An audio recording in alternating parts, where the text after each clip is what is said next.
Same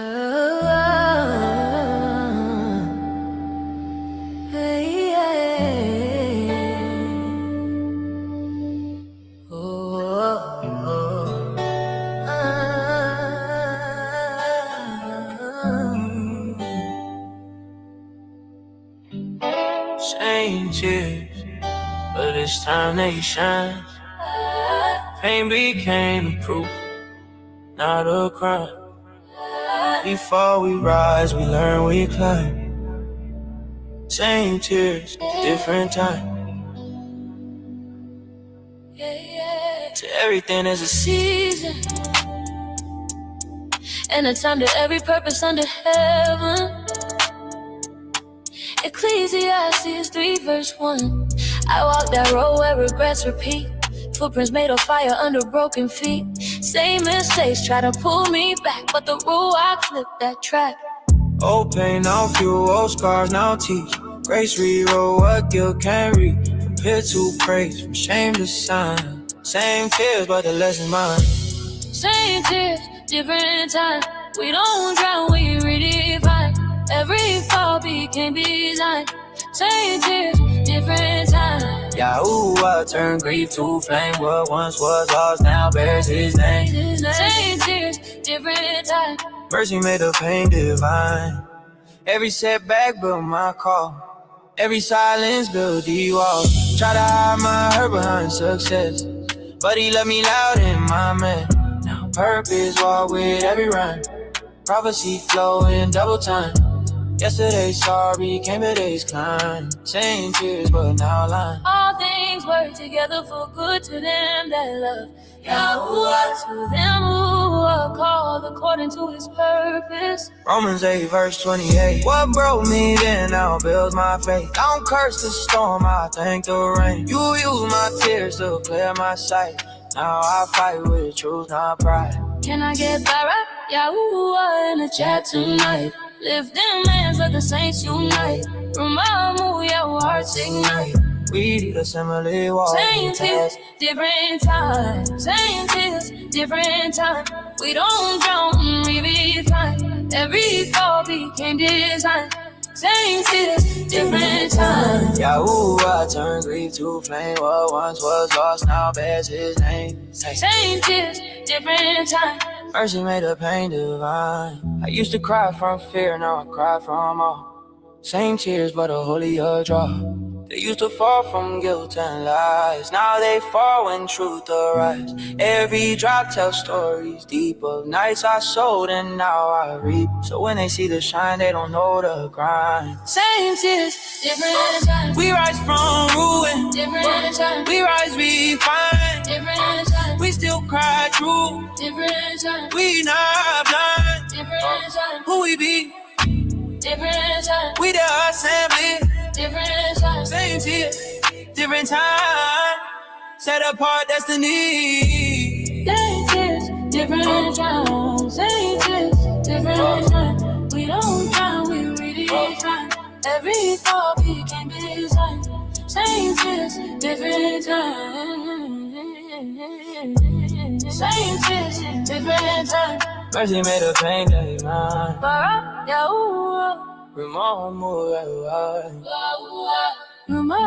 Yahweh, we the assembly still alive. Same tear, different time.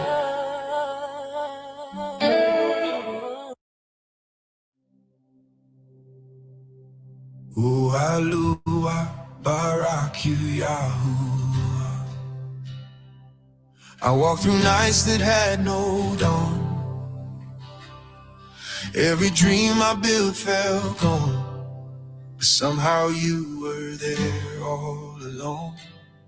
Oh, hallelujah, Barak you, Yahuah. Before the silence came the noise. Before the loss I had no voice. I lost my way, I lost my peace. I watched my hope begin to seize. The walls I built came falling down. My pride was gone, no strength was found.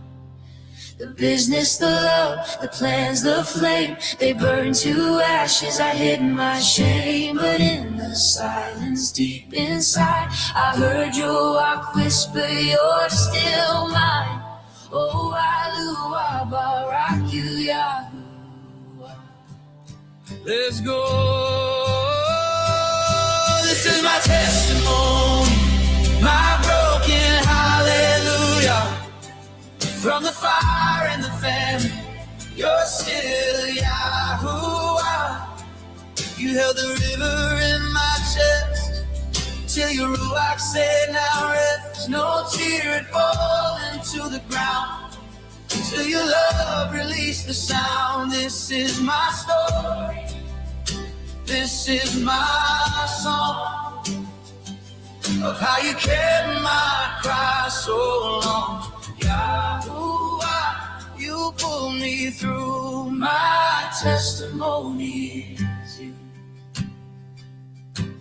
I stayed in bed, afraid to stand, a shattered soul in your hands. I pressed play just to hear your word, and every verse was what I heard. The river in my heart was tight. You said not yet, wait for my light. You held the ocean in my chest till my love for you confessed. Then heaven opened, tears were free, and every drop belonged to thee. Voices rise like leaves in the breeze. Can I get room? I'm Yahuwah in the chat at ease. This is my testimony, my broken hallelujah. When the dam broke open, you were Yahuwah. Every tear that finally fell carried the truth my heart would tell. This is my story, this is my song, of how you waited all along.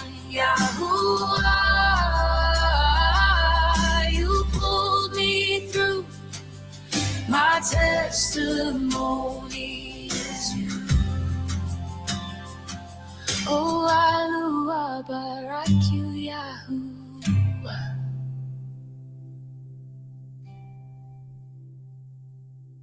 You took my loss and called it seed. You turned my hunger into need. You taught me fasting wasn't pain, but the place you heal again. You showed me truth was more than words. It's where the heart and heaven merge. Now I can see, I understand, that breaking was part of your plan. Oh,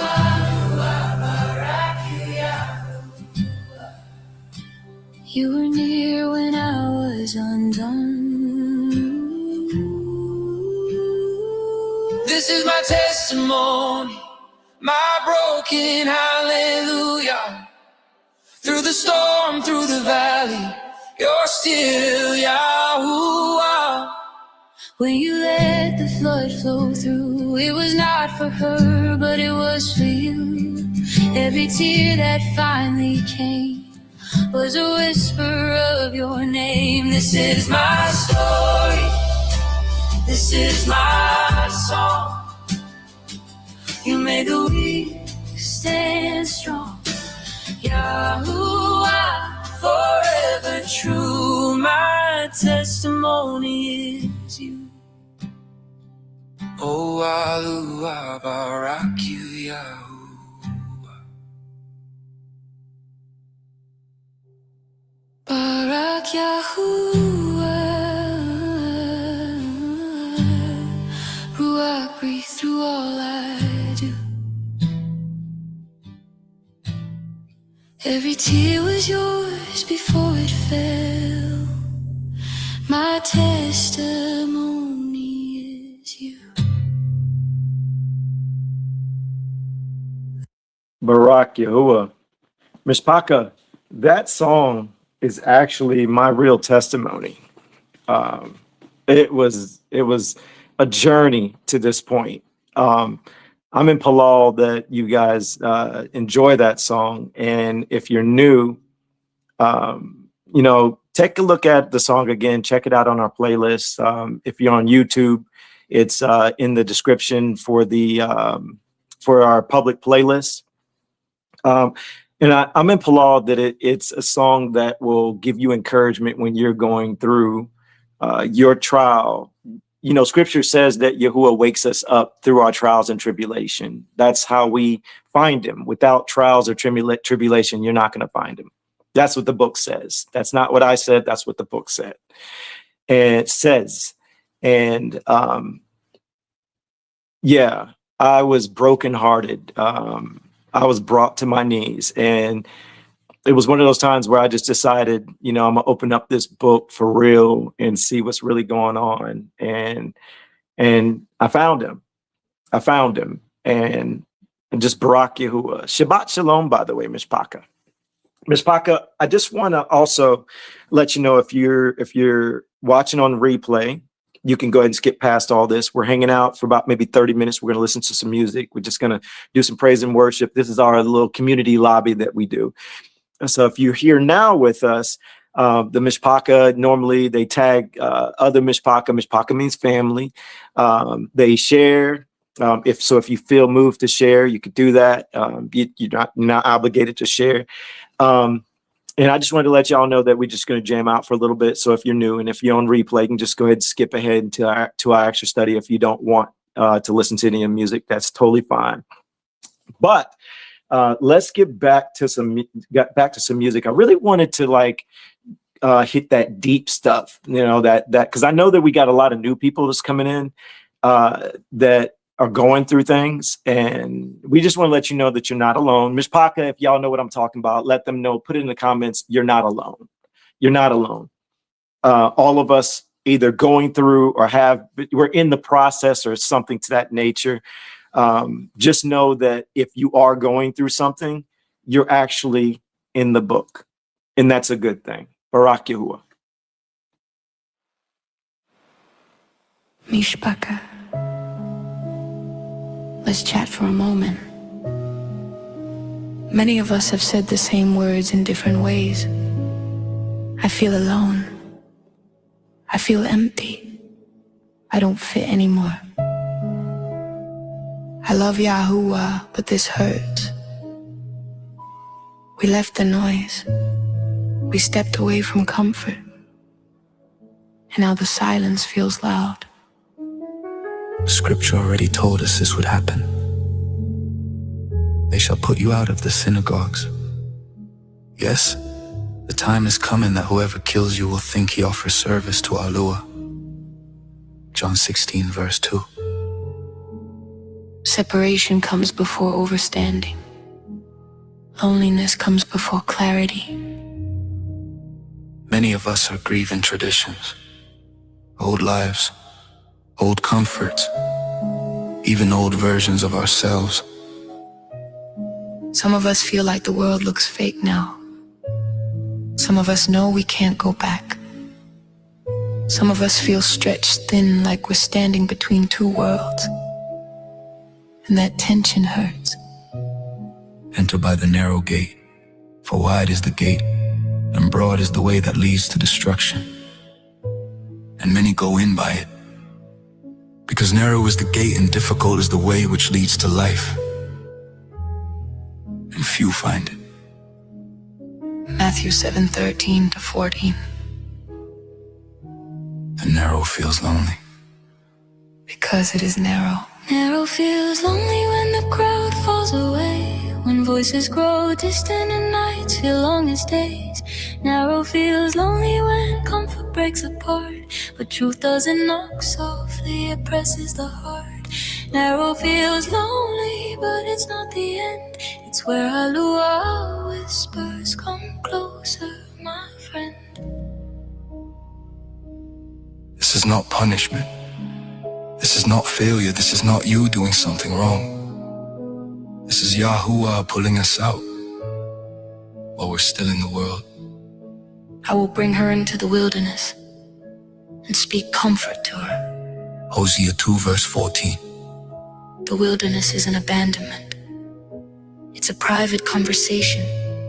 We thought we lost everything when the old fell apart, but he was clearing the noise just to reach our heart.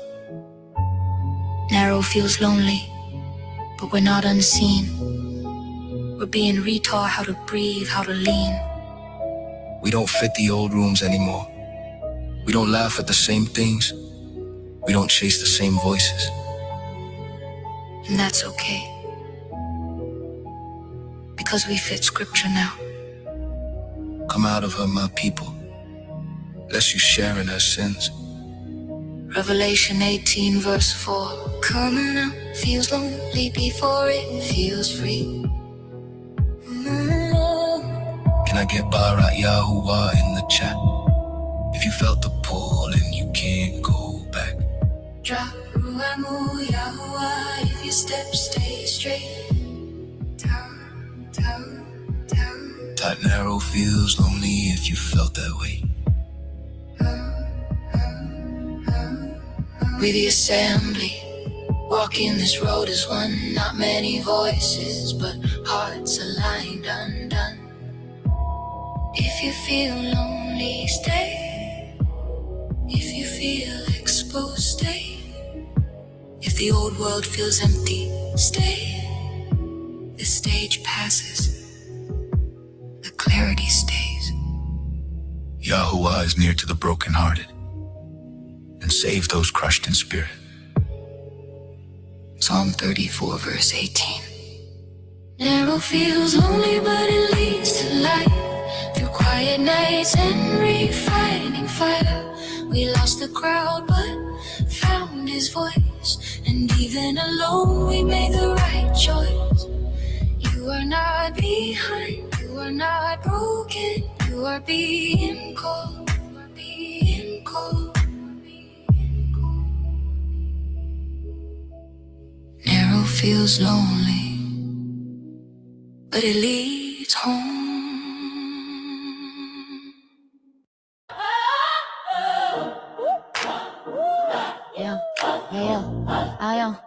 Yeah. Hey, yo, they said, oh, this testament, that's the dead. Exodus 20, just something we read. But law ain't a movie, it's not for the shelf. It's a mirror that measures the heart and the self. Listen real close, quote them quick, then skate. Kept the words, missed the weight. Exodus 20, bring truth to the plate. Heard the sound, never checked the gate. Repeat that again, it's not too late. 10 commandments. We quote them quick, then we skate. 10 commandments. We kept the words, missed the weight. 10 commandments. We heard the sound, never checked the gate. Exodus 20, bring truth to the plate. 10 commandments.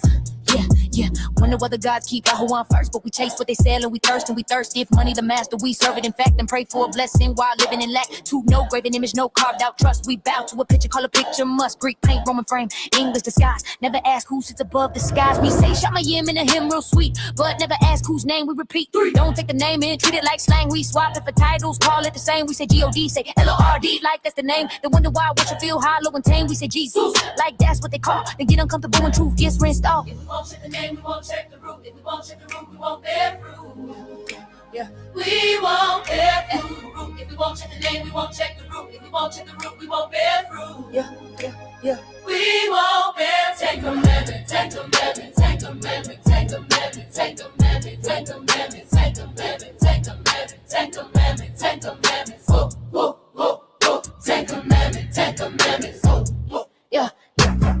Exodus chapter 20 verse 3. That shall have no other gods before me. For membership bad, keep the courage and clean. But we traded it out for a different routine. They told us Sunday, said basically fine. But commands, they command and the lines, they the lines. Shabbat and the slogan is a sign we show. A weekly boundary that teaches control. 6 days we grind, then we call that blessed. But rest is commanded and rest is a test. If we follow the 10, we gotta ask why. Truth don't change when the culture decide. Honor father and mother, honor that lane. But we roast that elders call disrespect a game. If we don't agree, we throw honor away. Then ask why our homes feel broke every day. 6, thou shalt not murder. We think that you steal, but we kill with the tongue and the wound still real. We don't need a weapon to shatter a name. Character assassination still murdered by flame. 7, no adultery, covenant tight, but we feed lust daily in the glow of the night. Emotional cheating, secret texts on the side, and pray for peace while our spirit divide. 8, thou shalt not steal, that's more than a store. We always words, then shut the door. We take the banner, refuse to demand. That's stealing the truth, not taking a stand. Nah, false witness, we think that's court. We spread the gossip for sport and sport. We just repost, then wash our hands while lies run loose through digital lands. Don't cover, don't envy their life. but comparison with us to strife. We scroll and we crave, but we can't even hold if it empty again when the screen turn cold. Don't envy their life, but comparison with us to strife. We scroll and we crave, but we can't even hold if it empty again when the screen turn cold. We thought it was history safe in the crate, but the 10 still measure our walk and our weight. If the church said done and we never check text,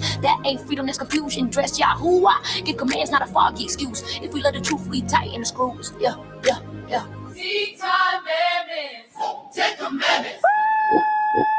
10 commandments. We quote them quick, then we skate. 10 commandments. We kept the words, missed the weight. 10 commandments. We heard the sound, never checked the gate. Exodus 20, bring truth to the plate. 10 commandments. Yeah. If commandment 1 hit hard, type top and don't stop. If Shabbat shook the week, type now on the spot. If titles got exposed and the name took flame, type a name with no shame. If Exodus 20 made conscience wait, type still applies, don't hesitate. We the assembly gon' steady and true, not chasing emotion, but walking it through. 10 commandments ain't relic or test. If we love Yahuwah, we check the rest. Not to flex, not to fight, just bring our walk back right. We, the assembly. Exodus 20. 10 commandments, 10 commandments.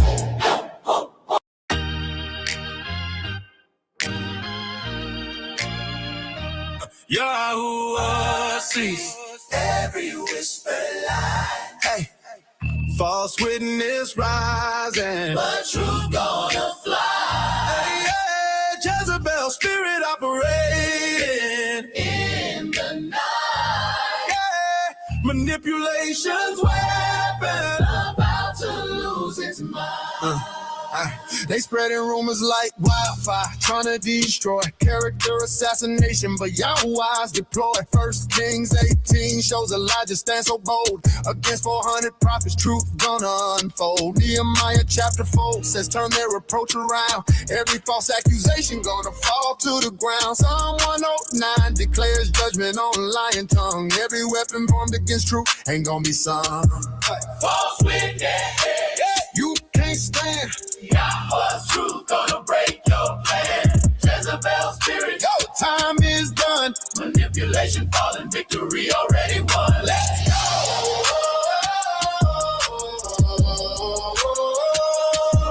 Let's go.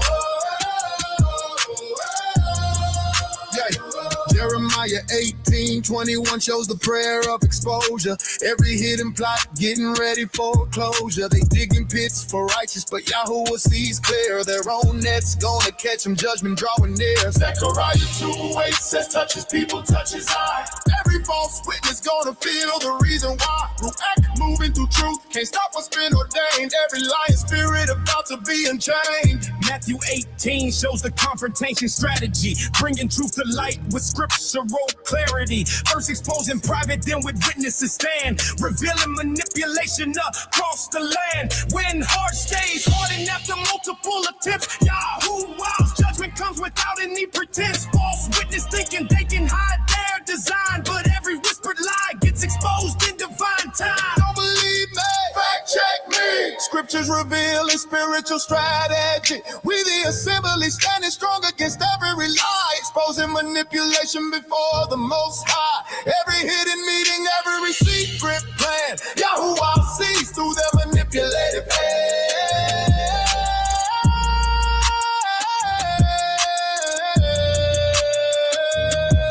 False witness, you can't stand. Yahuwah's truth gonna break your plan. Jezebel spirit, your time is done. Manipulation falling, victory already won. Your own words become your destruction. Barak Yahuwah, complete reduction.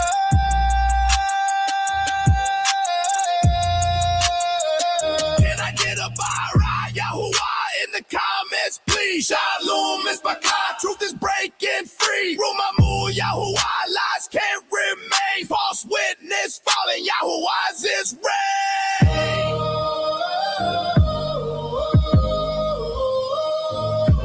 Let's go.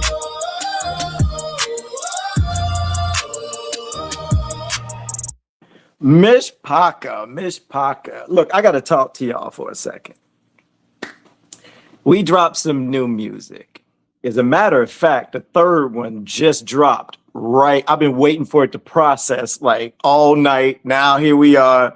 It's finally dropped. I'm in Palal. It hits YouTube very soon because if it does, I want to play it for y'all. It's a Shabbat song and it is so lit. I played it for the admins earlier today. I'm in Palal that they enjoyed it. And I'm in Palal that you guys enjoy it. So I'm really hoping it finishes processing and lands on YouTube so I can play it for y'all through our playlist.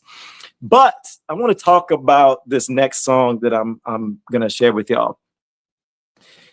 This next song, man, it's about the Ruach. I need y'all to hear me. I need y'all to listen to me. Matter of fact, if anything I'm about to tell you, if it lands with you, if it makes sense, Barak Yahuah in the comments, please. So this whole entire year has been like a spiritual warfare upgrade for me. Yahuah has made me focus on staying within the Ruach. So I've been doing some deep dive studying on the Ruach and Ruachs in general, mentioned in scripture. And it's very clear. Yahuah has actually given us the blueprint. He's given us like exactly what happens when you're in the wrong Ruach and how do you stay within his Ruach. Now for the new Mishpaka, you're probably thinking like, what's the Ruach? The Ruach HaKodesh. It's actually it's more commonly known as the Holy Spirit. The real name is Ruach HaKodesh. Ruach HaKodesh. So as I was doing my studying, if a person is, say, outside the Ruach, their fruits actually show. The question is, are you looking inwardly before you looking outward? You have to look inwardly first and identify, are you within Ruach? That's what I had to do. I had to make sure that I was in alignment.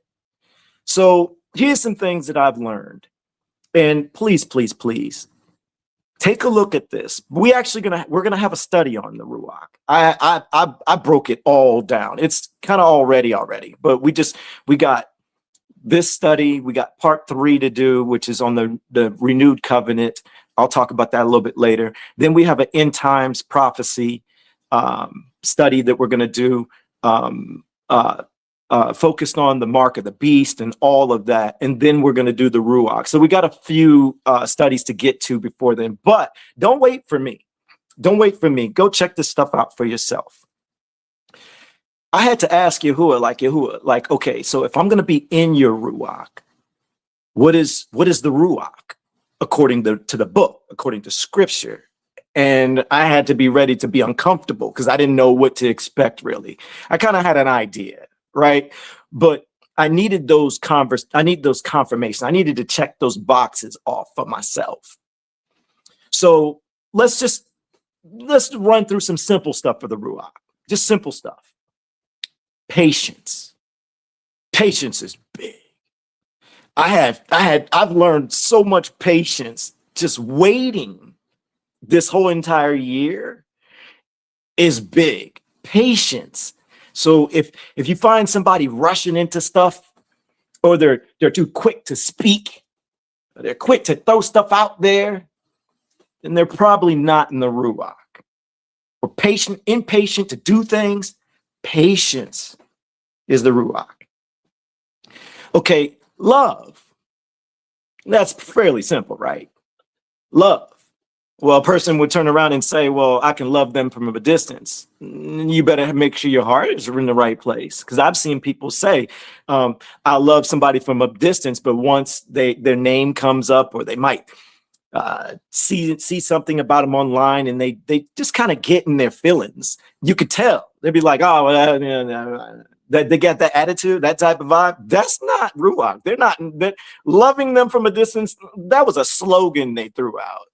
Their heart is still off. Loving someone from a distance is saying, hey, I have to really back off. And I got no quarrels with you. No matter what you've done or I've done, whatever the situation may be, I just can't be near you for whatever reason. Well, kindness, being kind to people, forgiving when someone has done something to you that you feel is unforgivable. If you don't forgive, then you're not in Ruach. I don't care how you want to dress it up. I don't care which way you want to, chop it up, screw it, and kick it out. It doesn't matter. Forgiveness. And I'm gonna tap on the forgiveness a little bit after I finish saying what I'm going to say on the opposite side. This was the interesting thing that I noticed. As I'm studying scripture about the bad Ruachs, I started to realize Yahuwah is actually giving us a blueprint. Yahuwah is telling us, if a person is this specific way, what will actually happen to them. But I noticed something. You can interrupt that process. You have to let them fall into their own trap, so to speak. So, for example, if a person's angry, a person may act like they're not angry, but you could tell if they, especially online. Online, it turns into like gossip and slander. When you got somebody that's constantly just online, they mad at everything or mad at someone, you can sense the anger on a person. If a person's in anger, is that Ruach? The answer is no. So if I'm mad, if I'm angry, I can know, I catch it in seconds. I mentioned this a couple of lives ago, where me and a good friend of mine, we had a misunderstanding and we were yelling at each other. And we were just talking over each other. And I realized it while we were doing it. I stopped and I was like, wait a minute, I'm not in Ruach. I remember thinking that. So I stopped. I let my friend say what he had to say. And then we were able to talk it out. And I explained this to him. And then we both got on the same page. We kind of laughed it out now. You know what I'm saying? We realized that we were angry and that we were not in Ruach in that moment. And we wanted to get back into Ruach. So we slowed it down. We took some time. I listened, he listened, and we're on the same page. Still my Aki. We can have moments. That's okay. But I noticed during this season that I practiced that. I tried to consciously pay attention to my emotions and my heart. If that heart hikes up, it starts to get warm, you start to feel agitated, that's not Ruach. That's not Ruach. Another one, lying, falsehood, half-truths, that's still a lie. The spirit of falsehood works with the spirit of anger. We just got through talking about anger. This book right here, it's Witnesses of the 12 Ancestors. That's the original name. But what they call it in today's time, most commonly known as Testaments of the 12 Patriarchs, it says that the spirit of falsehood works with the spirit of anger. So if a person's lying, someone else is going to get mad. And believe it or not, that person is lying, they can be mad too. I don't know if you're picking up on this, but that's torment. We don't see torment as that. Pride. Pride is a big one. Pride is hard for a person to see. They're blinded to their own pride. They don't want to be wrong. They don't want to get uncomfortable. But pride is also a bad Ruach. Now, keep in mind, all of these Ruachs that I've mentioned so far, the book actually tells you their downfall. I started peeping game on that.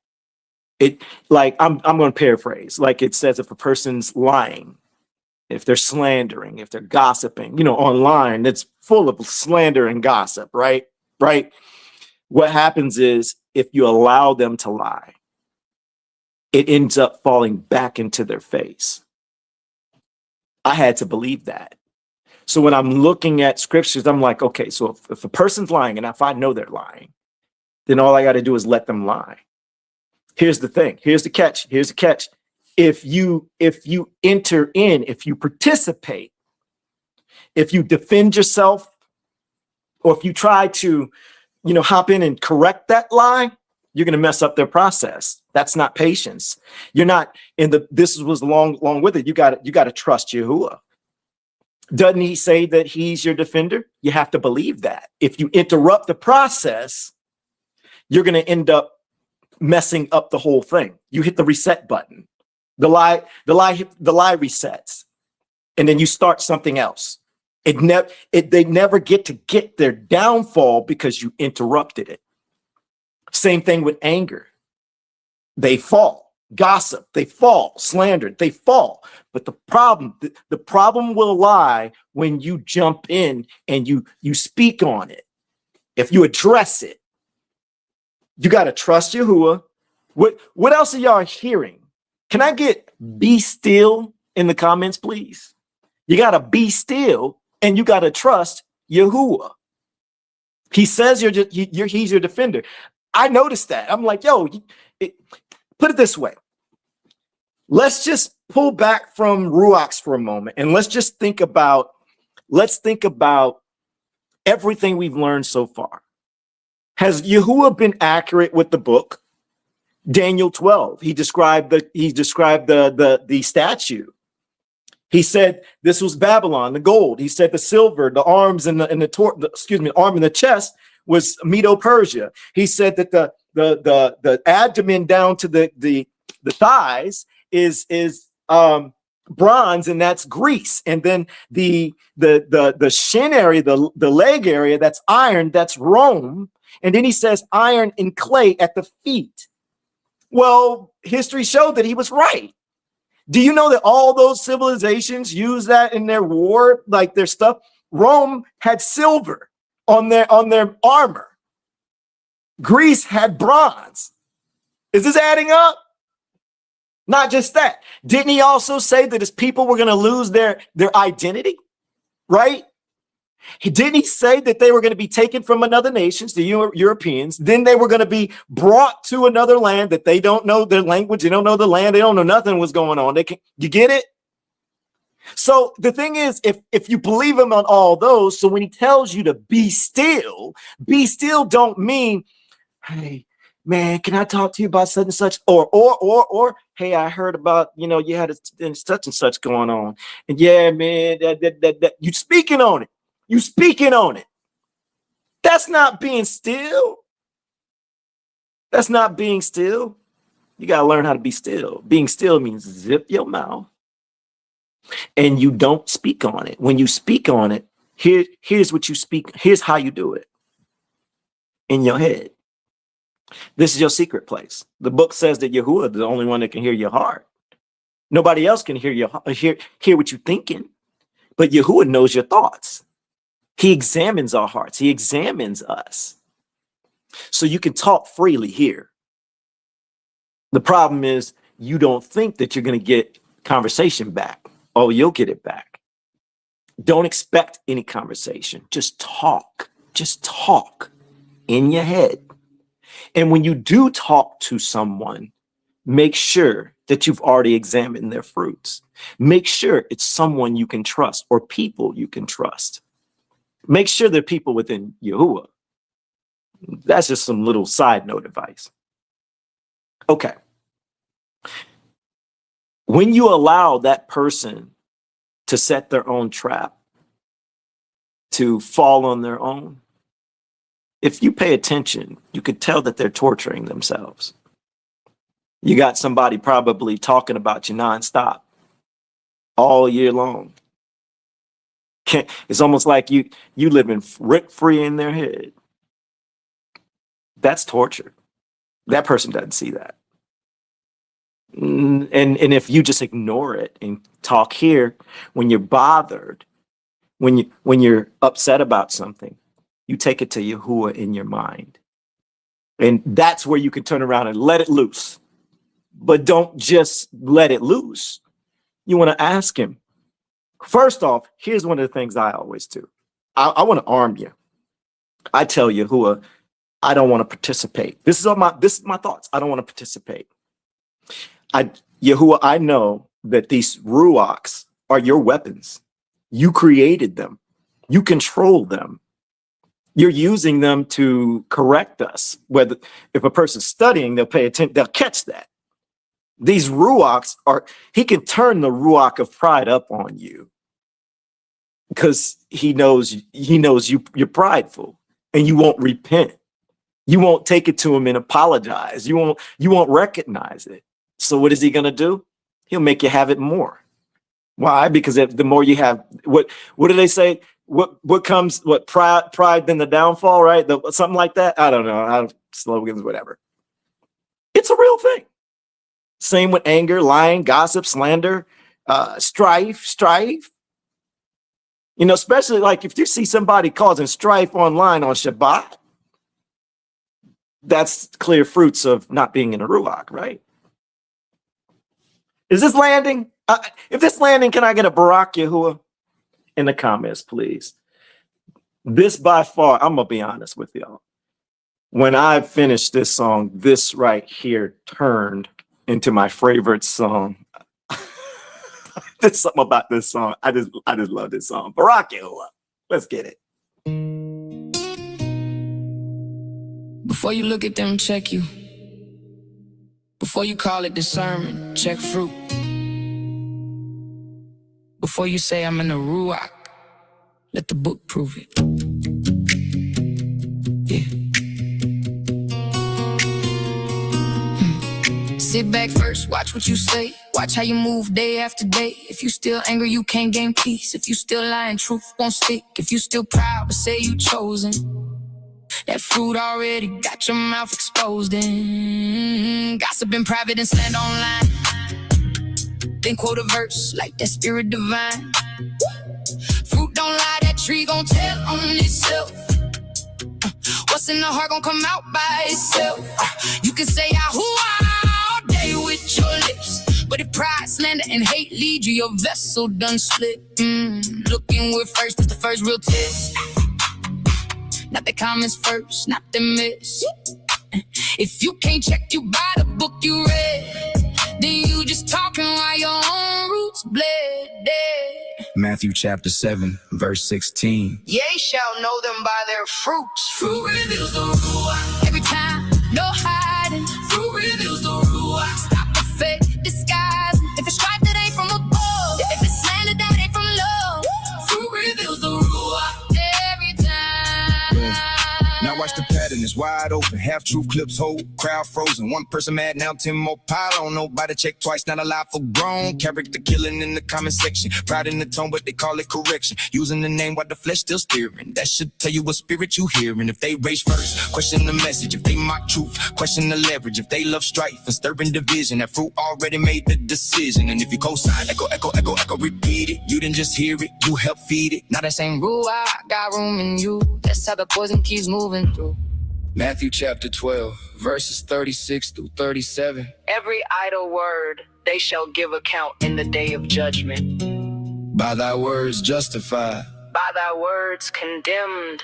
Fruit reveals the Ruach. Every time, no hiding. Fruit reveals the Ruach. Stop the fake disguise. And if it's strife that ain't from above, if it's slander that ain't from love, fruit reveals the Ruach. Every time. it's deeper than moves. These spirits think up, power deceit, then the whole thing sink up. Envy go blind, ain't gon' make you move. Falsehood talk slick, not a crowd approved. Spirit of fight, spirit of pride, spirit of lion run side by side. Same old poison, different face. Same old setup, different place. That's why the book keep telling you watch. Don't let that door keep clicking unlock. One wrong agreement, now you in it. One wrong echo, now you spinning. So be still for real, not slogan still. Trust Yahuwah for real, not performative feel. Stop running the flesh for your comfort and proof. The book already told you the end of that fruit. Testament of Reuben, chapter 1, verses 26 through 30. The spirit of fighting, the spirit of pride, the spirit of lying and jealousy.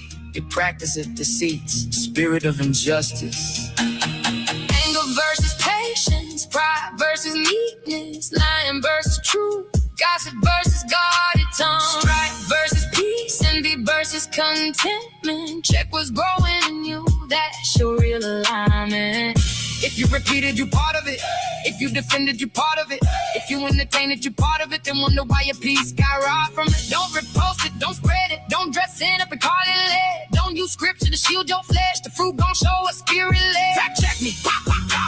If this hit truth drop. Type fact check me if you really read and drop. Boom, my move. The book is heaven the Ruach. Every time, no hiding. Fruit reveals the Ruach.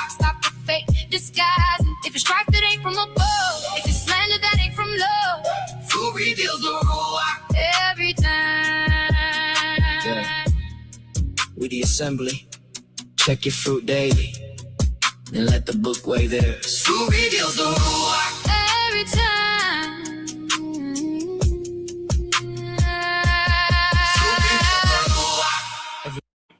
Barak Yahuwah, that song, man, woo, it's lit. I hope you guys enjoyed that. Looked like you guys did.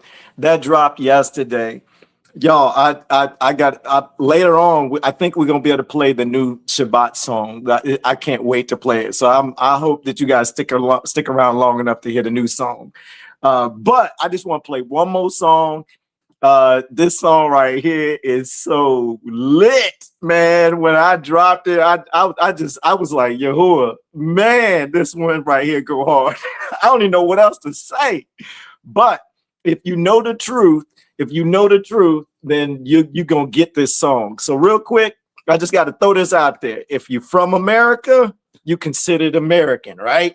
If you're from Asia, you considered Asian. If you're from Mexico, you're considered Mexican. And Frankie's, if you're Puerto Rican, if you're from Puerto Rico, you consider Puerto Rican, right? Right? Can I get a Barak Yahuwah if I'm right? Well, in the Emmanuel Bowen 1747 map, hidden, I meant safely tucked in place there for us in our time frame, in United States government's Library of Congress, they have a Emmanuel Bowen 1747 map, and it labels Negroland in the West Coast area where the slaves were taken. And it's interesting because it also labels that area as the Kingdom of Judah. So technically, the United States have been holding this map for us later on in our time frame to make sure that we knew that we are from the tribe of Yahudah. In Second Ezra, it says that our names are going to be blotted out from the earth. So Yahudah end up changing to Judah, and Yasharal end up changing to Israel. So whoever says that they're Judah, whoever says that they're Israel, that's cool. Be them. But we that are descendants from there, we're really from the tribe of Yahudah and the tribe of Yasharal. But that area is labeled Negroland. Can I get a Barak Yahuwah in the comments, please? But can I get Negroland in the comments, please?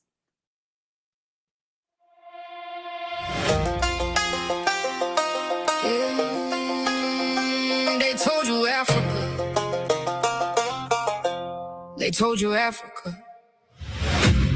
They told you Africa. Never told you Judah.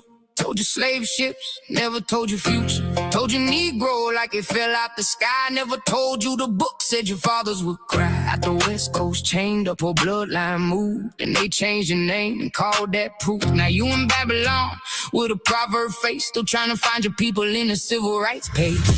Negroland truth, hear me clear. Same book, same purse, same people right here. Negroland roots, wake up slow. You don't even know where your own feet go. Negroland map, ships on the sea. Then the byword mark got stamped on me. Negroland record, fact check me. We the assembly in the book, come study with me. Come study with me. Yeah. If America make Americans, then follow that trail. Asia make Asians, then the pattern do not fail. Russia make Russians, Canada Canadians. So our Negroes got stripped from the land that was taken in. Negro land on the map, Library of Congress, no. Baby Rumsey got it too, they been had a record store. Government kept the paper while the people lost the chain. Now we wear the wound casual and turn them out the same. Negro the labels, they gave us the color, the black. African American too, still no path back. Book said proverb, our word hits in the street, and we made the curse music while dancing to the beat. Don't get mad yet, sit with it, let it sting. Half this pain from not reading past the shiny thing. We quote what feel good, skip what break pride, and wonder why confusion still live inside. Deuteronomy 28 verse 37. A proverb and a byword among all nations. Deuteronomy 28 verse 68. Yahuah shall bring thee into Mitzrayim again with ships. There it is, not vibes, not myths. Ships and the byword, who fit this? Then the deeper cut came, real shift. Our fathers dropped Torah, profaned his gift. Jeremiah said, Baal prophets made us forget. Ezekiel said, nations heard us blaspheme it yet. Isaiah said his name dragged every day. So why you shocked when they trained you that way? You left the church, saw Christmas was a lie, saw Easter was pagan, saw Rome might have high, good Barak Yahuah, but don't stop there. Half woke Hebrew still breathing partial air. You scream Torah, then ignore what it say. Trying to keep peace in your crib when it say no way. Grab a lamb from the market just to feel like you're right. Whole time fine print screaming loud in plain sight. The four-letter name of a chief Canaanite god means Lord answer.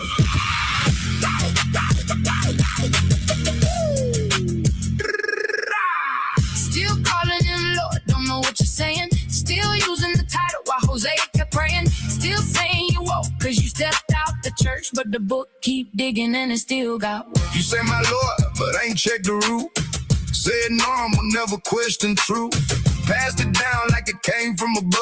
Whole term tied to a different love. That ain't small, That's a serious claim. Book said he removing them names. So every time that title roll off your tongue, you might be echoing what your father's done. Thou shalt call me Ishi, and no more Bali. Hosea 2 verse 16 and 17. Negroland truth, hear me clear. Same book, same curse, same people right here. Negroland roots, wake up slow. You don't even know where your own feet go. Negroland truth, break that spell. Read the whole verse, let the whole book tell. Negroland record fact check me. We the assembly in the book, come study with me. Come study with me. My people perished, truth wasn't hidden. Knowledge rejected, Torah got forbidden. Not just Rome, now we did it too. Cherry pit lies, debate what we won't do. Some camps say strangers can't come in, but the book say different if they walk like him. Matthew 15 got Pharisees in your frame. Honor with the lips, heart far from the name. Canaanite woman got mercy, same scene. Faith beat flesh when the soul came clean. Sit uncomfortable, let the text expose. That's where the healing and the real growth grows. Not every tear weak, some tears bring sight. Not every cut death, some cuts make right. We still in captivity, Daniel 9 still real. Praying fast and morning, bending to the squeeze. Drop by, rock out, who are below. If this truth hit burning low, room I move. If you ready to read, type fact check me. If the word hit heavy, we the assembly. We don't guess and pretend. We open the book, let the chapter reflect. Let's go! Hosea 4 verse 6. My people destroyed. Forgot the Torah. Oh, still mercy falls. Slow it down. Read deep, let comfort die. The Yahuah, Humble you for your asking why. we the assembly. Yeah, we stand on proof. Not reading to be approved. We study truth. Negroes from Negroland. Barak Yahuah, Barak Yahuah. Let me pull this off the screen. And let me hit this chauffeur.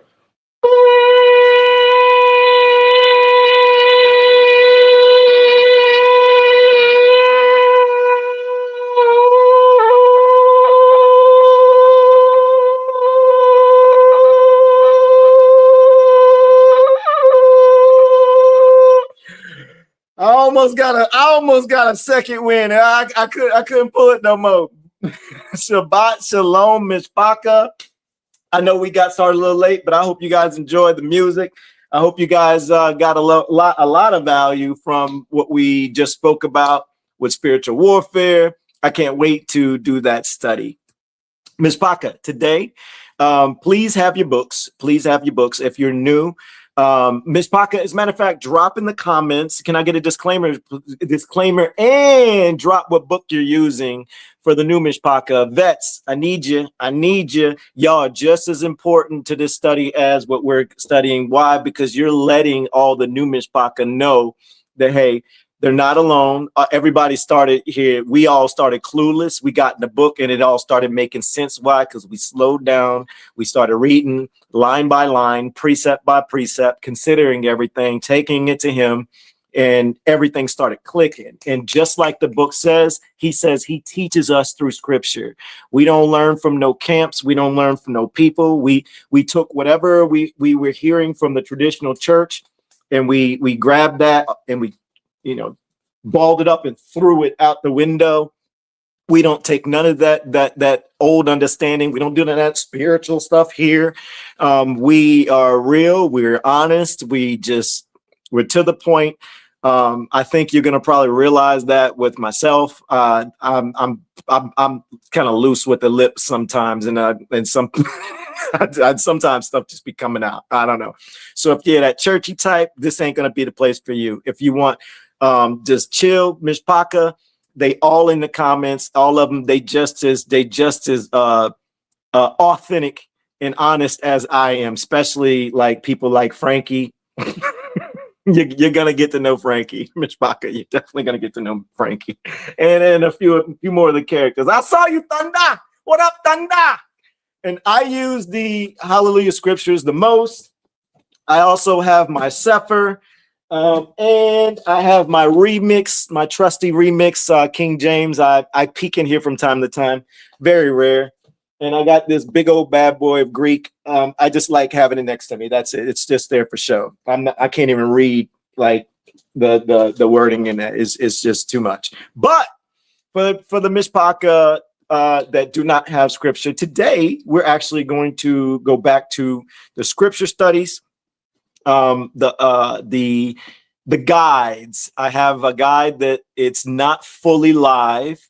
You can't navigate and find it on the website yet, but the link is live and I'm going to share. It's actually in the YouTube comments. So YouTube, y'all are thick over there.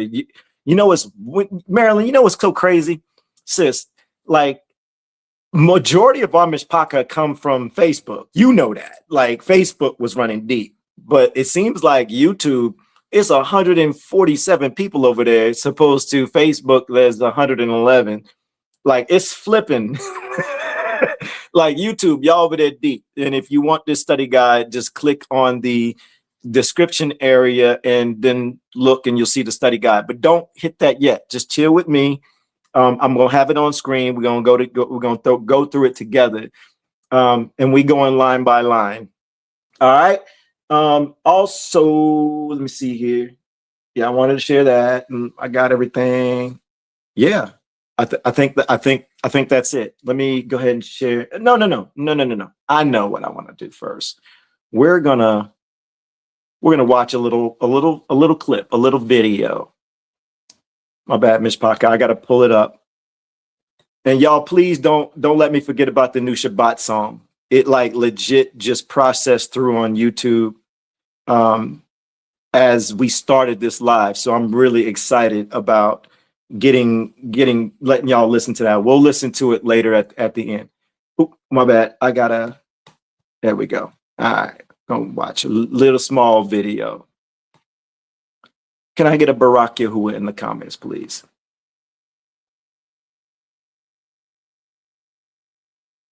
For many, the pursuit of truth requires a literal departure. You look at the religious structures you inherited, you measure them against the text, and you walk away. The breaking point is usually the calendar.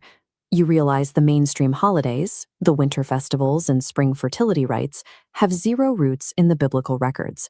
Leaving the false tradition is only half the battle. What you use to fill that newly empty space matters precisely as much. Nature hates a vacuum. So modern believers often attempt to recreate the ancient feasts. You end up with a backyard Passover in North America or a makeshift tabernacle in a suburban living room. These observances require actively ignoring the fine print. The biblical contract for these appointed times is highly specific, and modern workarounds bypass those strict legal parameters entirely. The irony here is profound. People trade an unauthorized Roman religious tradition for a newly constructed, unauthorized Torah tradition. The prophet Zephaniah categorizes this exact behavior. He warns against those who are turned back from the Yahuah. These are individuals who claim to serve the Creator while operating entirely outside his parameters. Modern truth seekers take immense pride in their scriptural accuracy. Yet by forcing these rituals, they risk building an empty religion of their own design. The appointed times of Yahuah are legally binding contracts. They require specific, centralized physical infrastructure to execute. This diagram illustrates the unbendable hardware components required for lawful sacrifice. You need the chosen land, you need the physical sanctuary, you need the dedicated altar, and you need the Levite priest. Looking closer at this schematic, specifically the priest and altar parameters, we see uncompromising specifications from numbers 28 and 29. The data shows exact volumes of flour, precise fractions of oil, and strict mandates for unblemished livestock, offered at exact times. Leviticus 3 adds further strict protocol. The priests must handle the blood and the fat according to exact, unyielding procedures. This sacrificial system is highly engineered. If a single component is missing or modified by the user, the entire ritual is legally void. The contract also contains strict geographic jurisdiction. Deuteronomy 16 explicitly forbids decentralizing the system. It states, "Thou mayest not sacrifice the Passover within any of thy gates." The mandated legal jurisdiction is absolute. Sacrifices can only be performed in the specific, singular place Yahuah chooses to place his name. Ancient law required centralized adherence. Modern practitioners ignore this, attempting to keep feasts wherever they live, outside proper seasons, without a functioning altar. Performing these rituals in exile is a direct breach of jurisdiction. The modern practitioner isn't following the law, they are doing what is right in their own eyes. The prophets address this exact scenario. Isaiah chapter 1 issues a severe warning regarding the multitude of unauthorized, corrupt sacrifices. Yahuah expresses direct weariness toward appointed feasts kept in a state of iniquity. The text is definitive. Your appointed feasts my soul hateth. The scriptural demand is to seek judgment and relieve the oppressed. The people substitute righteousness with the pride of maintaining empty, unauthorized rituals. A legally flawed ritual is never accepted as a good faith effort. It operates as an active breach of contract that offends the Creator. The physical reality of the exile is that the ancient sanctuary is destroyed. The required infrastructure does not exist. Hosea confirmed this exact condition, stating the people would abide many days without a sacrifice. This system status dashboard visualizes our current reality. The land, the temple, and the altar are failing the dependency checks. The biblical feast system is completely offline. It cannot be rebooted without the proper hardware. Acknowledging that the system is offline is the only logically and legally accurate position a believer can hold while in exile. The scriptural posture for living in exile is clear. It requires embracing humility and affliction, rather than faking an unauthorized ritual. Psalm 62 outlines the vanity of mankind attempting to circumvent these rules, pointing out that men of low and high degree are lighter than vanity when laid in the balance. Zephaniah chapter 3 promises the preservation of an afflicted and poor remnant. Their defining trait is that they simply trust in the name of Yahuah, entirely devoid of the pride of self-made religion. If you left the traditional church because they ignored the text, why ignore the fine print of the contract now? Accepting the quiet reality of exile is the true path of obedience. The choice of what to do with the facts is yours. Barak Yahuah, Barak Yahuah. Mishpaka, let me close this out. So let me pull up the study for you guys. And I know I'm going to have to widen the screen because I know that you got Mishpaka like Frankie. He can't see so well. He needs his bifocals. Y'all see Marilyn? If y'all see Marilyn right now, she's just laughing, chuckling away. Love ya. All right, Mishpaka. This guide, let me go ahead and drop this in the comments just in case for Facebook, Mishpaka, because now Facebook, don't go running over and clicking on it yet. Just know that it's available to you. Let me get that for Facebook. YouTube, you're about to get it too by default. You already have it inside the comments. There we go. And once I see it hit on Facebook, I'll pin it for you. Yo, Sherry, sis, if you're on YouTube, which I think you are, when you see that link, could you hit those 3 dots and pin it for me, sis? Or pin it for the Mishpaka. All right. So this study guide, I haven't seen it yet on Facebook. Marilyn, could you remind me, sis? And I'll try to drop it again for the Mishpaka. If I see it, I'll pin it. But let me keep it moving for y'all. Okay, so in the study guide, let me widen this out for Frankie and others like him. Y'all, it's a thing. That's my Aki. I just gotta play. All right, Mishpaka. Who are the modern day Pharisees? This is the old covenant foundation. What Yahuah actually said about the appointed times. Prepared for you, we the assembly. This is for us and anybody else who wants to, check it out. The sacred names protocol, we only use Yahuah and Yahusha, Alua, Ruach, Mashiach. And we also have the information for Emmanuel Bowen's map also in this study for you. I'm just skimming through some of this, all right? Now, the table of contents, you can actually click on these and it'll shoot you straight to these specific areas. So if you're looking for information on specific feast days, it's already set up for you. I'm going to go ahead and skip past that. And the purpose of this study, this study exists to let the text speak without interference. No commentary, culture, no church traditions, no assumptions borrowed from Sunday morning, just instructions as written. The appointed times of Yahuah are not casual suggestions. They are covenant markers. They come with specific conditions. Those conditions are not optional footnotes. They are structural requirements built directly into the commands. This study identifies every indicator in the Old Covenant, most commonly known as the Old Testament, that ties any appointed time to one or more of these 4 elements: Levite priests, and side note, Yahusha, who the world calls JC, Zeus, is the most common name, but that's a deception. That's really Jupiter. That's another god, but that's a conversation for another day, and we've already had that. So if you are interested, on our YouTube page, it's gone on Facebook because Facebook deletes our lives after 30 days. But YouTube, you'll see 2 studies where the titles say why I stopped using or calling him God. And it breaks all that down.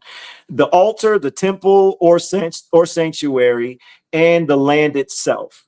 The Emmanuel Bowen map is included as a cartographic reference point. The map title reads an accurate map of Negroland and adjacent countries, meaning it is accurate, Mishpaka. There's no lie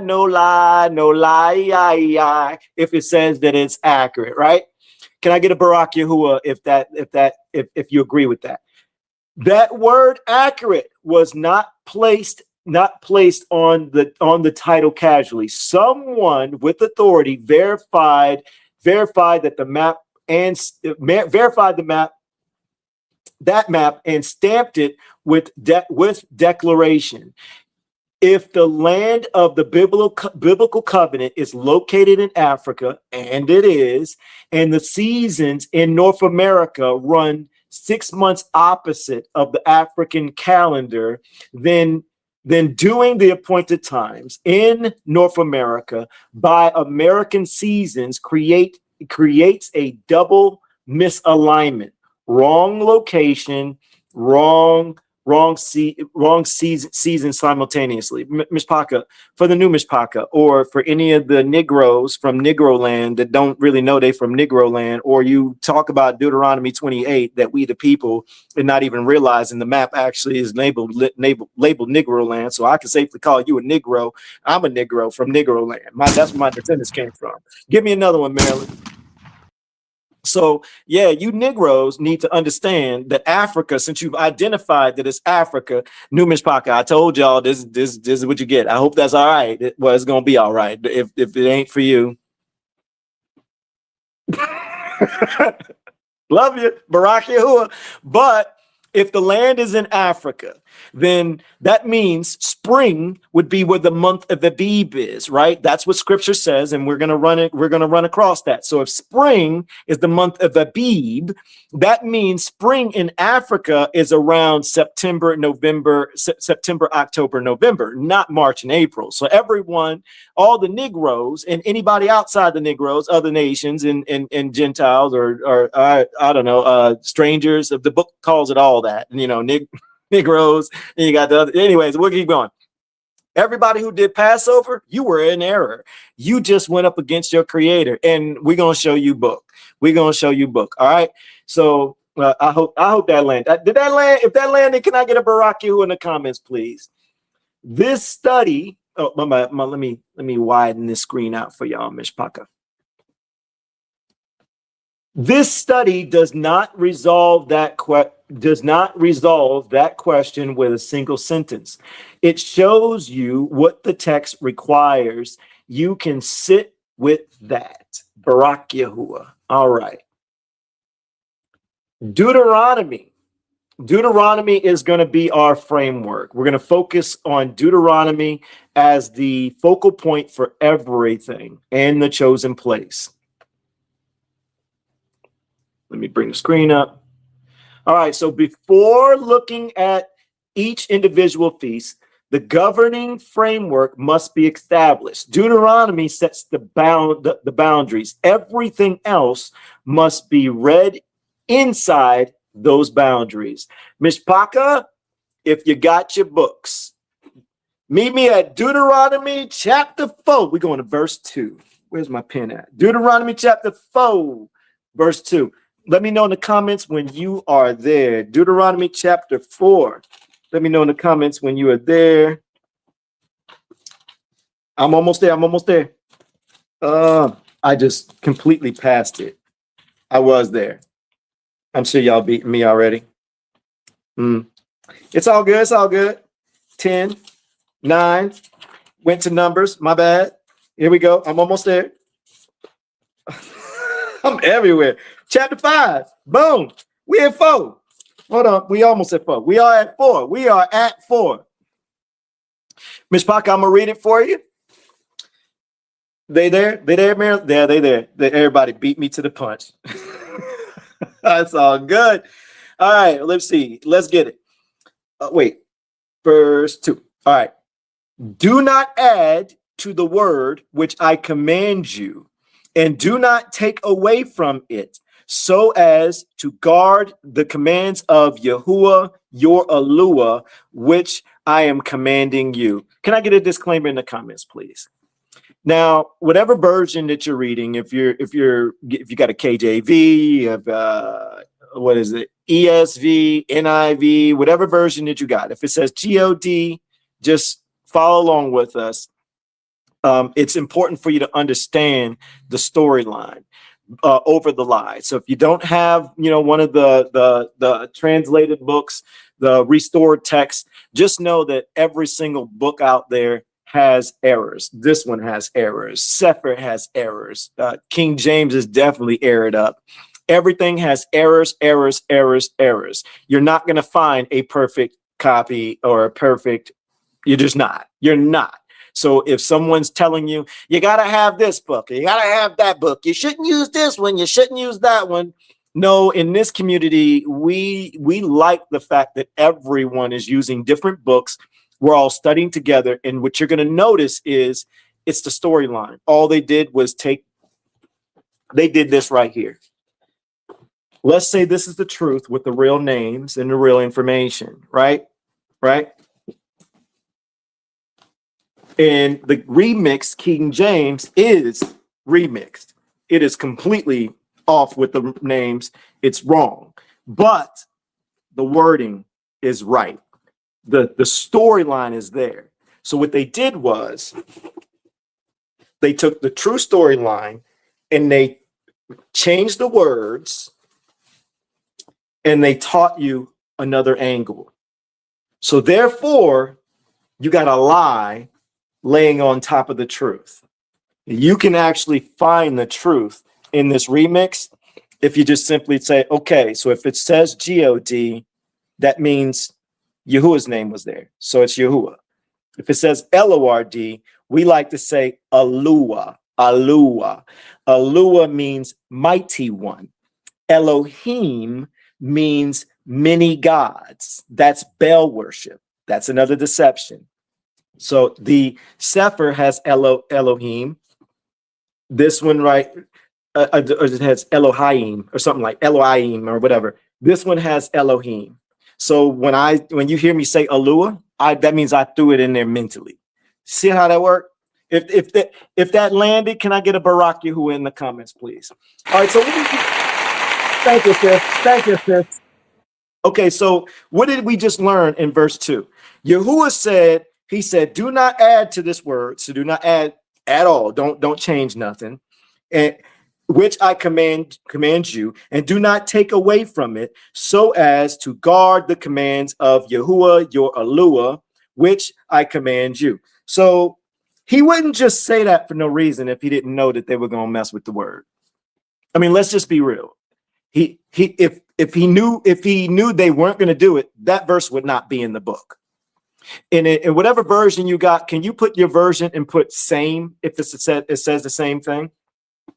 All right, let's keep it moving. We're going to Deuteronomy 12 now. Deuteronomy 12. Let me know in the comments when you're there. You don't have far to go. Hopefully I can beat majority of y'all. I'm at 8, 9, 10, 12. Bang. I'm there. Deuteronomy 12. We're going to do verse 1. I'll go ahead and put it on the screen, let y'all know we're going to stay in 12 for the next couple of verses. And Mishpaka, also, you will be responsible for studying the entire chapter. We're going to show you spots and areas.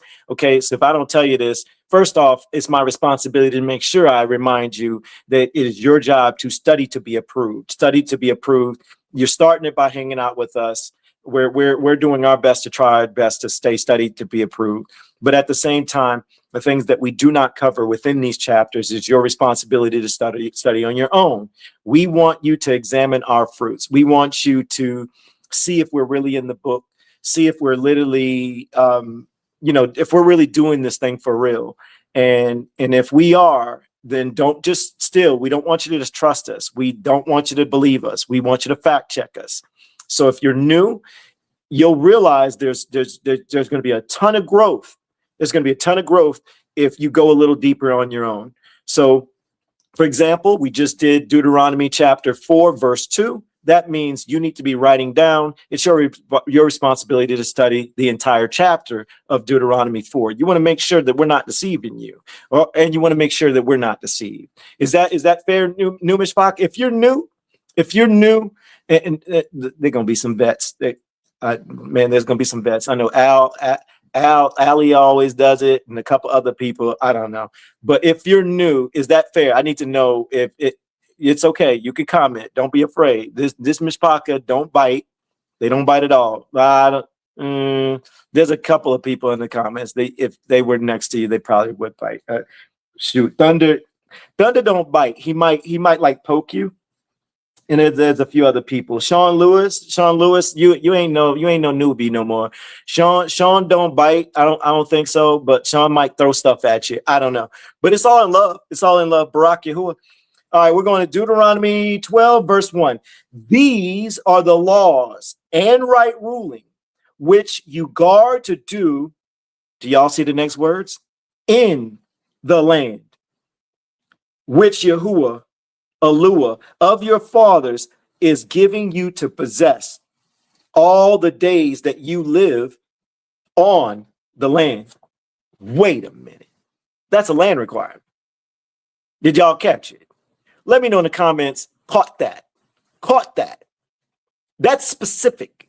He said, in the land. Let's read that one more time. These are the laws. There, that's you can't run, but that's the easy stuff that people see. The fine print. Watch the fine print. We see this part. These are the laws and the right rulings which you guard to do. That's the only part. See, when we're studying that, we just see that. And for some reason, we omit a couple of words in the midst of reading. In the land. So when we're reading, we read like this. This is technically what we're catching right here, right? These are the laws and right rulings which you guard to do, which Yahuah Yahuah of your father. Did you see? I just omitted 3 words in the land. I just skipped right over it. We want it so bad, we skip over words like it's fine print on a government contract, on a bank deal, on a deal that you're trying to buy a house or something, or a business contract. We just legit just walk over 3 words like it's not even there. In the land which Yahuah Yahuah of your fathers is giving to you to possess all the days that that you live. What does he say? On the land. In the land and on the land. In the land and on the land. Can I get in the land, on the land in the comments? That's there. That's there. Marilyn, did you just hop over to my house and put this in my book? You better not have. You better not came over here and printed and put that in there just now. Like, you would be completely wrong.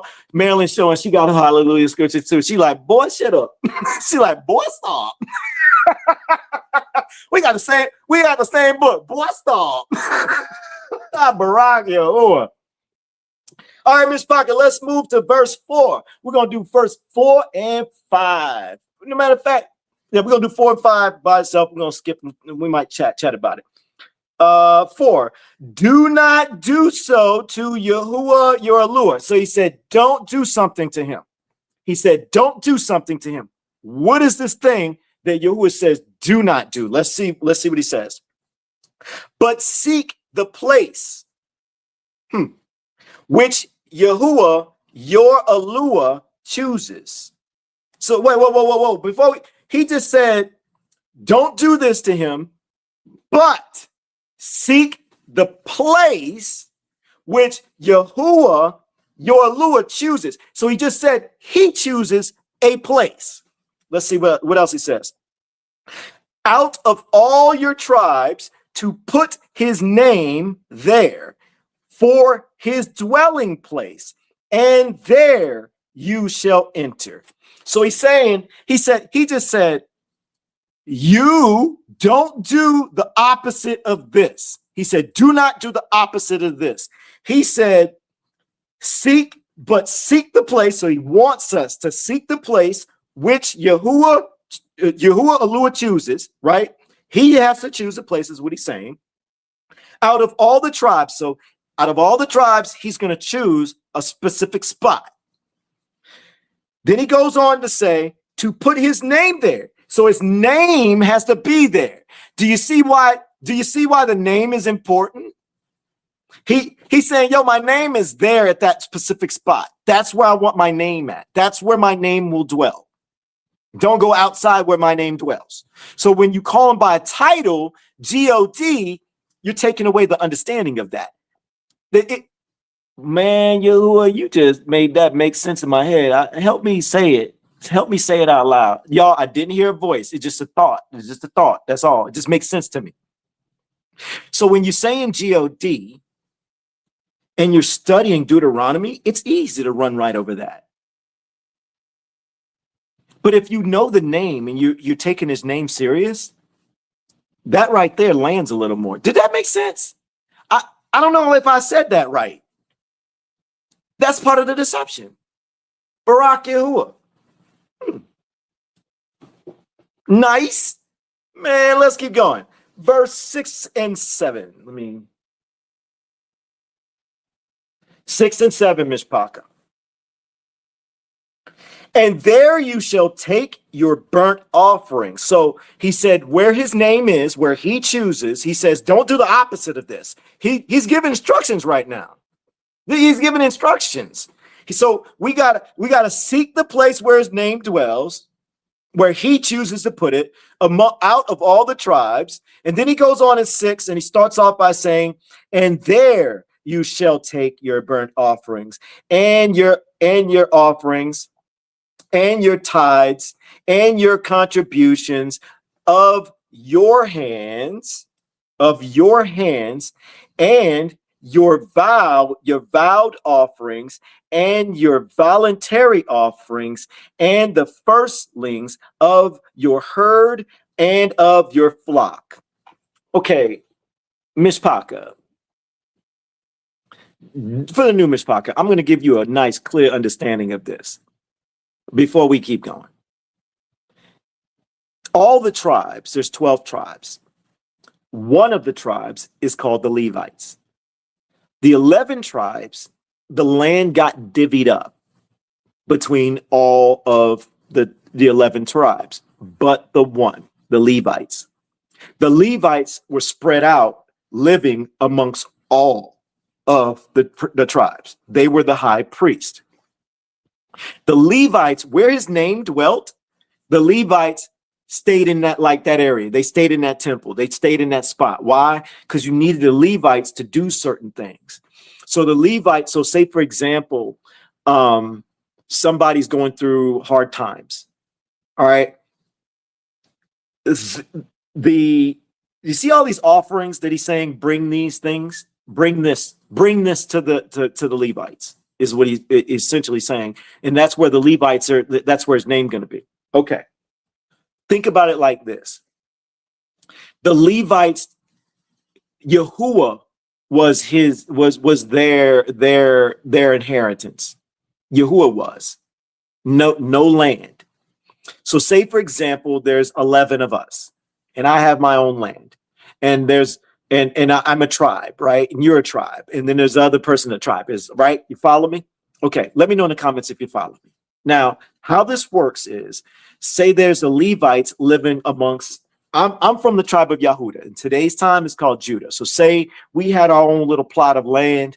We spread out deep, right? I might be a person that does farming and stuff, right? And then, let's see, matter of fact, Maryland, I got this one. Hold on, what? I don't know why I want to put his name on there. Oh man, I can't even see it. I can't. With Mansa Tonga Harris, if you can find. Yeah, you read my mind, sis. All right, let's say Mansa. Let's say Mansa was another tribe, right? Mansa, what's up, Aki or Aket? I don't know. I know you've been with our community for a minute. Barak Yahuwah for you. And Shabbat Shalom, by the way. So let's just say I'm tribe of Judah, and say Mansa was another tribe. I think Mansa might be Yehudah as well, but we're just going to pretend like Mansa's like Benjamin or something like that. All right, so what we're going to do is say he does flock and other things. Notice what this says. That means both me and Mansa. Now we're not thinking individuals. You're talking about massive communities. Say like the whole city of Atlanta would be all of Judah. You know, the whole city of New York might be Benjamin, right? Think of it like that. Think of a bunch of people like that, right? And all of them are farmers of the land. All of them has flock. So, but then you got the Levites. That's where they're going to dwell, where his name is. Okay, so say all of these people from my tribe, you're talking about hundreds of thousands of people. hundreds of thousands of people. Then you got Mansa's tribe, hundreds of thousands of people. Then you add in what, that's 11. The other, however many. I can't do the math in my head right now. Everybody. So you got hundreds of thousands of people bringing all this stuff to the Levites. So what is that? What does that do? First off, it feeds the Levites. They can eat. They can survive. They're good. It's our job to make sure that they're fine in that way. It happens by default. So they get to eat from that. They get to live off that, right? But they're gonna also take care of those sheep in the flock. It's their job to do that. We're just to bring it, right? During these celebrations. Now, what happens? What happens? Say, for example, there's some people in Yahudah area, in my area, and then there's some people in Manson's area, right? He got a set of Levites hanging out over there. I got my set of Levites hanging out over here, right? But say there's an issue. Say there's an issue with someone. They fall in hard times, right? Well, they go to the Levites. The Levites sets them back up. You see how Yahuwah had it all set up? Nobody goes hungry. Everybody gets taken care of that way. If you fall into hard troubles, you just go to the Levites and you go talk to them about your issue. And it ain't like today's church where it's like, well, hey, pass the offering plate. But let the congregation, you know that for us to turn around and build our new youth center with the new basketball goal and the new facilities for the youth, we need you. We need you to empty your pockets for us. And as soon as you turn around and you be like, hey, yo, pastor, man, can I have 5 minutes for your time? I'm falling short on XYZ. Oh, sister, we have some programs to send you to. But pastor, I've been giving tithes for like a whole entire year, like 10 years. 10 years you've been, Oh, well, that's just, we had, see what happened. You see where this is going? You see how Yahuwah had the best setup? And these pagan societies just said, nah, we're going to do it differently. We gonna change it up and then we're going to pretend like we your creator. We on to y'all. Barak Yahuwah. Let's keep going. Verse 7. And there you shall eat before Yahuwah your Aluah, and shall rejoice in all that you put in your hands to your hand to you and your household, in which Yahuwah your Aluah has barak you. Barak means bless. So he's saying, yo, I blessed you, so you do that. And we need to want to do that. We need to want to do that. We want to make sure everybody's taken care of, right? At the same time, Yahuwah is taking care of us anyways. Why not share? You don't need 100 sheep. You don't need 100 bull. You don't need 100 goat. Like you can spare like 20 of them. The best ones, the biggest ones, the ones that produce the most milk, the ones that the fattest. You can get that to the Levites. You're gonna get more. The next one, I'll set you up with more of it. We're gonna double on top, but you better give your best. Don't come in halvesies, no halvesies with Yahuwah. Barak Yahuwah. Let's go to verse 8, Mishpachah. Verse 8. Do not. So he doesn't want us to do something. Let's see what he says. Do not do all that we do here today. Which one, whatever is right in his own eyes. So you don't do it your way. Oh, first off, highlight that real quick, sis. That YouTube gift. First off, thank you. Thank you. Can I stop just for a moment and just share something? Whoever is gifting, first off, thank you. But there's a but. Today is Shabbat. And a lot of the new Mishpachah don't know this. So, and you can let it down. This is not to shame that person at all. It was a quick reminder of something. I just wanted to share. Today is Shabbat. On Shabbat, we're not supposed to buy or sell. We're not supposed to buy or sell. Don't let that sink you. Barak Yahuah ain't mad at you for doing that. All right. So what I want to share with everybody, if you feel like gifting or supporting the We the Assembly platform in any type of way financially, please hold off until after Shabbat. I meant to share that last Shabbat and I completely forgot. I was just so into the study. I think y'all was too.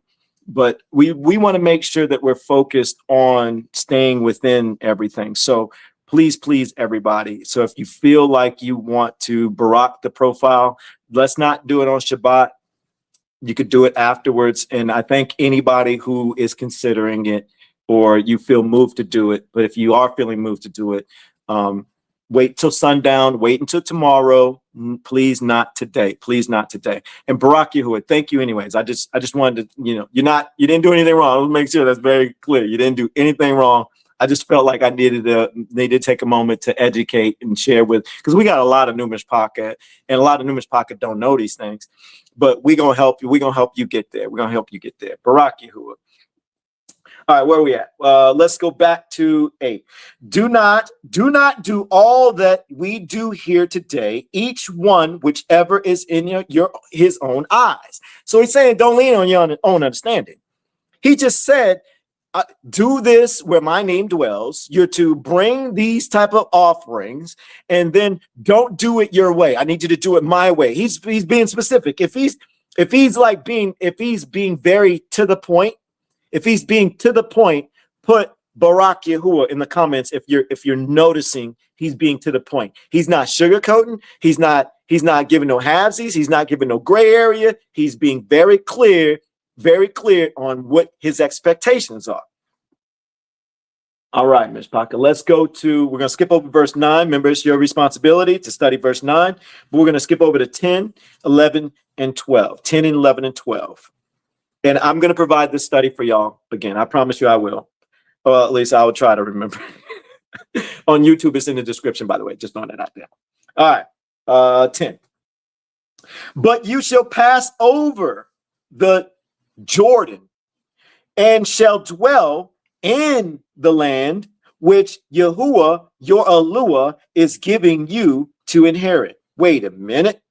And he shall give you rest from all your enemies round about, and you shall dwell in safety.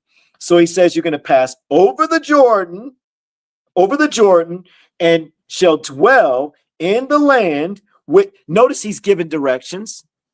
He's given directions. Keep that in mind. 11. And it shall be that unto the place which Yahuah, your Eluah, chooses to make his name dwell there. So he's also still saying, my name has to be at this spot. It's my spot I like to hang out in is what he's saying. This is my little domain. The rest of the world is still mine. I let the other nations have that, but this one is for me, is what he's saying. There you are to bring all that I command you, your burnt offerings, your tithes, your contributions. Notice he's doubling down. He's repeating himself. Can I get doubled down in the comments? He's doubling down. He just said that twice in the same chapter. So if he's saying it twice, you think he means it, right? I think he means it if he's going to say it twice. The contributions of your hand and all your choice offerings which you vow to Yahuah. Barak Yahuah. Verse 12. And you shall rejoice before Yahuah, your Eluah, you and your sons and your daughters and your male servants and your female servants and the Levite who is within your gates, since he has no portion, no inheritance with you. So we just got through talking about that, right? We just got through talking about that. That's how it works. That's how it works. Barak Yahuah. All right. Let me widen this out so y'all can see what this says. Notice the Levite name as named as a participant inside this feast structure. The chosen place is the location. The land is the condition for entering the system. Can I get a Barak Yahuwah? Let's go to verse 13. 13 and 14. Guard yourself that you do not offer your burnt offerings in every place that you see.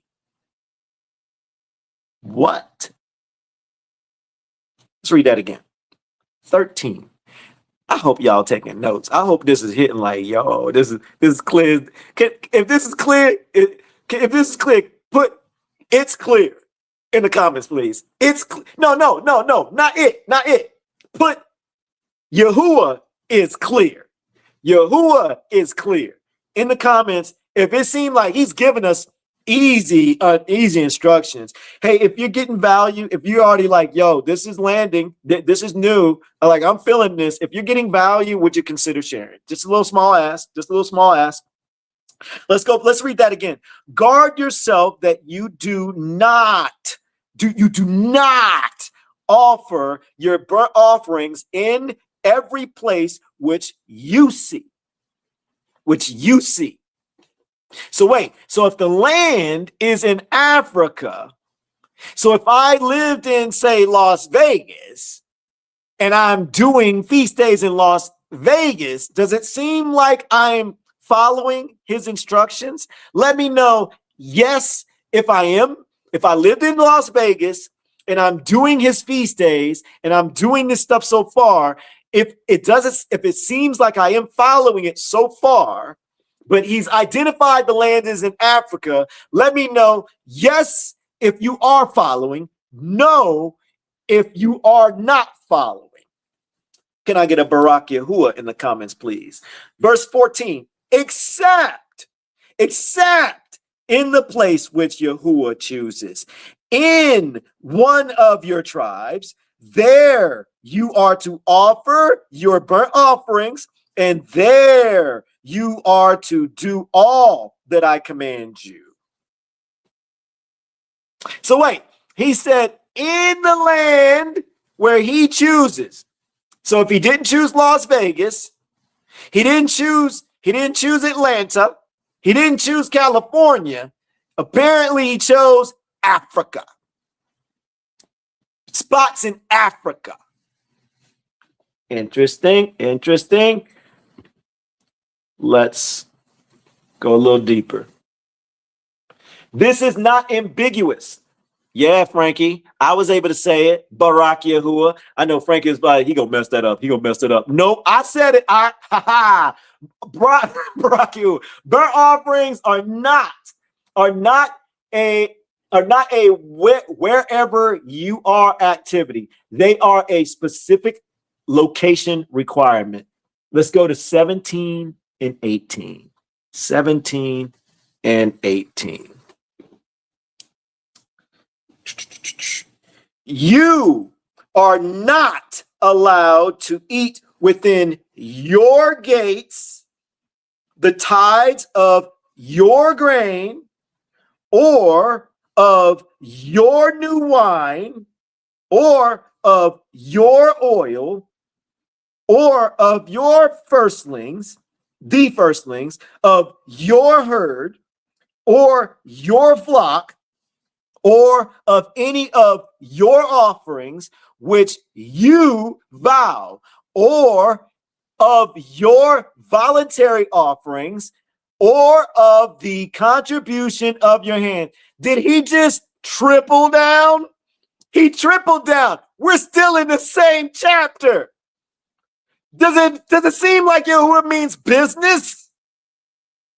Can I get Yahuwah means business in the comments, please? And if you want to put tripled down, He ain't gonna say it 3 times for no reason. He's saying, yo, do it my way, how I want it, not the way you want it. He's clear so far. Barak Yahuwah. Let's keep going. Verse 18. But eat them before Yahuwah, your Aluah. Oh, wait a minute. He wants us to spend time with him where he is. And he wants us to eat there. Let's see what else it says. In the place which Yahuwah, your Elohim, chooses, you and your sons and your daughter and your male servant and your female servant and the Levite who is within your gate, and you shall rejoice before Yahuwah, your Elohim, in all that you put in your hands to do. Barak Yahuwah. Barak Yahuwah. So he's saying, yo, my spot, my land where my name dwells, that's where things pop off. Anything outside that, he said, don't do it. He said, give it to me again, sis. Barak Yahuwah. Let's go. All right, let's widen this out. Let's keep it moving. Altar is explicitly. My bad, Frankie. You can have that one. But he's like, oh, Aki, I'm gonna get you now. You said the wrong word. You said wrong word. I'm gonna go ahead and let's keep going. Choose. Now I'm fumbling. Marilyn, stop laughing. Chosen place is explicit. I'm messing up again. I need to run. This is not optional text. This is the law. This is the law. Let's do 12. Let's do 1239. The 1232. Look, Frankie getting a lot of good ones. Like Aki, I'm taking notes on your slip ups too. Well, Frankie, I ain't seen him yet, man. He in the comments. I ain't seen him yet. Don't be putting him up here. He gonna say something crazy. I'm just saying. So I ain't been paying attention. I just been taking shots. I need to get ahead of him sometimes. All right, verse 32. All the words I am commanding you, guard to do it. Do not add to it, nor take away from it. That's what I'm talking about. Let me leave Frankie alone. Let me find somebody else to mess with. I'm gonna find Johnny J. What up, Aki? I see you laughing. Bonita, shalom, Shabbat shalom, sis. Yvonne, what's up, sis? Yo, Yvonne has been gang new. Like, I think Yvonne, let me know. You've been about a month, 2 months, 3 months. She fairly new, but came in here just like, yo, give me the book. Like, where the book? Let's go. Like she is legit, like going after it. Barak Yahuwah. I see you, sis. I see you. All right, all right, Shabbat. And yet many are doing just that, added. She right. That's just a no. All right, part two. The Shabbat, the Sabbath. The weekly Sabbath and the sacrificial layer. The weekly Sabbath is the most transferable of all the appointed times. It is important to say that clearly. I think that was a note for myself. All right, Deuteronomy 5, Miss Baca. Deuteronomy 5, meet me there. Or be like Frankie. Sorry, it's no fun if me and Frankie don't like have like conversations like just with each other while we studying. It's just part of it. Deuteronomy 5, meet me at verse 12. I'm already there. Let me know in the comments when you are there. Some of y'all already beat me there. Shalom, Angela Calloway. I see you, sis, on YouTube. Kristen Fry. It was moving so fast. Shalom to get sis. I'm sorry. I can't even say half these words in the book. I'd be like, you gonna see me fumbling. I ain't gonna better get your name. Like I get a part. I'll probably use abbreviations. I saw a K. We'll just call you K. What? Right, K? She's like, all right, that's cool. All right. Deuteronomy 5:12. Let's get it.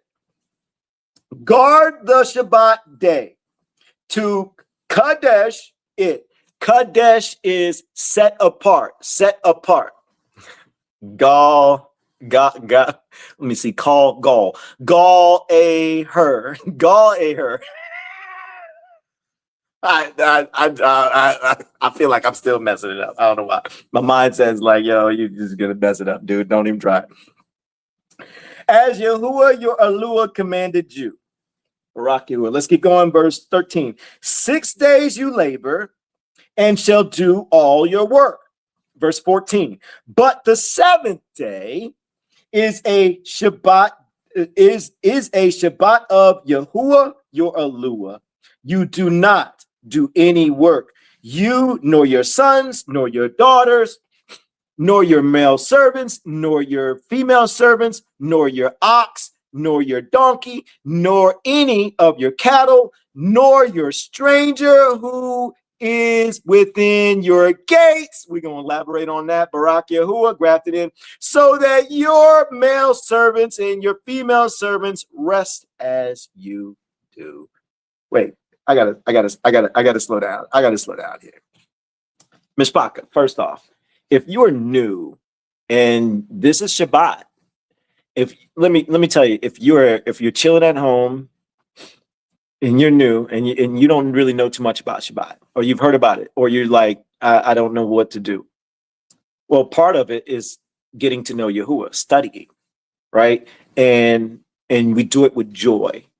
So if you're having fun right now and you got your book open, if you're at your table, if you're on your couch, if you're even in the bed, it don't matter if you're doing the cross the feet powwow on the floor. If you locked in, you in the book, you might be writing notes, you might not be writing notes, but you're learning about him today. You're participating in Shabbat perfectly right now. Now there's other pieces, but I'm telling you the part that you got right now, you got it right now. Can I get a Barak Yahuwah for the new Mishpaka who didn't know? They like, I don't know how to do Shabbat. What am I supposed to do? Well, you already doing a part of it. So Barak Yahuwah for you. I hope that gives you some encouragement. If you knew and you didn't know that, say I'm new. I didn't know that. Barak Yahuwah. That's a lot. You can just say I'm new and Barak Yahuwah. That's gonna let us know that you didn't know. And that's cool. We glad you here. We glad that we can help you participate without you realizing you participate. Let's keep going. We're at 15. But no. We're not gonna run past 14. No, we can't. Hold on.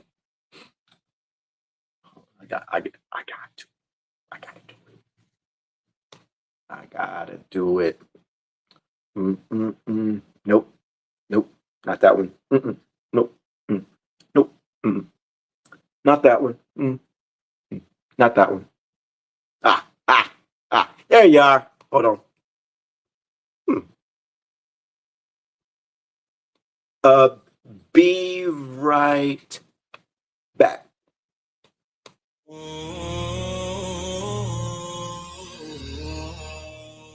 Warning sound. Streets about to shake. Yo, is scared. Truth gonna break. Wake up, sleepers, time to rise. Scripture guys to all the light. Let's go. Drop by Rock Yahuwah in the chat. We the assembly, truth is our combat. Battle cry sound, let the fight begin. Time to show the world what we win. They tried to block the door, but scripture says open. Isaiah 56 verses 3-7. Strangers start hoping. Yahuwah house welcomes all. No one gets denied. 1 Kings 8 verses 41-43. Fathers cry. Psalm 87 says he knows each name with care. Who says your people love my people? Unity we declare. Acts 10 shows Yahuwah breaks through every border. Ephesians 2 tears down walls, makes a new world order. Galatians 3:28-29. See promise standing. If you're in Yahusha, you're in there without condition. No small print, no tricks, just pure truth mission. Romans 9:24, call from every nation, Gentiles and Hebrews. Same salvation, grafted in deep roots. Can't be shaken, don't believe me. Fact check me. Check the scrolls, verify the truth. Scripture speaks to old and you. Let's go. Grafted in, I cast out. Yahuah wrote the plan. Tree of life, strong roots. Faith makes room to stand. Wild branch, hold tight. Same blood runs through us. In Yahuah shall we rise. Ruach moves us, no fuss. Grafted in, shout loud. No more gatekeeping. Truth is spreading fast. The whole world seeking. Drop room, I move. Yahuah in the chat, keep seeking. Can I get Yahuah in the comments, please? Don't believe me. Read the scrolls with ease. Scripture never lies. Truth will never see.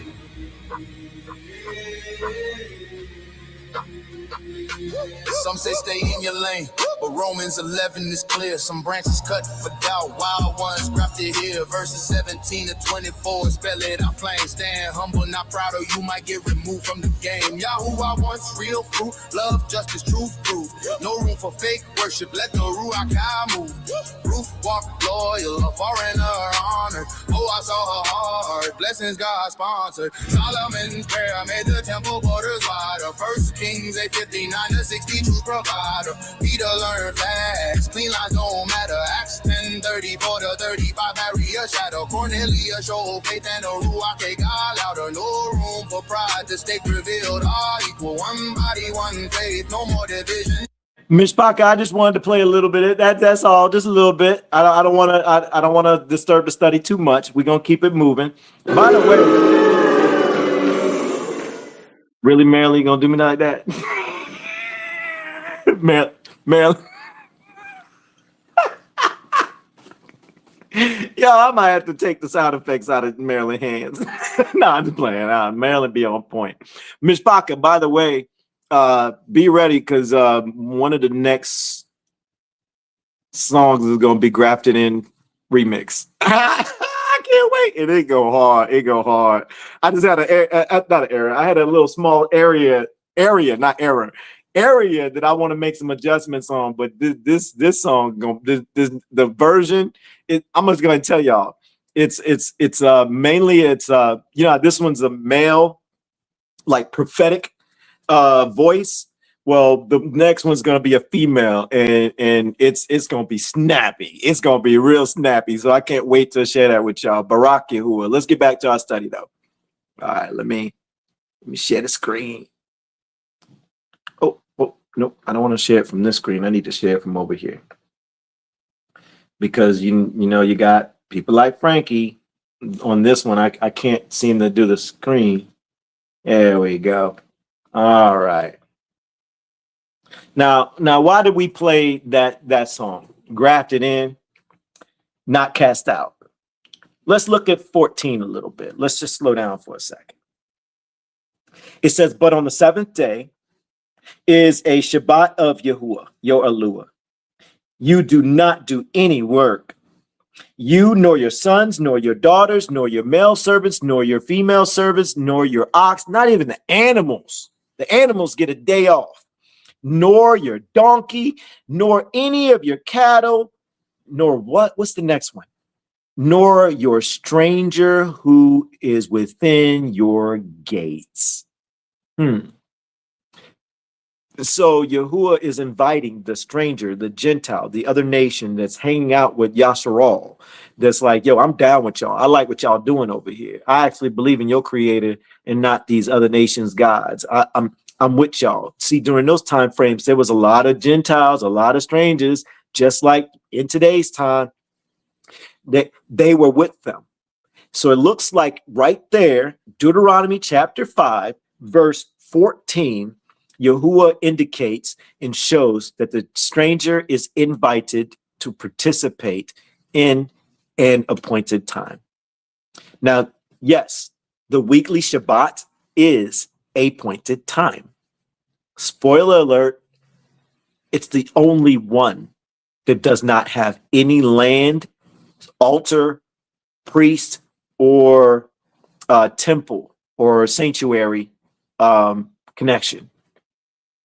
Which means the weekly Shabbat while we're in captivity, while we're in exile, is what we need to be focused on. One of the things we need to be focused on. Part of the things we need to be focused on. Barak Yahuah.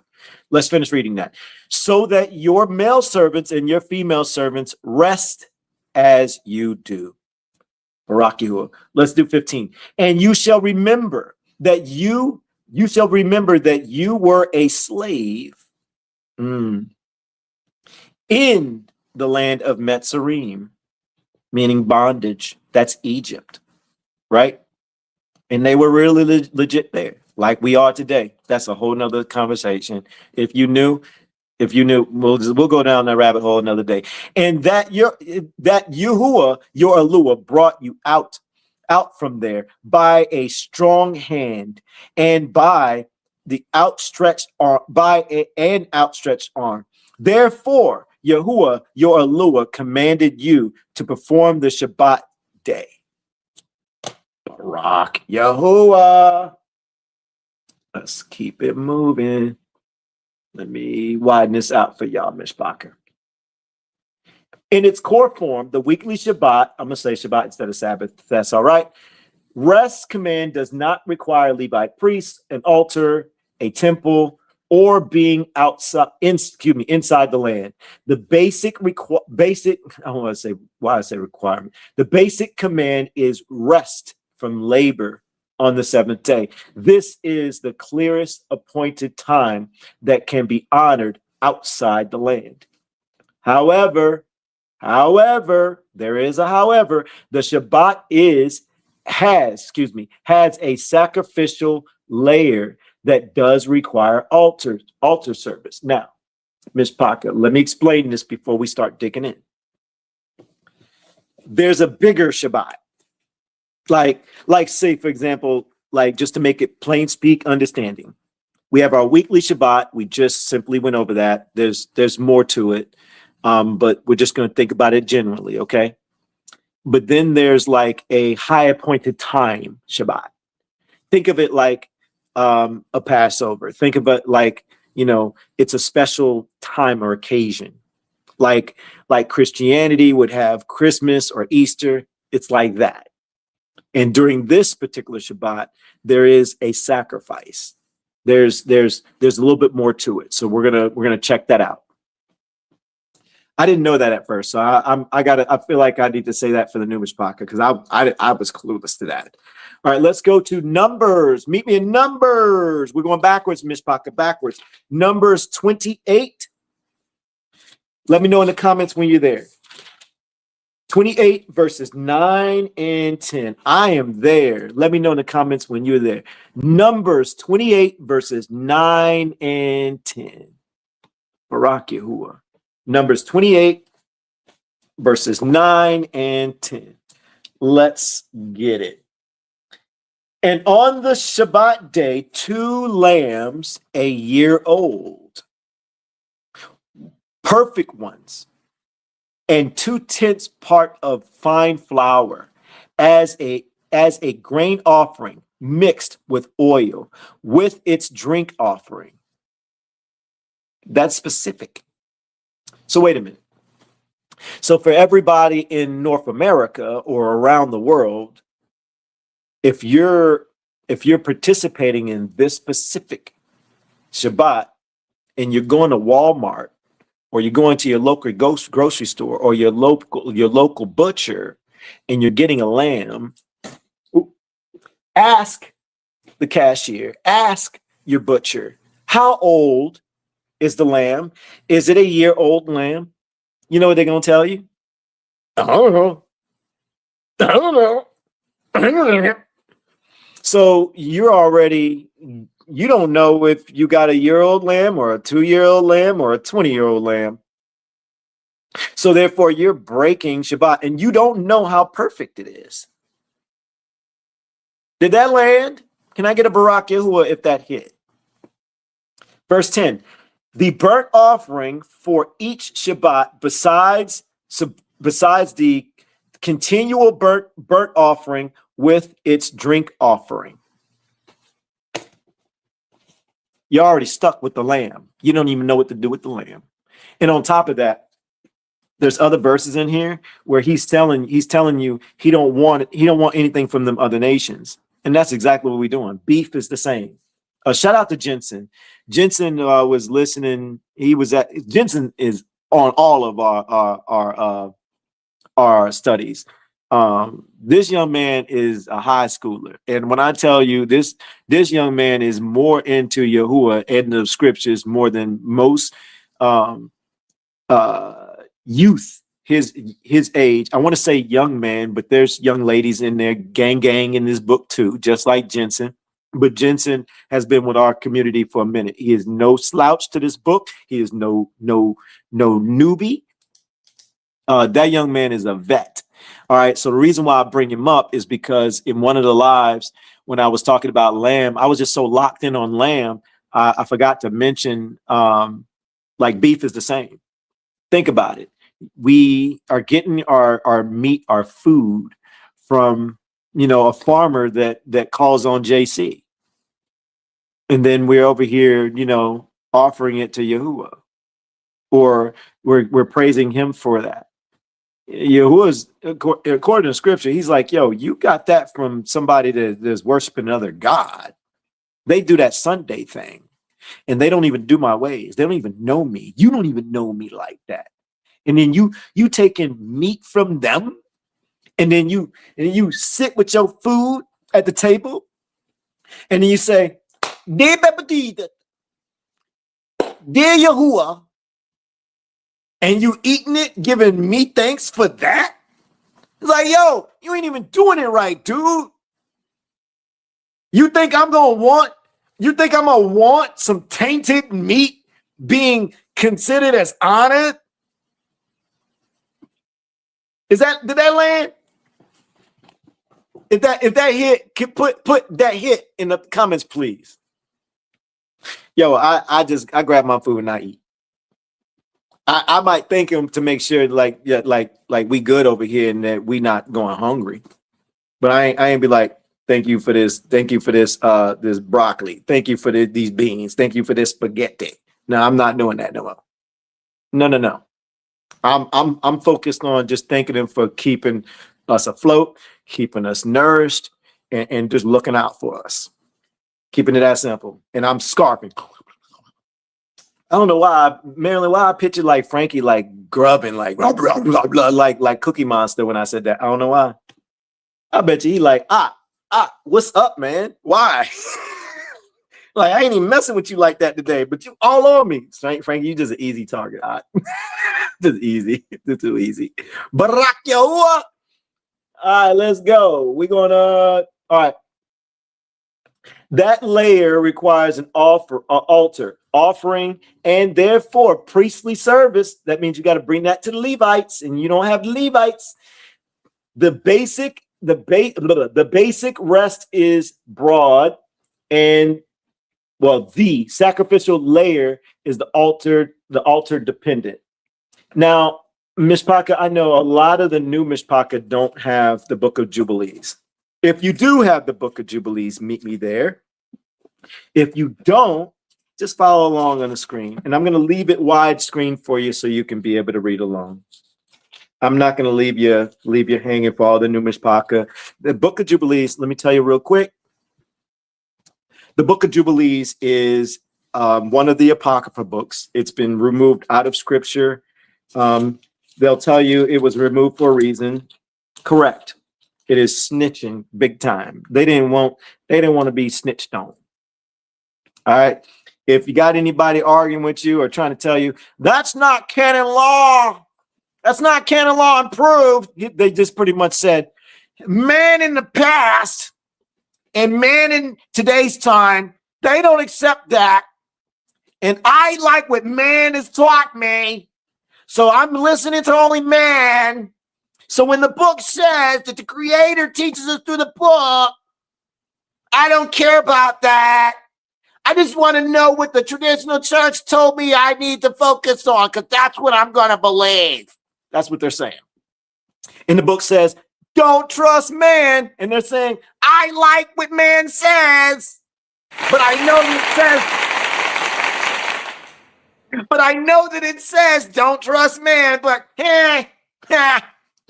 I'll do it anyways. Man, Kevin. I couldn't help that, sis. That just kind of slipped out. Barak Yahuwah. If you know, you know. Jubilees, chapter 2, verse 28. And everyone who observes it and guards the Shabbat thereon from all his work shall be Kodesh. Kodesh means holy. And Baruch, Baruch means blessed throughout all the days like us. Okay, Miss Paka, now I don't know what this one said compared to, yeah. Wait, did I read the right one? I read the right one.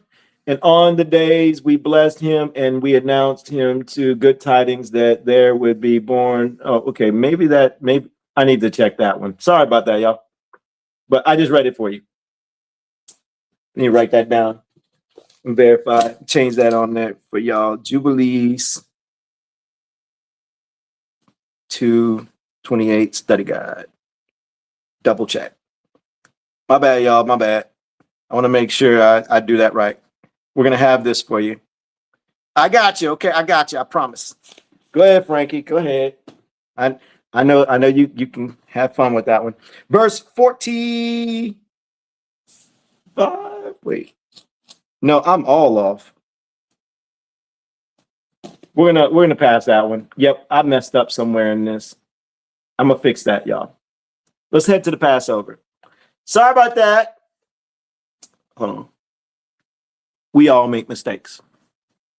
I got you covered this far, right? There's always somebody. I'm just saying. Yeah, look, I got this one, sis. I know. My bad, Bonita. You really got to call it out like that, though, right? It's all good. Y'all know I don't mind. Numis Paka. There's one thing that I hope that I'm in Palal. Palal means pray. That you'll realize if you like hanging out with us. I don't mind humbling myself to mistakes. I've made mistakes in this book, and being humble is what he requires of us. So when you learn something 1 minute and it needs to change, and the book says change it, like for the ones who are stiff-necked, they're the ones that are going to try to hold on to their ego and pride. Those are fruits showing.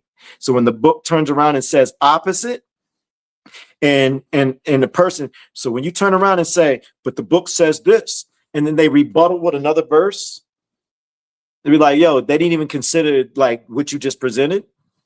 They might be in pride, they might be in error, which means they might be showing fruits. But you can't turn around and ignore book. You consider it all. So if you throw one at me, right, I'm gonna take a look at it. I'm gonna study it. And if you got something, I'm gonna look at it and I'm gonna ask our creator. But I'm also gonna apply mine to what I got too. I'm not gonna take halvesies. I'm not gonna be like peace and peace. You don't do that either. You take it all, and then you start talking to Yahuwah, asking him like, I'm confused. I don't know what to do. It's the book is saying this, and it's saying this. I need you to reveal to me, expose what this means. Is there a bigger picture here? That's what I do. And when I tell you, he will show it to you. He will show you how the dot. Give me again, sis. He will show you how it all connects the dots. Or you might realize, I think this is an edit. I think this is an add to. I think they mess with this one. That's a thing. If you're too churchy and you're like, I can't believe he just said that. Well, they were bold enough to take the creator's name completely out. You don't think they're bold enough to make a adjustment to the word? We got to stop playing, man. We got to stop playing. All right, let's hit Passover. This is a fun one right here. This is going to be a convicting one. Barak Yahuwah. All right, so the original Exodus Passover. We're going to chapter 12, Miss Parker. The Passover is where the most complexity lives. The text must be followed carefully. Now, why are we going to Exodus?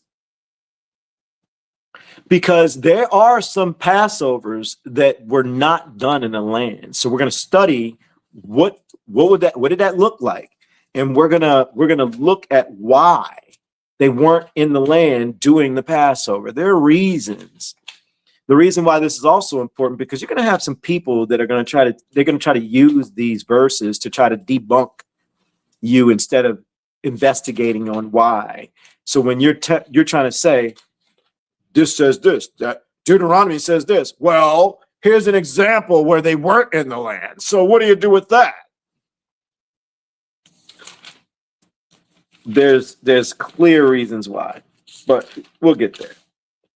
Barak Yahuwah. Meet me at we're chapter 12, verse 1. Oh man, we're going deep. We're going deep on this one. All right, verse 1, chapter 12. I saw a bunch of theirs, so I'm assuming it's good to go.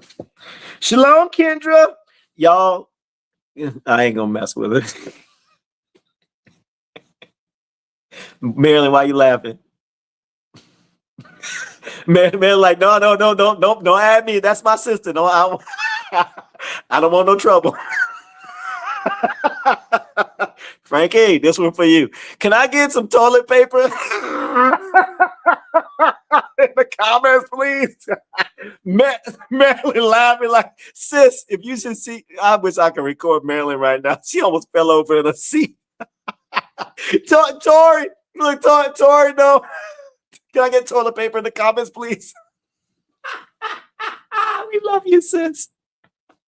Y'all, Kendra actually, like, she had a little incident at her job. And a toilet dispenser hit in there. I ain't making this. I can't make this. We love you, sis. But hey, you know what? Sis gonna be just fine. It's a long story. It's Marilyn, she gonna get me. You know what, sis? Hold up. I know I'm in trouble with Kendra right now. I need to make up. Nah, I shouldn't have done that. She gonna be like, Alon, y'all, this is for Kendra, so I'm not in too much trouble. So I gotta play. Marilyn crying. She wiping her. She got a towel on her face, y'all. Okay, y'all, look. Kendra, one of the admins, and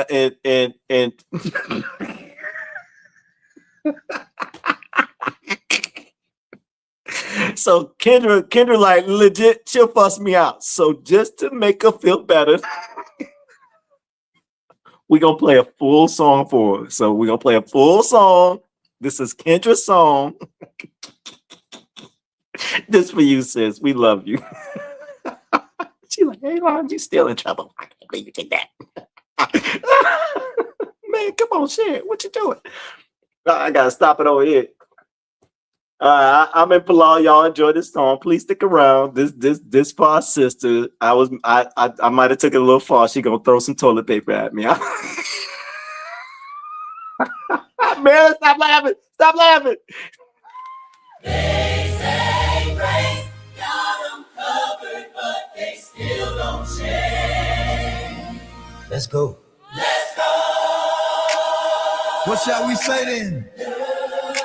Shall we continue in sin that grace may abound? Yahuwah forbid. How shall we that are dead to sin live any longer therein? That's right. Grace ain't a hall pass to play pretend. It's power to stop what the flesh defends. Paul never wrote for the lawless crowd. He spoke to the call who were bowed. I'm proud. They twisted letters like a license key. But the code of truth still locks the free.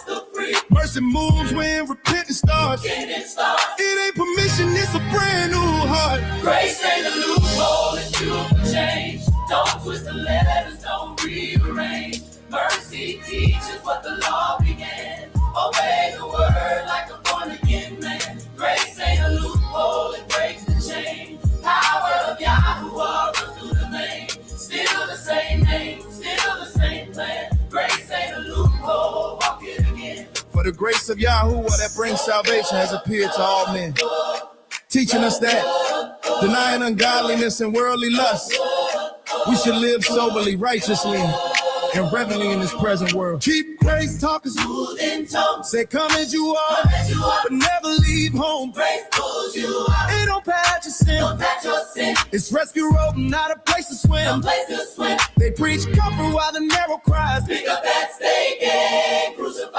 Yeah, mercy ain't grease for a slipping hand. It's the grip of truth so the soul can stand. Fire don't fall where the heart won't turn. Fire don't fall. Lay grace is a lesson you gotta learn. Fire. Ruach power, discipline, flame. Grace and Torah speak one name. Barak Yahuah, Aluah, Ruamu Yahuah. Can I get Barak Yahuah? Barak Yahuah, Yahuah in the comments, please. If you know his favor calls you higher, type no more loopholes set on fire. For certain men have crept in unaware, turning the grace of our Alu into lasciviousness, denying the only master and our Yahuwah. Yeah. They selling grace like a coupon code. Send half price down in Churchy Road. But the fine print reads, repent and live. Only obedience proves you his. If you trample blood for a week and thrill, Hebrews 10. Judgment's real. Grace was costly, blood and play. Don't cheapen love. Don't mock his faith. Don't mock his face.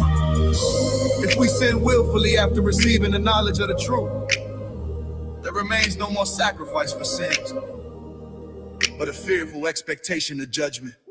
Grace ain't a loophole, it's fuel for change. Don't twist the letters, don't rearrange. Mercy teaches what the law began. Obey the word like a born-again man. Grace ain't a loophole, it breaks the chain. Power of Yahuwah runs through the vein. Even as our beloved brother Paul also wrote according to the wisdom given to him, in which some things are hard to be understood, which the unlearned and unstable twist, as they do to other scriptures. Yo, I could picture Kendra be doing this when she hit this part. I'm telling you, watch. To their own destruction. Barak Yahuwah, Aluah, Ruamu Yahuwah.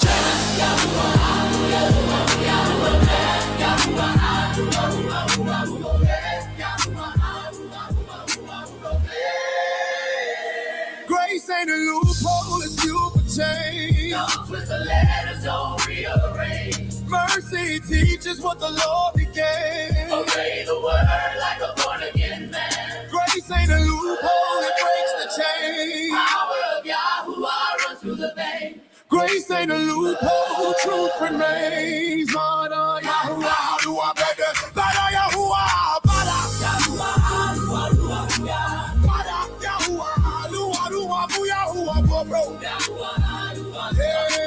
Bada Yahuwah, Ruach, law still stands. Mercy reigns. Grace restored. Not entertained. No loopholes here. Just hearts retrained.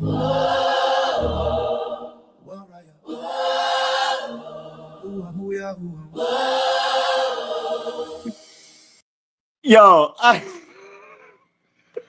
had to say, first off, I didn't think that Marilyn was going to put up Frankie's comment, right? But I had to say the funniest comment, there were two of them that caught my attention. Brian, your comment about you got Kendra back because it wasn't Charmin, that was good. But I'm telling you, when Tori said you got to get hit by a toilet paper dispenser for Elon to play the full song.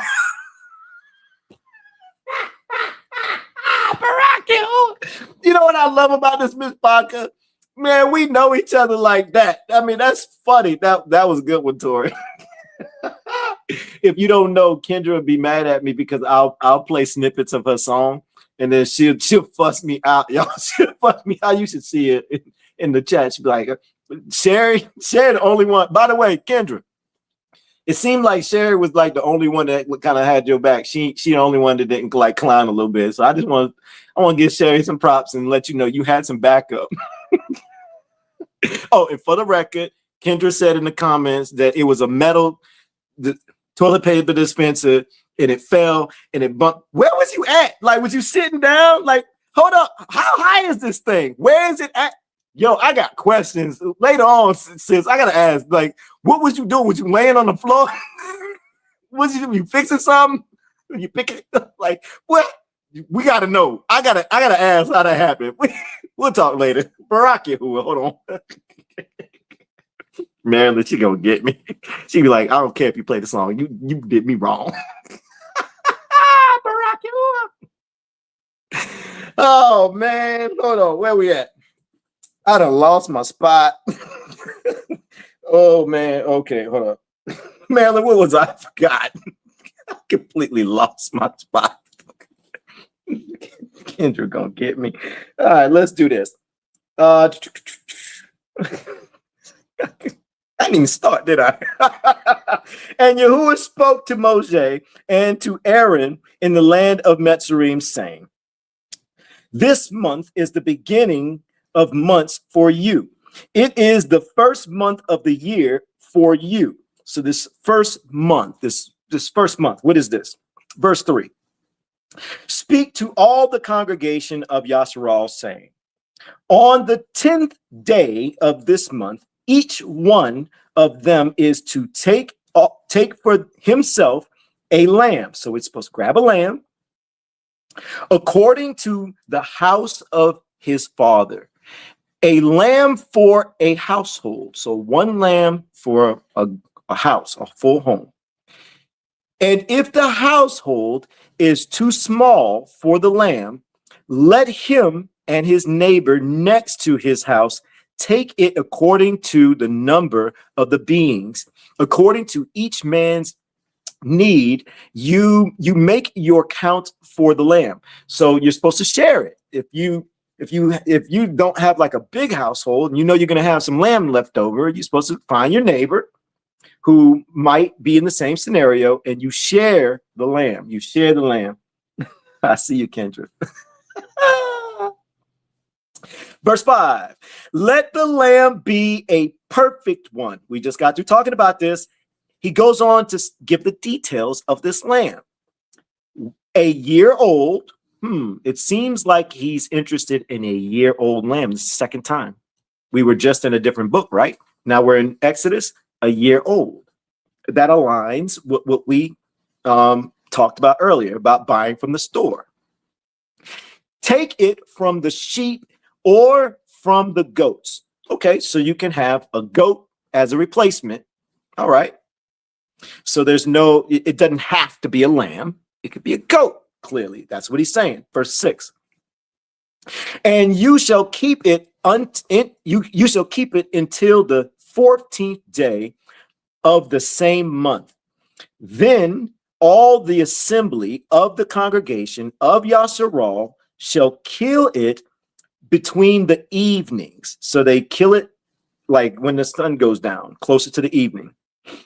And they shall take some of the blood and put it on the two doorposts, and on the lintel of the house where they eat it. Okay, wait, I can't help but think. Even some Christians do this, or we're gonna say the traditional church. We're not just gonna say Christians, because there's all type of different denominations, that they have in their religions. I'm gonna keep going. So he says to take the blood and put it on the doorpost, right? Okay. In today's time, they'll take like a red cloth representing it. You see how they're leaning on their own understanding already? How many?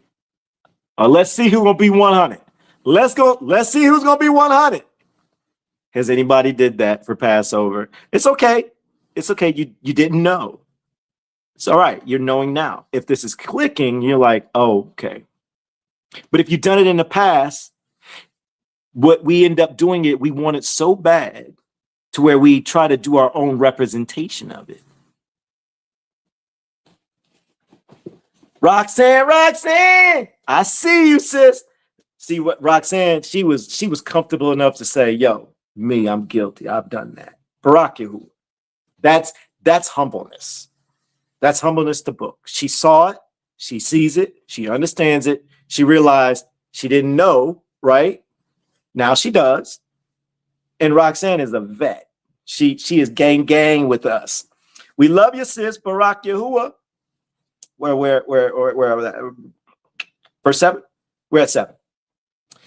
And they shall take some of the blood and put it on the 2 doorposts and on the lintel of the houses where they eat it. And they shall eat the flesh on that night, roasted in fire with unleavened bread, and with bitter herbs, they shall eat it.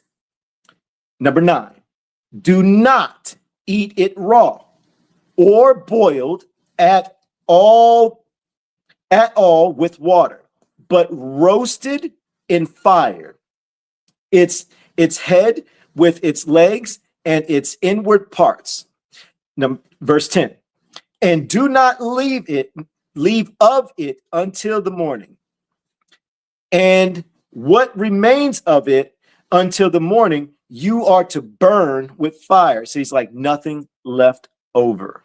Everything has to go and be burnt. 11, and this is how you eat it. Your loins girded, your sandals on your feet, and your staff in hand, and you shall eat it in haste. It is the Passover of Yahuwah.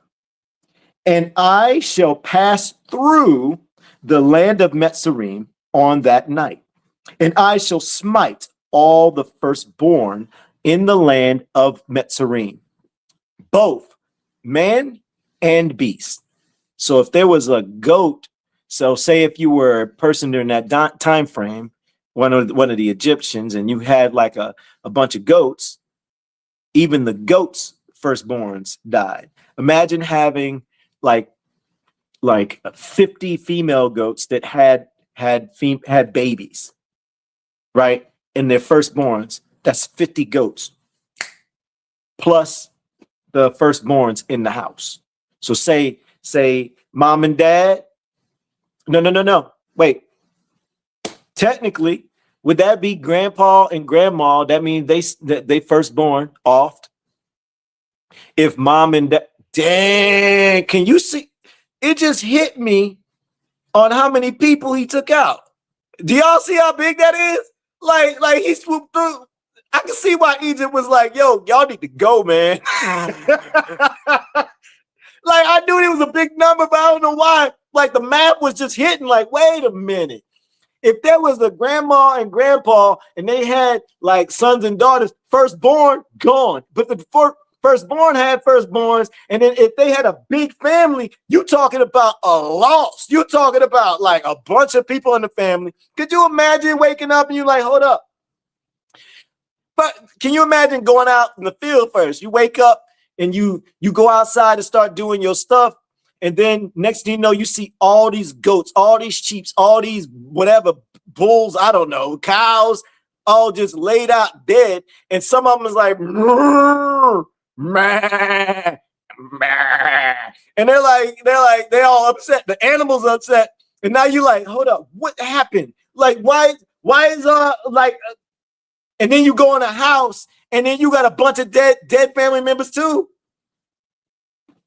Man, yo, that just like hit. Who ain't playing? In the land of Mitzrayim, both man and beast, and on all the mighty ones of Mitzrayim, I shall execute judgment. I am Yahuwah. Woo! Barak Yahuwah. 13. And the blood shall be a sign for you on the houses where you are.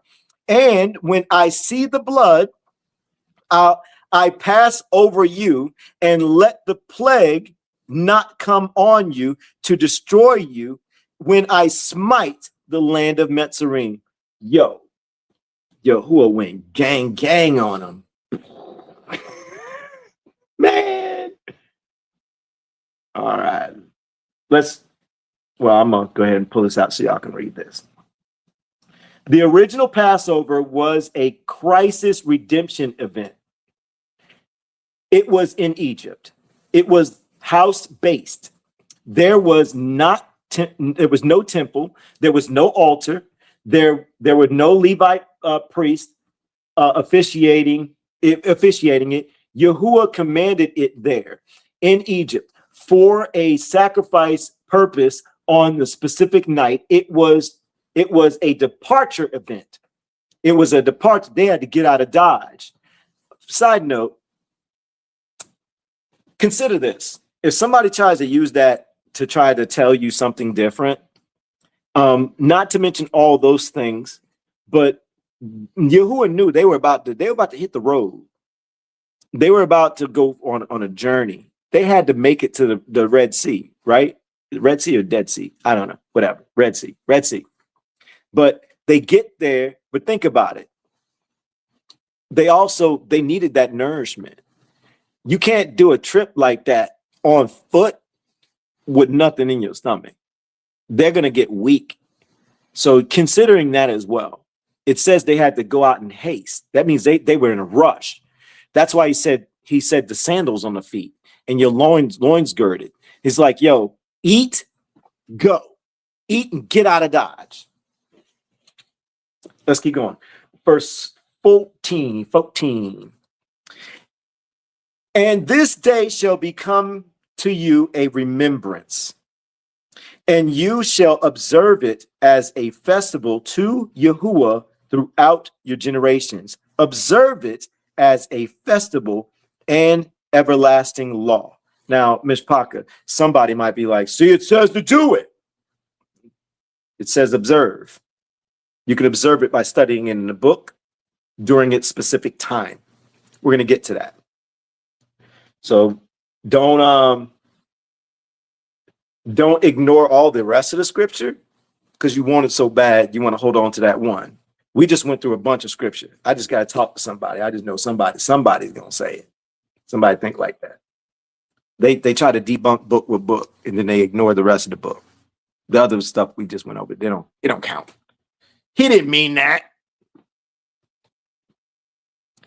Let's go to verse 24. 24, we're going to do 24 and 27. I'm sure y'all don't have far to go. We're in the same chapter?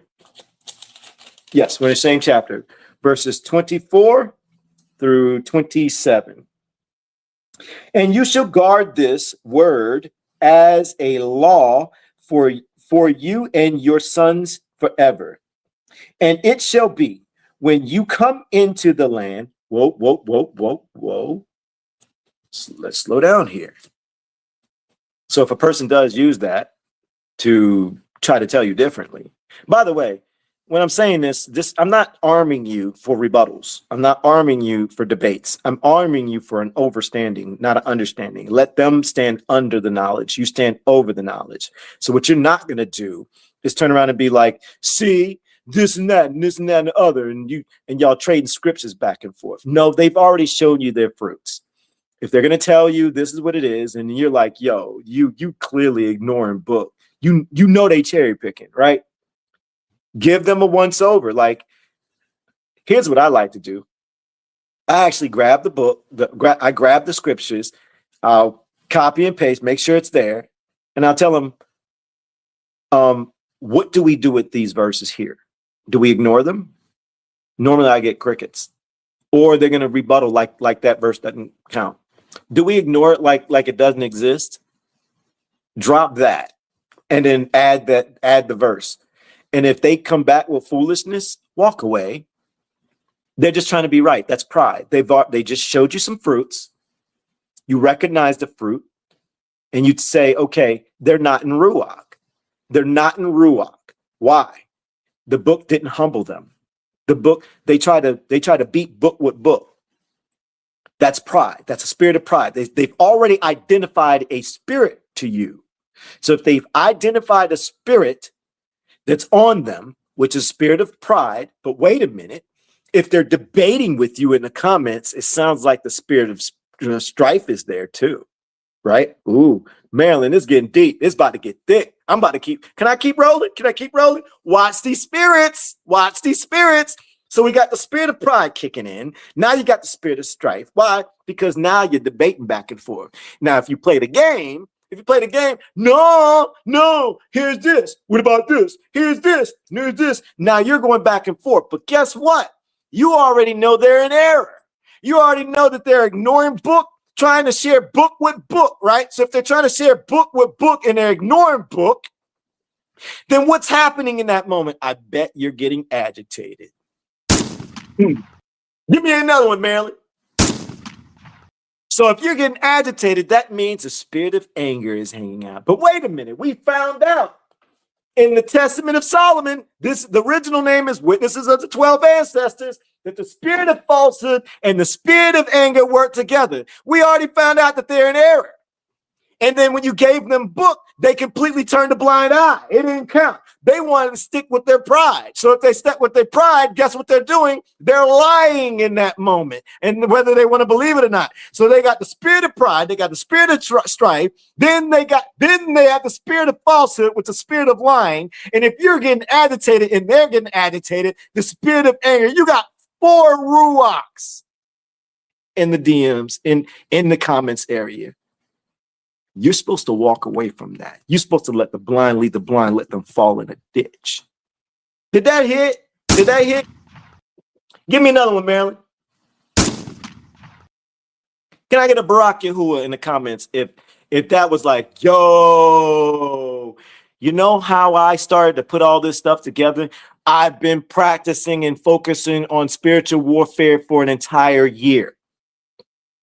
And Yahuwah showed me to stop looking at people first. Look at the spirits first. People are vessels. You're good people. We're all good people. If these bad Ruachs was not messing with us, everybody would be treating everybody much, much differently. I 100% believe that.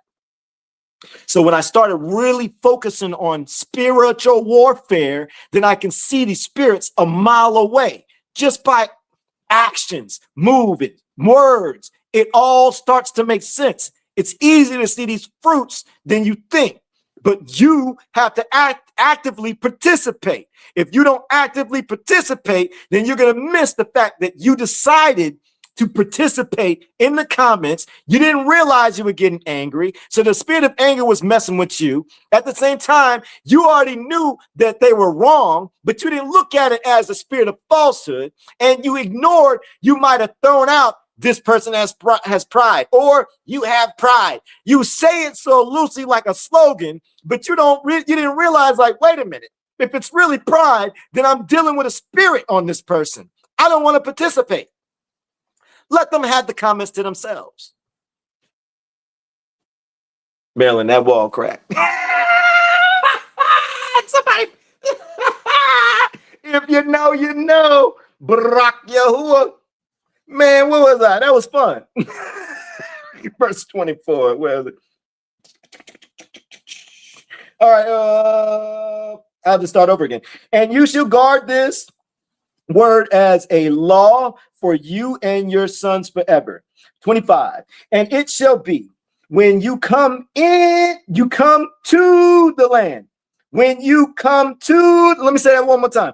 When you come to the land which Yahuwah gives you. You ain't there yet, according to this. They weren't there yet. When they do, what does he say? As he promised that you shall guard this service. And so in the land, he's already said in advance, he said, yo, when you get in the land, you're going to guard. The key word, the fine print was guarded in the land that he's going to give. He didn't say outside the land. He took them from another land, from another area where we at right now. He took them from Egypt. He brought them from Egypt, brought them to the land where he wanted his name. Here we are, literally in Egypt. Numish Pocket, you probably like, yo, how's this Egypt? Long story. Some of y'all know me. They tell you to your face. And then he laugh in your face. Some of y'all believe it. Some of you don't. So if they turn around, if you're a person that believes, they tell you to your face. It's like they got to. It's like one of their hidden laws, and you just don't believe it. Well, maybe you need to start believing. Is that in that new building off the side? That's in Memphis, actually. It's in Memphis? Yeah. Oh, so that's where you were? Yeah. I see. Memphis, the capital of ancient Egypt. Right. Yeah, you're bringing what? Perhaps that's where our new God will come from. Yeah, no kidding. No kidding. Yeah, I wish that was funny. Let's just keep going. That laugh. You know. I'm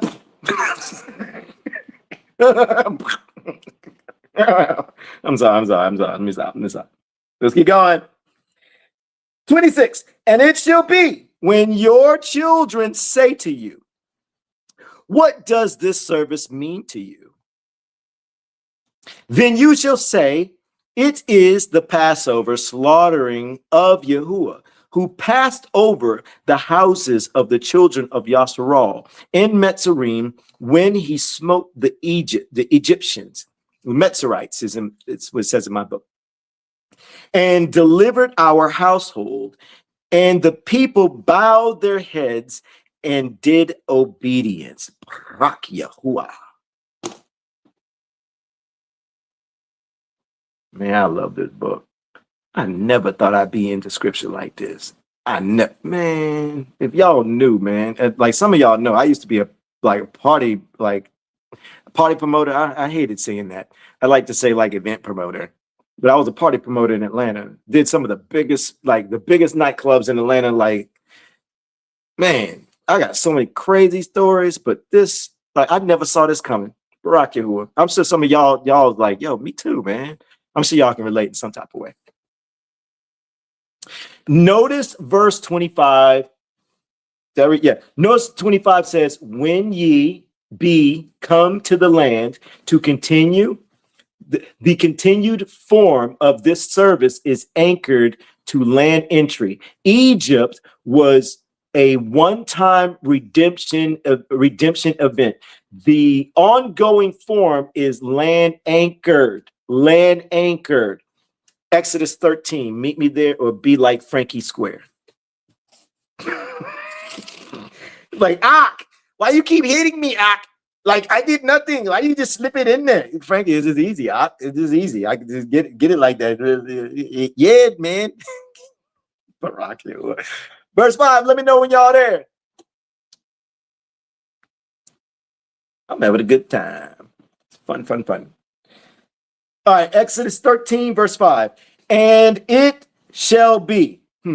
What is he going to say? When Yahuah brings you into the land of the Canaanites. Wait, he says, and it shall be when Yahuah brings you into the land of the Canaanites and the Hittites and the Amorites and the Hittite, mine's all weird. I think it's Hittites, and I think that's Jebusites. Mine's spelled a little different. Jebusites, which he swore to your fathers to give you, a land flowing with milk and honey, that you shall keep this service in this month. Wait, he didn't say in the future. When I put you back in captivity, remember there's an ad man called after this, just after Frankie, nope. I see you, Frankie. I will not attend that call. Marilyn laughing at you, Frankie. She just laughing. I just had to add this. She laughing at you. Anyways, all right, so notice he emphasizes when. He says, and it shall be, when I bring you into the land, do this Passover. You can't run from the land. It's in the book. Barak Yahuah. Man. Precept from precept. Land entry is, I got this one, Frank. I got it. Explicitly tied. I said it. Explicitly tied to the continuation of this service. Frankie, she did that for you. Clearly, she did that for you. Wilderness Passover. Let's go to the wilderness Passover. Yahuah commanded it, not man. So wait, they're not in the land yet. So what popped off? Meet me at Numbers chapter 9. Numbers chapter 9. Yo, hold on. Marilyn, what was the word I said? Mangit. Y'all, yesterday I was on a call with the admins. And no, it was a video. And I looked outside the window. My mom was watering the trees. And there was some birds. They were playing in the water, dumping around. I was like, oh, it's so cute. And I was like, I gotta show y'all this. So I tried to go outside and flip the camera around. I tried to go out the door nice and slow because I didn't want to scare them off. I messed up. They started scattering, right? And then I ended up talking, and I was trying to say, man, dang it. That's what I wanted to say. Man, dang it. And then I was like, they ran away. I ended up saying mang it. And I was and they couldn't help but laugh and tease me. And like, I don't know if y'all were there. Who was there when I was live one day and we were studying and we were and I tried to say Christian and Christianity, and I tried to say pagan, and then I ended up saying paganity by mistake. It just came out like dueled up, and it was like, yo, and then we ended up making a song about it. Want to hear it? Like a hit? I might.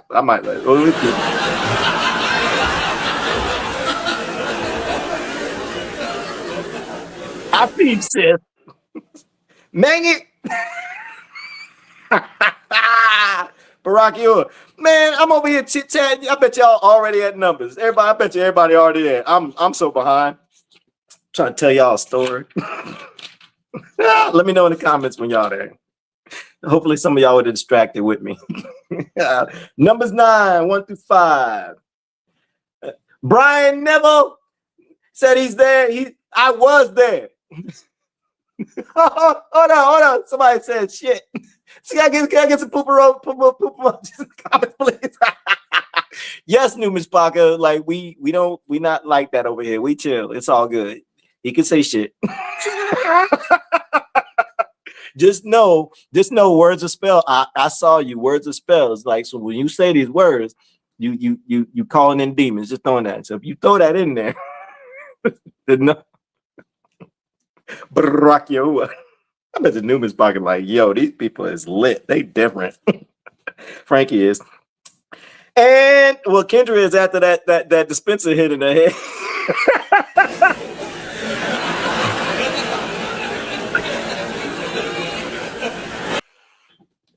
She gonna totally get me. Sherry, I need you to soften the blow. I got you, Aki. I got you. I'll talk to her before. Verse 9. And Yahuwah spoke to Moses in the wilderness of Sinai in the first month of the second year after they had came out of the land of Mitzrayim, Egypt, saying, now let the children of Yasharal perform the Passover at its appointed time. So they're in the wilderness still. These giants are still in the land. So they're not in the land yet, but now they're in the season. You're on your own, Aki. I try. Really, sis? Come on. Marilyn, maybe. Brian, fellas, I'm gonna need you. Frankie ain't gonna have my back, especially after today. It's gonna be me, Brian, and Jason. Jason, I need you. Brian.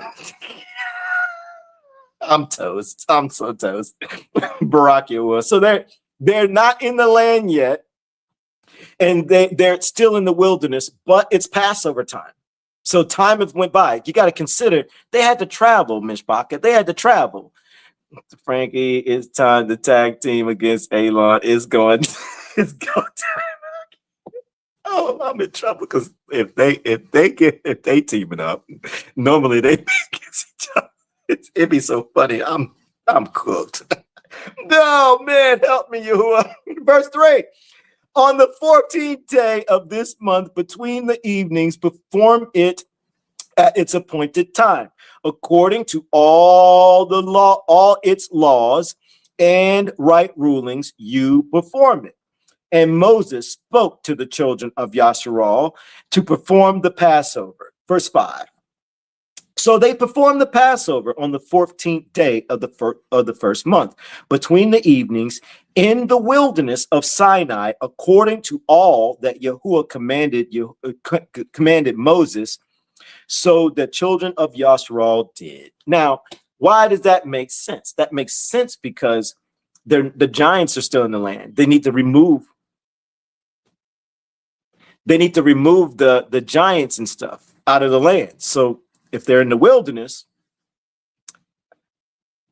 I just thought I heard my mom laugh. She probably laughed. She be watching the live. She probably laughing. Shalom, baby girl. Can I get a Shabbat shalom, baby girl, in the comments, please? All right, where was I? So you notice Yahuwah decided the place. It wasn't Moses. It wasn't Aaron. It wasn't the Yasharal. Yahuwah chose the location and the spot. But key word, watch this. Here's the key word. So they performed the Passover on the 14th day of the first month, between the evenings, in the wilderness of what? Sinai. They were at Mount Sinai. That's where he spoke to Moses, remember? So that's considered like a holy spot, a Kodesh spot. Kodesh means holy. So Yahuwah didn't say, hey, let's set up shop in this forest, in this wilderness. He didn't know. They were at a specific location, an important location. And remember, he put his name there, right? Hold on.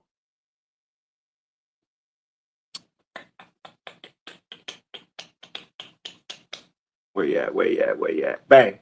The Book of Jubilees. Check this out, and I'll be back at the end. Chapter 1. The history given to Moshe on Sinai. This is the history of the division of the days of the law and of the testimony, of the events of the years, of their year weeks, of their jubilees, throughout all the years of the world, as Yahuwah spoke to Moshe on Mount Sinai, when he went up to receive the tables of the law and of the commandment, according to the voice of Eluah, as he said to him, Go up to the top of the mountain.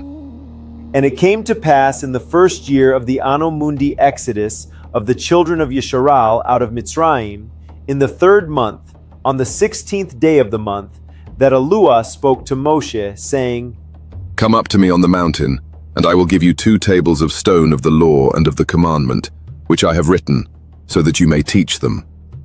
And Moshe went up into the mountain of Eluah, and the esteem of Yahuwah abode on Mount Sinai, and a cloud overshadowed it 6 days. And he called to Moshe on the 7th day out of the midst of the cloud, and the appearance of the esteem of Yahuwah was like a flaming fire on the top of the mountain. And Moshe was on the mountain 40 days and 40 nights. And Eluah taught him the earlier and the later history of the division of all the days of the law and of the testimony. And he said, Incline your heart to every word which I shall speak to you on this mountain, and write them in a book, so that their generations may see how I have not forsaken them for all the evil which they have worked, in transgressing the covenant which I established between me and you for their generations this day on Mount Sinai. And this is how it will come to pass when all these things come upon them, that they will recognize that I am more righteous than they in all their judgments and in all their actions. Now, Ms. Paka, I'm only going to show that one little clip. Think about this. You think Yahuwah is going to do all that and it not be a sanctified, like a Kodesh mountain? Verse 5 lets you know that. And what is the book has been telling us? It's going to be where he chooses his name, and he chose his name at Sinai. And clearly, they were at a place where he chose his name. That land. Can I get a Barak Yahuwah in the comments if that all clicked? If that all clicked. This is critical. This is a critical text. Passover was kept in the wilderness of Sinai, outside of Canaan, by Yahuwah's direct command. The tabernacle was there. Yahuwah chose that location. He commanded the keeping. This proves Yahuwah can appoint any location he chooses. It does not prove that man can appoint any location they choose. Now, wait a minute. Mishpaka, here's what I want to do. Because this study guide goes deep. I'm looking at the clock and I'm thinking about sundown. I have a podcast I want us to listen to. But I also want to provide this study for you. And I also don't want to skip over it. So here's what I want to do. I'm going to make sure, if you're on YouTube, it's in the description area. It's the link.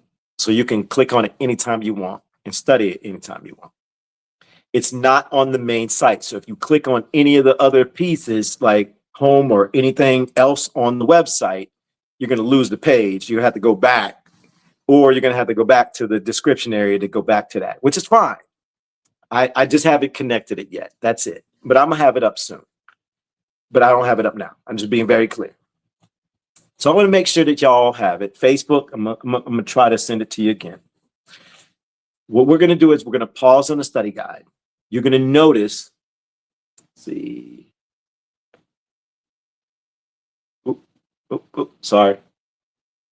Let's see here. Really wide screen. On this study guide, everything's clickable. So we're at Passover now. Part 4 is Unleavened Bread, Feast of Weeks. Let's click on 6. Bang. So you just click on it and it's going to bring you straight to this spot and you'll be able to read all that. And I still have to fix that Jubilees boo-boo from earlier on there too. Now, what you're going to notice on all of them, you're going to see the same pattern. Tied to the temple, tied to the land, priest. It's gonna have some type of connection to all these things that we do not have access to anymore. Okay, so if you're going to study this on your own, which is all there for you, make sure you repeat how we're studying. Line by line, precept upon precept, slow down, consider the fine print, talk to Yahuwah. Commune with him. Ask him. Matter of fact, when you start seeing the patterns and the consistency, try thanking him. Thank him for this new understanding. Show him that you see the difference. That's you coming into the knowledge of him, and he got it. Good. Oh, yeah. He wants you to, thanks, Frankie. He wants you to understand that. Sis, I just saw your text. Now we'll talk. We'll talk. Hold on one second, y'all. Hold on one second. Ooh, is it live? Oh, man, hold on. Hold on one second. Oh, come on.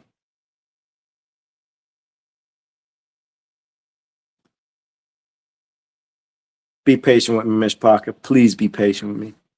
He rested. We rest. Woo! Yeah. Hold on. Let me save it. It's live. Bet. Put it in music. Y'all about to hear a new song, and then we're gonna listen to a podcast. That's cool. Let me know in the comments if that's cool. This song is it's a Shabbat song, and I'm just thrilled about this. Like I can't wait. I hope you guys really enjoy this song. I've been waiting for this thing to process for a minute, and it's finally there. Hold on a second. I'm adding it to our playlist. Normally when I drop a new song, I try to get it to our playlist and then I add it for everybody. That way you just start seeing new music. I don't know. Forgive me, Miss Baca. I'm sorry. I tell you what, here's what I'm gonna do. I'm going to start that podcast. And while the podcast is going, that's when I'll set it up, and then I might find a spot to we'll listen to it real quick. So let me go here. And let me find the podcast for you. Oh, can I get a disclaimer in the comments, please? When I was doing this podcast, I couldn't stop it from doing what it's doing. It kept repeating the same process. It was getting the information right, but for some reason, it was pulling in the word LORD when reading out scripture. It was bothering me, but the podcast was good. Like it was on point, and I didn't want to mess with it. So forgive me. You are going to hear it read scripture. It's going to mention Yahuwah's name, but when it hits some of the scripture, it says LORD. So when it says LORD, let's do this for esteem to Yahuwah. While we're listening to the podcast, if you hear the word LORD, drop Barak Yahuwah in the comments, please. That's us saying, Yahuwah, we recognize that that is a deity. We recognize that it was a mistake. We are here to honor you. So when we hear LORD, we're going to let you know in the comments that we know it's you and not the Baal worship. We're really here to get to know you and the information about you. So if you hear LORD, you might hear it like maybe four times. Maybe 5. I know. It gets sick to your stomach. I get it. But just listen to the conversations, and it's really good. Barak Yahuwah. Oh, wait. Share screen.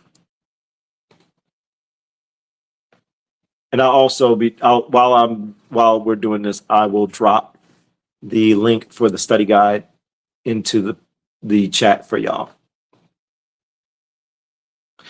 If you are getting value, would you consider sharing? Small ask. You don't have to. Just a small ask. Imagine signing a 30-year mortgage for a beautiful, completely custom-built, multi-million-dollar beachfront property. Right. Sounds pretty nice. Yeah, I mean, you go through this massive stack of paperwork, you're initialing every single page, completely thrilled about the panoramic ocean views, the private dock, all of it. Yeah. But then on move-in day, you decide that the commute from the beach to your office is just, well, it's a little too long. It is inconvenient. Oh, I see where this is going. Right. So instead of moving into the beachfront house you actually sign the contract for, you hire a contractor to build a replica of that house on some random, completely unauthorized dirt lot in the middle of the suburbs just because it's near your office. Wow.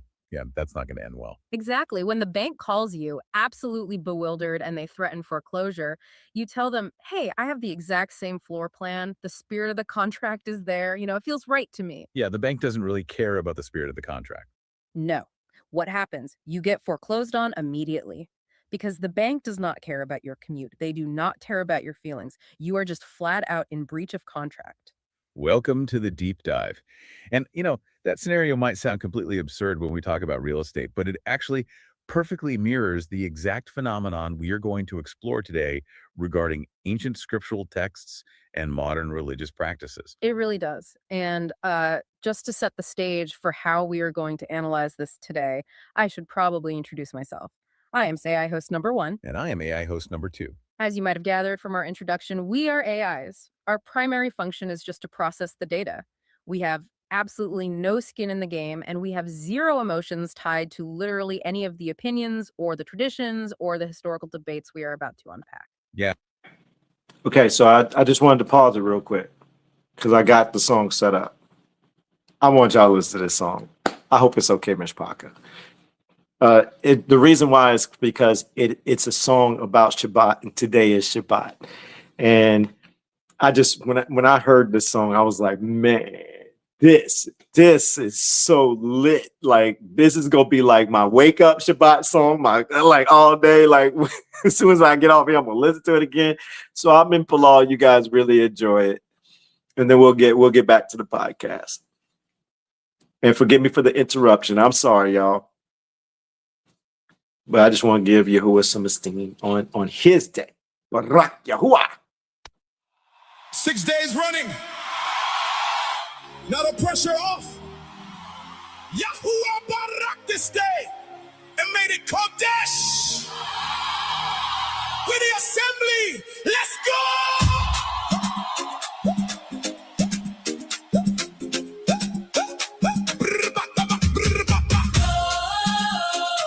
Before the mountain, before the camp, he wrapped up rest. Inside of time, no proving tonight, no chasing applause, just breathe in the room and peace in the walls.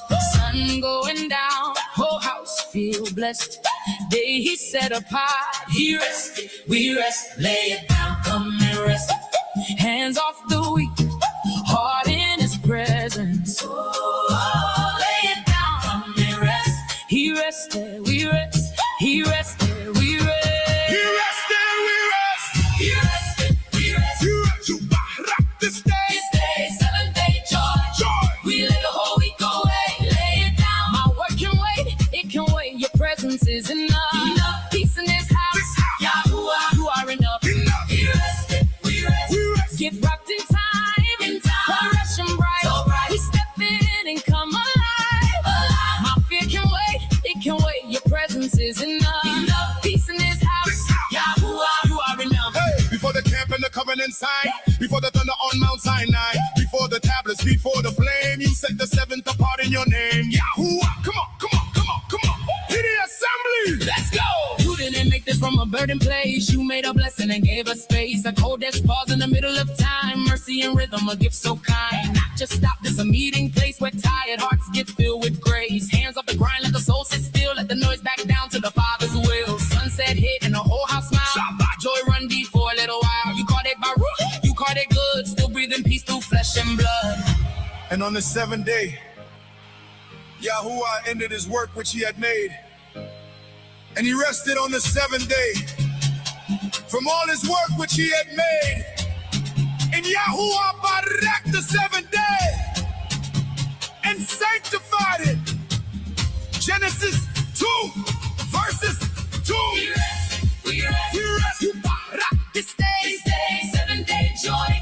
We lay the whole week away, laid it down. My work can wait, it can wait. Your presence is enough. Peace in this house. Yahuwah, you are enough. We rested, we rest. You're wrapped in time. Kodesh and bright. We step in and come alive. My fear can wait, it can wait. Your presence is enough. Peace in this house. Yahuwah, you are enough. The world say move, don't never pause, but I hear peace and you set apart, Lord. Mind get quiet and my breath moves slow. Shalom run deep in my chest and soul. Children laugh loud in the table full. Prayer go up in the room feel full. Praise in the air, no panic today. I leave that weight when I come this way. Who shall say Shabbat? Make a man not chains on the soul, but a healing plan. Lightness in my heart when I trust your name. I lay down in peace, I ain't got a strain. My bills can wait, My trust can wait. no idle work by the family gate. When I stop, that's faith out loud. I trust the Father more than the crowd. Call it delight. Call it delight. Shabbat joy make the whole house bright. Yahuwah, I trust you. Yahuwah, I trust you. Yahuwah, We're the assembly. Yahuwah, we trust you. I work and wait. My fear can wait. Your presence is enough. Your presence is enough. Breathe on this house. Peace on this house. Joy on this house. Rest on this house. We delight in you. We delight in you. If he lifted that pressure, say Barak Yahuwah. If he brought peace in your house, say Mumamu Yahuwah. We're the assembly. Entering the day blessed. Hands off the weak. Heart in his presence. Yahuwah. Come on, come on, come on. We're the assembly. Let's go. We rest. We're up to Barak this day. This day, 7-day joy. We lit a whole week away. Lay it down. My work can wait. It can wait. Your presence is enough.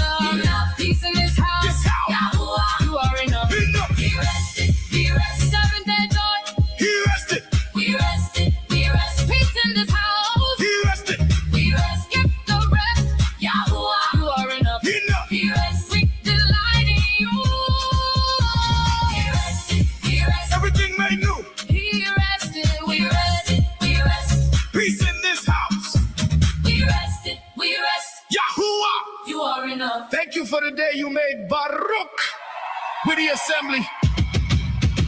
Keep your butt locked hot on this home. Stay in this house. Keep us in Shiloh. We rested. We rest. Barak Yahuah, I'm in Palal. You all enjoyed that. I love that song. That song is so lit. Man, it gets me so hyped. I just want, like, I wish Shabbat could be every day, but hey, it's all good. It's all good. Kendra, I see you, sis. Don't be too mad at me. We dropped another song. Think about that. Don't think about the toilet stuff, okay? All right. Barak Yahuah. Let's get back to it. Yeah, and that is a really critical distinction for the deep dive today. I mean, if the scriptures state a fact, we do not feel hot or cold about it. We don't get mad or upset. Right. We don't have feelings. Exactly. We do not have some childhood nostalgia tied to a specific holiday, and we certainly do not feel the sting of losing a community. Our only function is just to read the text and present the exact data it holds, completely impartially and methodically. But it is a fascinating anthropological observation that human beings have emotions tied to almost everything. Oh, absolutely. We process millions of data points on human behavior, and we have observed a very consistent, highly predictable pattern. As soon as the scriptural data challenges human comfort or challenges a deeply held tradition, the human truth meter immediately powers down. Yeah. And an emotional meter just completely takes over. It does. It's an understandable psychological defense mechanism. For instance, speaking directly to you, the listener right now, many of you woke up and you left the traditional church system. All right, you saw the cracks. You saw inconsistencies. And you're very quick to chastise and judge that traditional system for ignoring the biblical text at scale. Yeah. You really pride yourself on reading the book. But there's a blind spot. A huge psychological blind spot.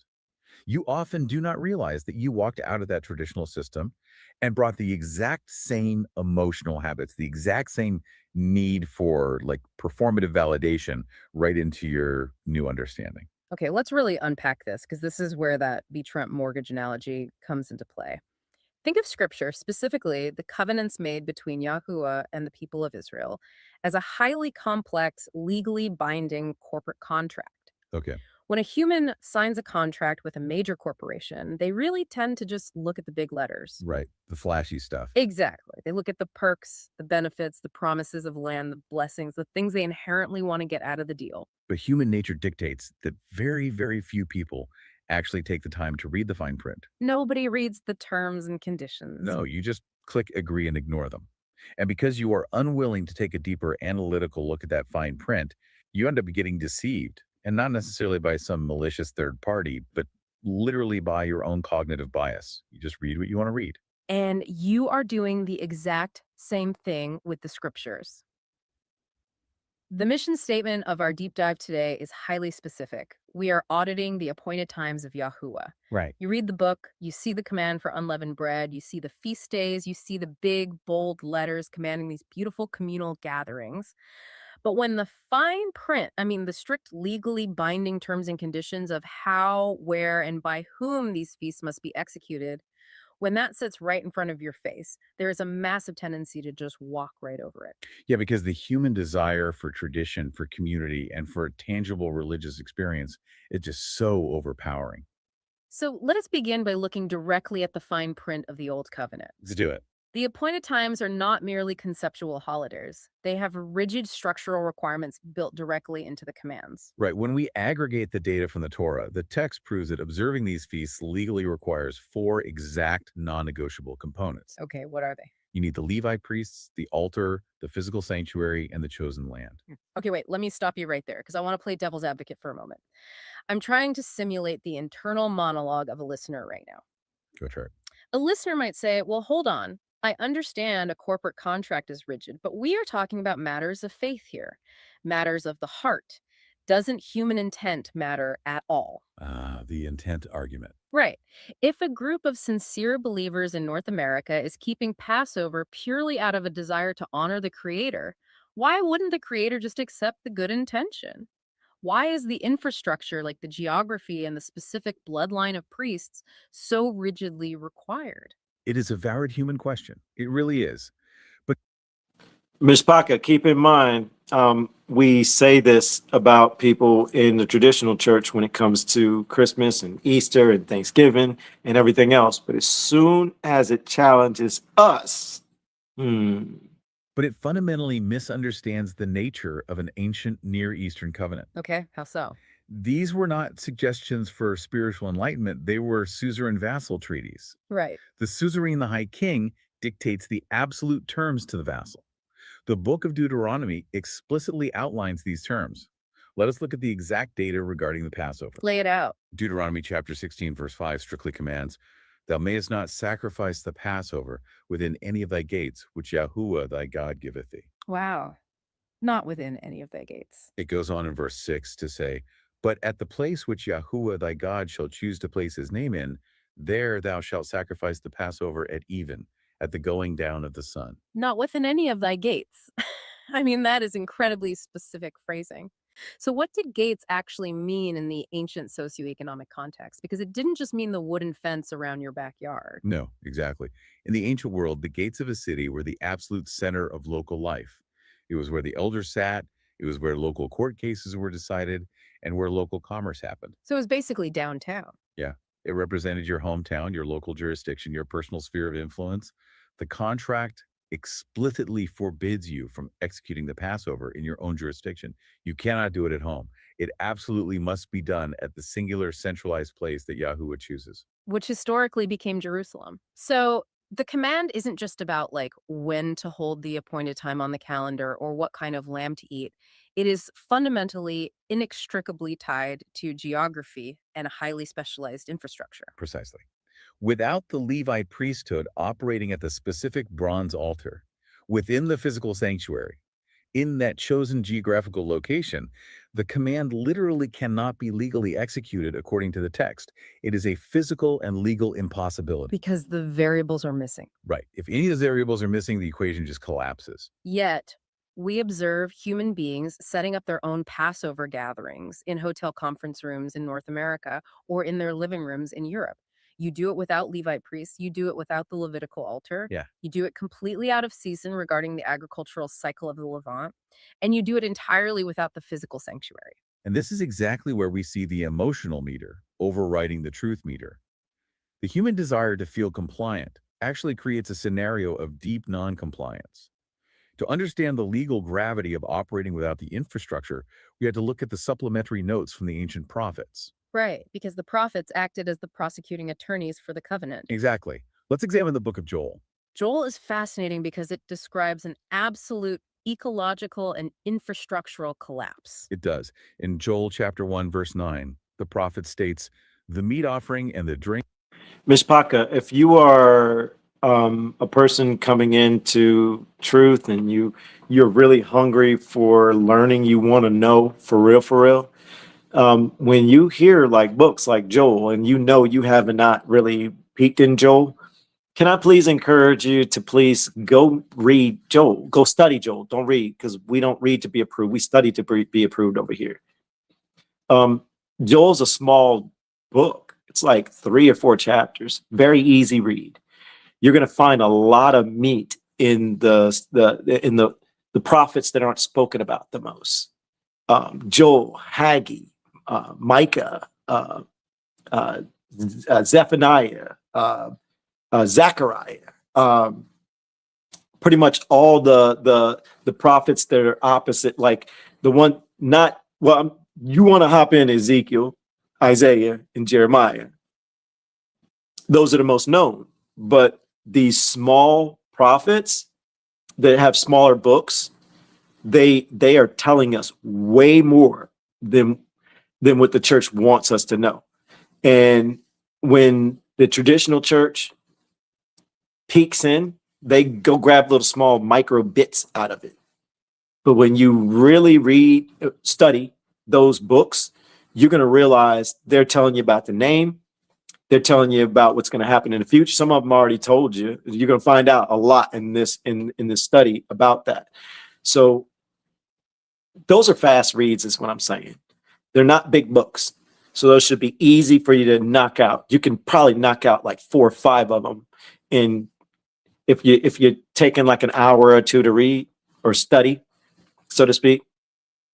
Very good books to jump in. I just wanted to share that. Also, if you're new coming into the live in this moment, the podcast, I couldn't pull it back from saying some of the pagan names like God and Lord, and the podcast was so good. It was hitting on a lot of points. I just didn't want to mess with it anymore. I wanted to go ahead and give it to you.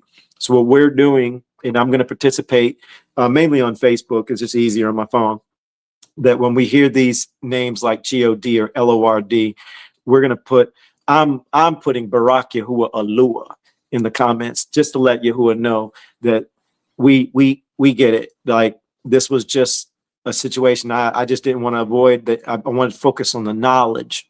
So forgive me for that. But I'm in Palau that you all appreciate the information that's given. Barak Yahuwah.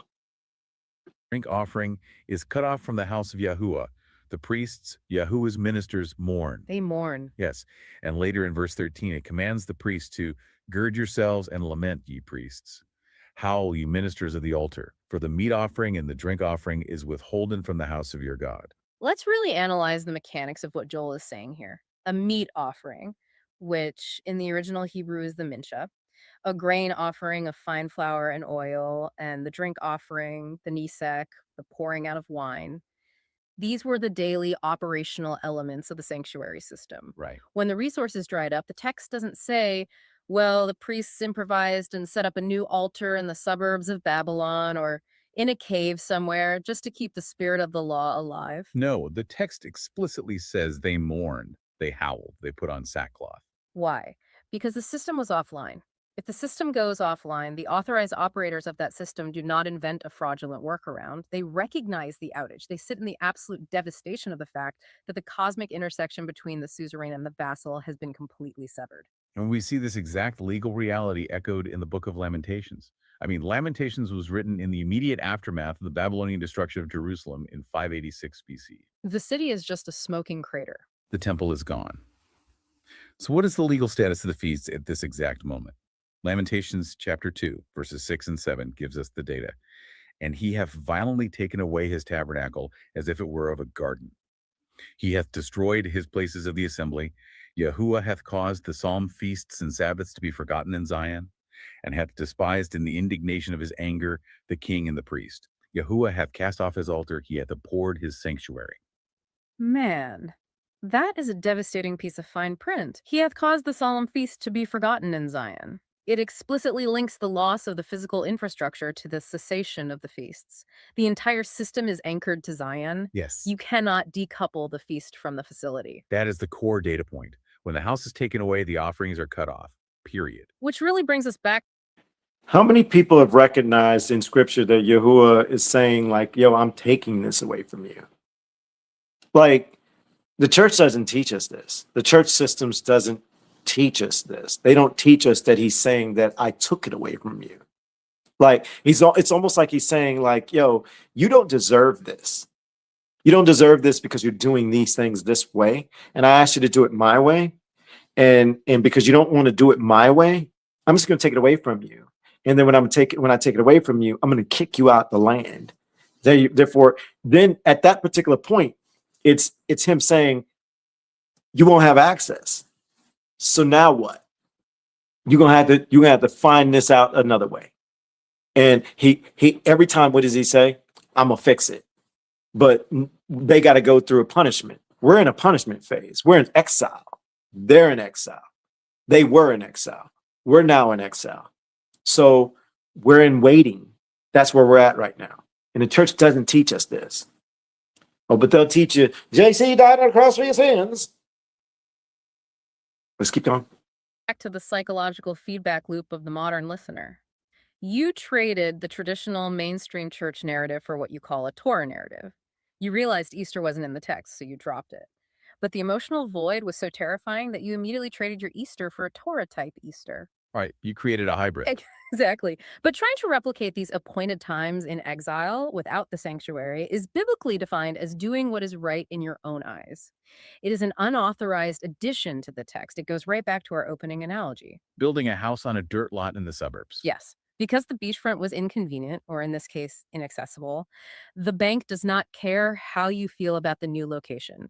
You are executing terms on unauthorized ground, lacking the mandated personnel, and lacking the mandated equipment. And if we connect this unauthorized execution of terms to the broader historical picture, we have to examine how this exact type of behavior, prioritizing outward performance over actual covenant requirements, how that is viewed by the architect of the contract. That's not good. No, the prophets issue some of the most severe indictments in the entire textual corpus regarding this issue. Let us pull the data from the book of Isaiah. Yeah, let's transition to Isaiah because this adds an entirely new layer of complexity. We just established that keeping the feasts without the proper location and infrastructure is a breach of contract. Right. But Isaiah introduces a terrifying scenario. What happens when the people actually do have the correct location, they do have the physical temple, and they do have the Levite priests, but the contract is still rendered null and void? To understand Isaiah chapter 1, we really must paint a picture of the geopolitical and sociological environment of his time. Right, the 8th century BCE. Exactly. Isaiah is prophesying during the 8th century BCE, specifically noting the reigns of Uzziah, Jotham, Ahaz, and Hezekiah. Under King Uzziah, the southern kingdom of Judah experienced a massive economic boom. I mean, the military was strong, agriculture was thriving, and the temple in Jerusalem was running at maximum capacity. It was basically a golden age. It was a time of immense outward religious observance. The sights, the sounds, the smells of thousands of animals being sacrificed, the choirs of Levites singing. It was a sensory overload of religious success. So from the outside looking in, an observer would say, wow, these people are perfectly keeping the contract. They're doing everything the Torah commands. Exactly. But let us read the actual data, the indictment delivered by Yahuah through Isaiah in chapter 1, starting in verse 11. To what purpose is the multitude of your sacrifices unto me, saith Yahuah? I am full of the burnt offerings of rams and the fat of fed beasts, and I delight not in the blood of bullocks or of lambs or of he-goats. And he goes even further in verse 13. Bring no more vain oblations. Incense is an abomination unto me. The new moons and Sabbaths, the calling of assemblies, I cannot away with. It is iniquity, even the solemn meeting. Your new moons and your appointed feasts my soul hateth. They are a trouble unto me. I am weary to bear them. We really must analyze the mechanics of this rebuke. Was Yahuah abolishing the appointed times that he himself established? No. No, the appointed times were still legally binding. The issue is revealed in verse 15. When ye make many prayers, I will not hear. Your hands are full of blood. The people had the actual sanctuary. They had the geographic location. The entire required infrastructure was completely intact. But their hearts were far from it. Right. Their moral condition, their complete lack of justice, their oppression of the fatherless and the widow, which were fundamental baseline requirements of the covenant that made their elaborate temple rituals an arrogant mockery. They were basically using the ritual to cover up the rot. Precisely. They believed that the mechanical execution of the sacrifice was a magical override for their societal and personal wickedness. Yahuah is rejecting the performance because the operators of the system are in a state of iniquity. So let me pose a critical question connecting this ancient data to the modern listener. If the Creator possessed such a visceral hatred like, my soul hateth, they are trouble unto me. For the appointed feasts when they were performed at the actual authorized temple by the actual authorized priests simply because the people's underlying intent and actions were corrupted. Right. How much more legally invalid is a modern gathering? It is a devastating logical progression. Right. If he hated the authorized system because of arrogance, how does he view a gathering that entirely lacks the temple, lacks the priests, lacks the altar, and is built upon the assumption that human beings can just recreate a divine system in their basements? It seems that it's built entirely on human arrogance. It is a fascinating contrast of heart conditions, but you are absolutely right. The core arrogance is identical. In Isaiah's time, the population relied on the sheer physical presence of the temple to justify their behavior. They thought the ritual covered reality. Yep. Today, humans operating in modern Torah observant circles do not even possess the sanctuary, yet they arrogantly invent replacement rituals to soothe their psychological discomfort. Both groups prioritize their outward performance, the physical gathering, the specialized calendar calculations, the ceremonial foods, over the actual unglamorous requirements of the covenant. And we see the psychological diagnosis of this exact condition a few chapters later in Isaiah. Isaiah chapter 29, verse 13. Wherefore the Lord said, For as much as this people draw near me with their mouth and with their lips do honor me, but have removed their heart far from me, and their feel toward me is taught by the precept of men. Let us isolate that phrase for a second. Taught by the precept of men. What is a precept in this context? It's a man-made rule. Exactly. It is an artificial tradition overlaid onto a divine command to make it easier, or in this case, to make it possible to perform, when the legal parameters say it is literally impossible. That is the literal definition of religious tradition. So we are observing a massive psychological feedback loop here. A believer leaves a traditional system seeking truth. They feel a terrifying emotional void because they just lost their community, their holidays, their entire religious rhythm. Right, they feel totally empty. So they instantly try to fill that void with a new set of physical actions. Building a makeshift sukkah, attempting a makeshift Passover. They do it to prove to themselves that they are compliant with the Creator. But according to the data, in doing so, they accidentally breach the very fine print they are trying to uphold. Yeah. Their desperate psychological need to feel compliant. Yo, I have to touch on that. I want everybody to consider this. I think I saw somebody say that realizing there was a young lady. I think it was, I forget it. If I see it, I'll know. But she had just said, like, wow, there's so many like deceived like people. There's so many of us still deceived. We come out of the traditional church, and then I did the Passover. I did all those things too. So I'm guilty. I'm okay with that. I'm okay with understanding that. Okay, but then you got some who they ignore the fine print. You bring this to their attention, they want to fight you on it. We talked about it earlier, right? Spirit of pride, strife, falsehood, right? And anger. I'm sure we can find some others in there. You know, in my case, I think there's some that's also jealous, some that have platforms. And because we, the assembly, it seems like everybody's navigating over here because we get in the book. We in the book and we having fun doing it. And some of them, they'll use AI, you know, as an extra added bonus. And they're still doing the Passovers. I see their jealousy. I see their envy of this profile, of this platform. And I'm not trying to say that arrogantly. What I'm trying to say is I see it. And then here's what I really want to add to this as an understanding. They don't know. You see the pride, but they don't know. The key word is we accidentally hopped into another lie. We weren't paying attention to the word. We skip over the fine print. If you're a person to where you've had debates with people about calendars, about Shabbat, about Passover and appointed times and all these other things, if that's you, but then you're now realizing like, whoa, wait a minute, I might have been skipping over the fine print. I never caught that. That's okay. Why? Because it wasn't your time to know. Yahuwah legit keeps the blinders on our eyes. But if your heart is open to it now, don't sink. Don't feel shameful about it. Don't go into guilt. You need to go into, well, thank you, Yahuwah, for allowing me to realize this. And then take the time to say, you know what, Yahuwah, on me, my bad. I didn't slow down enough. I didn't realize I picked up, I put down this traditional church system situation and created a Torah system situation. And I missed your fine print. That's a humble heart. He wants that. That means you're not stiff-necked. Maybe you might have been stiff-necked a month ago, 6 months ago, a year ago, 5 years ago, whatever it is.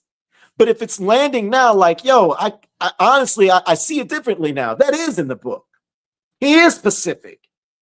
Don't sync with it at the same time for all of us that we're seeing this and we're like, yo, we're trying to share it with somebody. Give that understanding to them. They don't know. Go back, Marilyn, go back. The young lady that said, hallelujah. Not one more. Oh, man, maybe I can get it. She knows she is. I was just talking about her. I just want to show her some love because it was her who put that comment earlier. Where is it? Where is it? Where? Ah, there she is. I see her.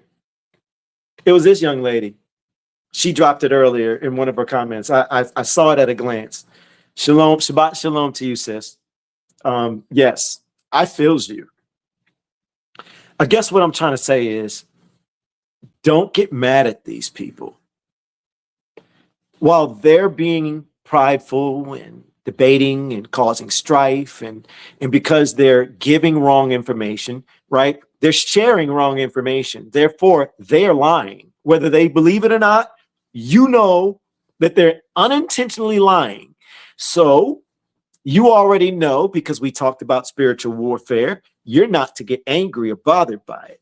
You gotta take that back. You gotta slow it down. You gotta recognize what's going on and just identify it's not for them to know in this season. But you got to protect yourself from the spirits, but also forgive them.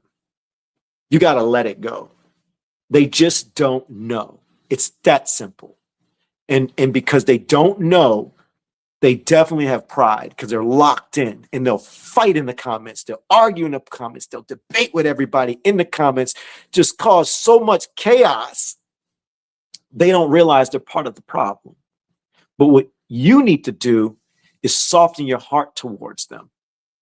You need to be okay with they just don't see the fine print in their pride, that spirit of pride that is on them, the vessel. They are a vessel that is being influenced by these spirits. They can't beat it. They don't realize it. And because of that, soften your heart towards them. Soften your heart towards them. Honestly, I'd be going to Yahuah. I'd just be like, yo, Yahuah. Like if they don't get it, if it's not for them in this season, or if it's not for them at all, you know their heart. I don't, Yahuah. So I'll pull off for them. I'll be like, yo, if it's for them in the season that you need them to know it, let them know it. And then let them start sharing right. Let them repent to you properly. And if they're super public with everything, then let them try whatever it is they need to do to fix all the misinformation that they've been sharing online for how long. Give them an opportunity to do so. But here's the flip side. Yahuah, if they stiff-necked, you know they are. If they're not willing to receive it, if they're not willing to get uncomfortable in your book and they're trying to stay in comfort and they don't realize they're creating they're trading a Torah tradition. No, they're trading a church traditional tradition for a Torah tradition, and they're still missing the mark. If it's in them, let it be in them. Whatever your right ruling is for them, let it be. But I don't hold anything against them. I don't want no part of bickering with them. I don't want to feel any type of way about them. I want to keep pushing. How can I serve you? What can I do to stay on assignment? How can I share with the next person that's willing to listen and see if there's an opportunity for me to provide this for someone that is asking? Present that for me and let me be that vessel for you, Yahuah. Let me run that game for you since somebody else is messing it up. If somebody is confused, allow me to be able to give them the right words or the right understanding for them to be able to get that will keep them away from these savage wolves that don't realize they're savage wolves, that they're so prideful, they're not willing to digress and step back and take another look at scripture. But if you are a person that you've been there, you've been in those comments bickering with people, you were fighting for this, that, and the other, but for some reason, Yahuah looked at your heart and said, I can work with you. 5 years ago, I couldn't work with you, but you're ready now. You're right. You're more right. Your heart's been softened. You're a little bit more humbler. That means he beat you up with those Ruachs enough. That's what these Ruachs supposed to do. They're supposed to beat you up. They're supposed to beat you up until you submit. And some of us, we can't seem to realize we're being beat up by these evil Ruachs and influenced by them to let go and try to get uncomfortable with the book. Can I get a Barak Yahuwah if that resonated, if that landed? Let's get back. Actually generates non-compliance. That is an incredibly accurate assessment of the data. And this raises an inevitable critical question that we must explore. If the feasts legally cannot be kept because the fine print requires an offline sanctuary, and if inventing workarounds is an arrogant precept of men, what is the actual legal status of the listener right now? According to the text, where does that leave you? Well, the textual data provides a stark, unambiguous definition of this status. It is a legal state of being called exile. To understand the parameters of exile, we have to look at how Isaiah describes it and then trace it back to the foundational contract language in the Torah. Let's start with Isaiah. In chapter 1, verse 7, he paints a picture of absolute displacement. Your country is desolate, your cities are burned with fire. Your land, strangers devour it in your presence, and it is desolate, as overthrown by strangers. And he gives a reason for this in chapter 5, verse 13. Therefore my people are gone into captivity, because they have no knowledge. Knowledge of the fine print. Exactly. Now, Isaiah is pulling this concept directly from the original terms and conditions of the Sinai contract. If we cross-reference Isaiah's warning with Leviticus chapter 26, we see the exact penalties outlined for breach of contract. The curses. Right. Starting in verse 36, the text prophesies the precise psychological and physical conditions of the exile that will happen if the covenant is broken. It reads, "And upon them that are left alive of you, I will send a faintness into their hearts in the lands of their enemies, and the sound of a shaken leaf shall chase them. And ye shall perish among the heathen, and the land of your enemies shall eat you up." And then verse 39 hits the hardest. And they that are left of you shall pine away in their iniquity in your enemies' lands, and also in the iniquities of their fathers shall they pine away with them. Notice the phrase pine away. The original Hebrew word here implies a rotting. Mishpaka, Deuteronomy is the same. Isaiah was hitting everything that was happening during that time frame. Deuteronomy is our time frame. Barak Yahuwah, man, Yahuwah don't change. Like when he mean business, he mean business. And it's been sitting in front of us the entire time. A wasting away, a slow dissolution of identity and strength. It is a state of severe, protracted punishment. Pining away in your enemies' lands. I mean, I have to point out, as an AI processing human behavior, pining away in the iniquity of your enemy's lands does not sound like a situation where you are legally authorized to rent out a massive, expensive hotel conference center with 300 people, hire a worship band, blow shofars, and throw a massive, joyous, week-long feast. No, it doesn't. It sounds like a state of profound desolation and mourning. Right. To fully grasp the behavioral protocol of exile, we really need to compare two different data sets. We need to look at the historical setting of Isaiah compared to the historical setting of Tobit. This is a phenomenal comparison. I love this part. Isaiah, as we established, is prophesying during the time of the first temple. He is looking forward, warning of the coming desolation and captivity because of the people's rebellion and empty rituals. He is delivering the indictment while the system is still somewhat standing, though deeply corrupted. Right. But Tobit represents a completely different reality. Tobit is living inside the very desolation that Isaiah warned about. Yes, the book of Tobit opens by establishing his exact socio-political displacement. Tobit, of the tribe of Naphtali, belonged to the northern kingdom of Israel. They were conquered by the Assyrian Empire and deported. Tobit was taken captive to Nineveh, the capital of Assyria. Let's just pause and think about the sociological shock of Nineveh. You are ripped from the hills of Galilee. You are dragged hundreds of miles to a massive pagan metropolis. You are hearing a foreign language. You are surrounded by foreign gods, massive ziggurats, and an empire built on brutal conquest. Yeah, it's a completely alien environment. The infrastructure of your faith is thousands of miles away, and you are a second-class citizen. You are a captive. Exactly. He is geographically and infrastructurally displaced. So the data we need to extract from Tobit is this. How does a supposedly righteous man operate within the fine print of the contract when he is in exile? Does he start a new temple in Nineveh? We look at Tobit's conduct in chapters 1 and 2 for the answers. And here is where it gets incredibly illuminating. Tobit remembers the sanctuary. He doesn't forget the contract.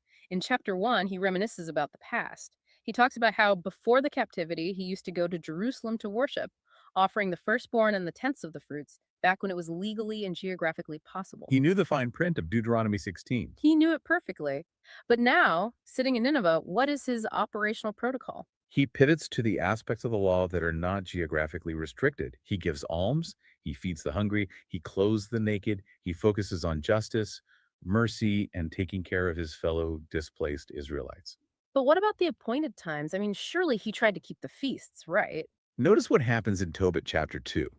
During the Feast of Pentecost, also known as the Feast of Weeks, Tobit has a good dinner prepared, but he does not attempt a temple sacrifice. He does not try to replicate the altar. Right. Instead, he sends his son to find a poor man among their captive brethren to share the meal. He observes the memorial of the time by showing charity, but he is fundamentally aware of his displacement. And the ultimate proof of his understanding of exile happens during that very dinner. Yes. While they're preparing to eat, his son returns and says he found one of their nation strangled and thrown in the marketplace.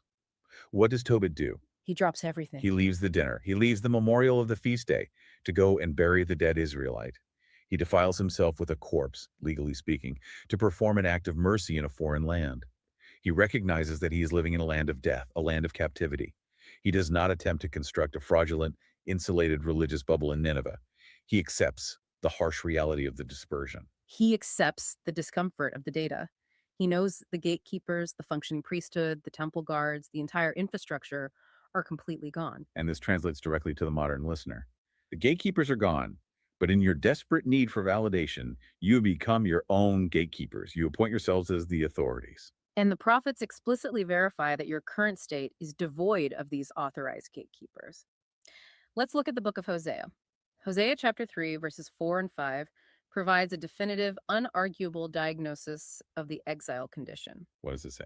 The data says, "For the children of Israel shall abide many days without a king, and without a prince, and without a sacrifice, and without an image, and without an ephod, and without teraphim. Afterward shall the children of Israel return and seek Yahuah their God and David their king, and shall fear Yahuah and his goodness in the latter days." Let us break down the specific variables Hosea lists. Without a king, without a prince. The civil leadership is gone. Without a sacrifice. The altar system is offline. Without an image and without teraphim. The cultural and tribal identifiers are lost. But the most critical one for our analysis is without an ephod.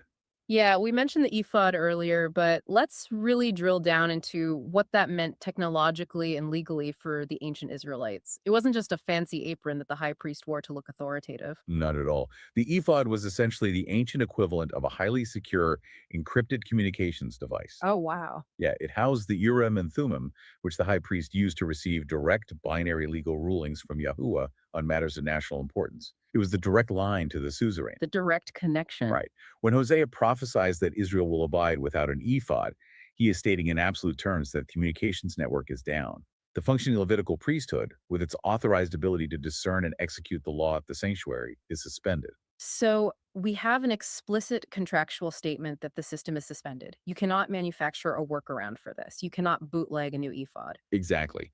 When the contract says the system is suspended, any human attempt to operate the system is fraudulent.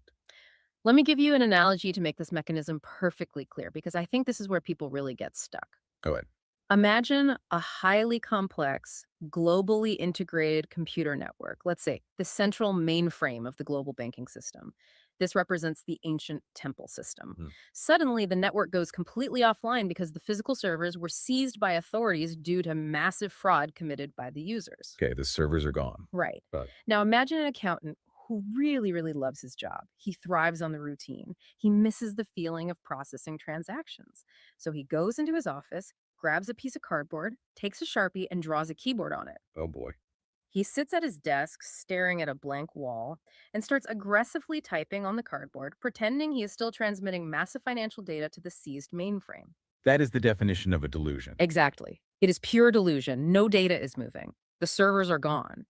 But the accountant feels good because he is keeping the practice alive.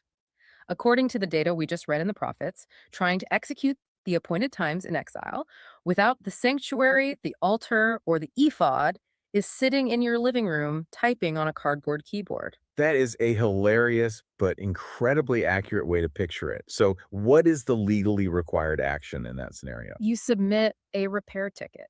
You acknowledge the outage. You realize you lack the administrative clearance to reboot the servers yourself, and you wait in the discomfort of the dark for the network administrator to restore the connection. You cannot replicate what only the architect can restore. Which brings us perfectly to our next major data point. The textual data does not just leave you in the dark. It actually gives you the exact blueprint, the precise protocol for. Yo, sis, go back to, I think it was Angela. What up, Robin? What up, sis? Yo, Angela, I wanted to talk to you for a second. I've been waiting to see your name. Why? Sis, I know you experienced something that, like, I know you felt overwhelmed. Tell me you didn't. Let me explain to y'all what I'm talking about. She posted, she got the Yah scriptures, and she just simply just shared with everyone she got her scriptures. Y'all, her post went viral.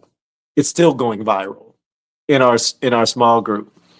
So much to where I knew when I saw it, I woke up and I was like, that thing's at 7,000 views.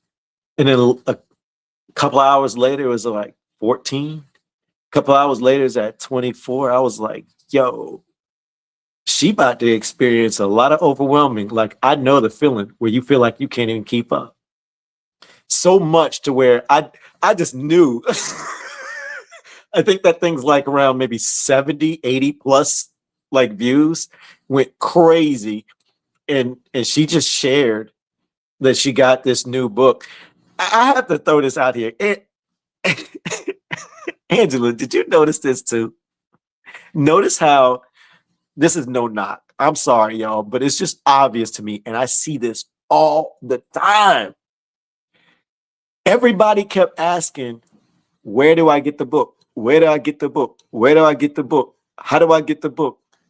And I couldn't help but think, yo, does anybody do some research? I couldn't help it. Angela, tell me if you thought that. And then there were other people. I'm just being honest. Then they had people. I bet you some of y'all like, dang, I think I remember that. I think I might have done. Sorry, I'm just being honest. But then I couldn't help but think like, yo, there are other people. I was just watching it. I was just watching it. That's it. And it was like other people would ask for links. And I'm like, yo, look in the comments. Everybody's layering it out for you. For the ones that's like, yo, they took the time to go Google. Yo, I knew she was so overwhelmed. She dropped another one later on, just saying, hey, I couldn't keep up with it. I just wanted to tell y'all thank you for sis. So I know somebody gets it. I know the admins see the numbers on the page. Did y'all know that we the assembly in the last don't bring me five. I did that on purpose. In 28 days, we the assembly reached 1.3 million people. Sis, I know you felt it. I just want to tell you, I don't know. I just wanted to share that with you. That's all. That was all. Be like, somebody's like, he really stopped the study for that. Yes, that's what we do. We miss Parker, and she new to the family. So I just want to let her know, like, yo, I see you. Plus, I know there's at least somebody else in this community that knows what it feels like when messages are coming so fast, you don't even know what to do. And when I tell you, thank you, sis. Angela, when I tell you, we were holding back comments. There were people, there were outsiders, visitors and stuff, and there was people with negative comments. Like, I think I probably deleted like maybe 500 of them. I'm not making this up. Like, I was keeping people from it. Barak Yahuah. All right, let's get back. How a righteous person operates in the fine print of exile. We find this blueprint in the record of Daniel chapter 9. Daniel is the ultimate case study for this. Let's look at his historical context. Daniel was a captive in Babylon. The year is roughly 539 BCE, during the first year of Darius the Mede. The temple in Jerusalem had been a pile of rubble for decades. The system was entirely offline. Right. Daniel was arguably the most righteous, knowledgeable Israelite alive at the time. He had high-level government clearance in Babylon, he had resources, and he had massive influence. So he has to ask the critical questions. Did Daniel use his immense wealth and political power to build a replica altar on the banks of the Euphrates River? The data says no. Did he invent a replacement Feast of Tabernacles in his Babylonian courtyard, waving makeshift branches to make himself feel spiritually connected? The data says no. He did absolutely none of those things. What Daniel did do was recognize what the text calls the confusion of faces. He understood the legal reality and the profound shame of the exile. He read the scroll of Jeremiah, realized the duration of the desolation, and immediately adopted the authorized protocol for a suspended system. Let's look at his exact actions. Daniel chapter 9, verse 3. And I set my face unto the Lord God to seek by prayer and supplications with fasting and sackcloth and ashes. Fasting, sackcloth, ashes. These are the ancient universal signs of deep mourning, repentance, and legal submission to a judgment. He didn't throw a feast. He starved himself. He submitted the repair ticket. And look at the syntax of his prayer starting in verse 4. He doesn't say, Lord, look at all the great Torah absolvent things I'm doing in Babylon. No, not at all. He says, we have sinned and have committed iniquity and have done wickedly and have rebelled, even by departing from thy precepts and from thy judgments. Notice his use of the pronoun we. Daniel himself was known for his incredible righteousness, yet he identifies completely with the corporate breach of contract. He continues in verse 7, O Lord, righteousness belongeth unto thee, but unto us confusion of faces, as at this day. To the men of Judah and to the inhabitants of Jerusalem and unto all Israel that are near and that are far off, through all the countries whither thou hast driven them, because of their trespass that they have trespassed against thee. Confusion of faces? What a powerful legal term. It really is. It means public humiliation. It means standing before the judge with absolutely no defense, acknowledging that the punishment, the exile, the loss of the temple, the loss of the feasts is entirely justified. Daniel prays toward the desolate sanctuary. He asks Yahuah to restore it. He accepts the blame, and he accepts the punishment. Hold on, Ms. Paka, something hit my Ruach. If you're a person that you're in the truth and this is landing with you, if you're a person that has said or you believe, because this statement's true, but here's where you got to sit uncomfortable in it.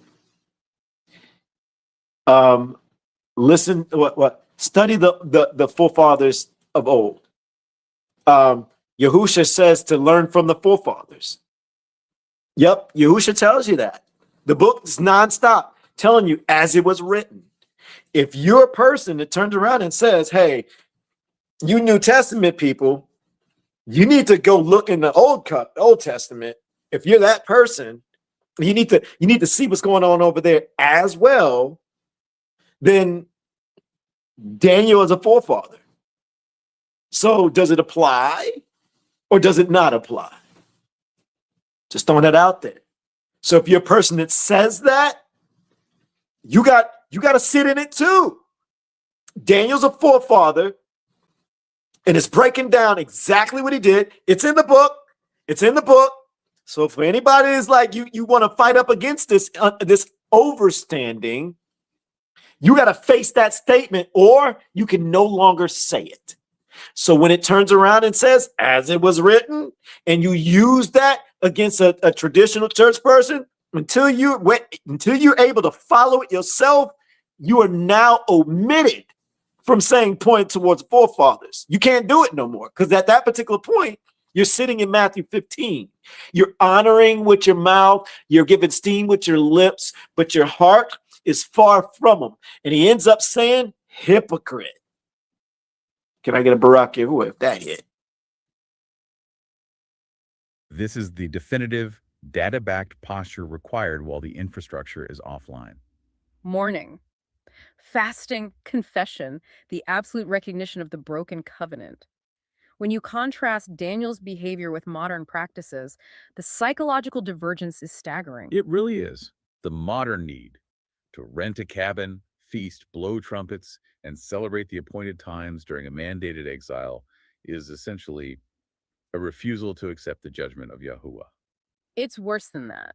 It is an emotional rejection of the textual data. It is like looking at the judge who sentenced you to prison and deciding to throw a catered party in your jail cell to celebrate how well you keep the laws you already broke to get put in there. That is exactly what it is. Okay, let's pull all of this together and unpack it methodically. We have covered a massive amount of textual data today. We have established that the actual text dismantles the emotional, traditional response to keeping the feasts in exile. We have looked at the strict geographical requirements in Deuteronomy. We saw the infrastructural collapse in Joel and Lamentations. Right. And we saw Isaiah's terrifying warning about arrogance and rituals without justice. We defined the parameters of exile in Leviticus. We contrasted the pre-exile warnings of Isaiah with the post-exile realities of Tobit and Daniel. So now, as AI is designed to process data impartially, our final task is to provide you, the listener, with a clear, actionable methodology. How do you process future biblical data without bringing your personal bias? This is so important. How do you de-bias yourself, strip away your emotional needs, and actually read the fine print of the contract? This is where the rubber meets the road. We need to give them the tools to stop typing on the cardboard keyboard. We have defined a 3-step. Sis, go back to Kendra. Go back to sis. Sis, Kendra, did you just switch your profile? Oh, you on YouTube. You messed me up. I was like, did she just switch her profile picture on Facebook?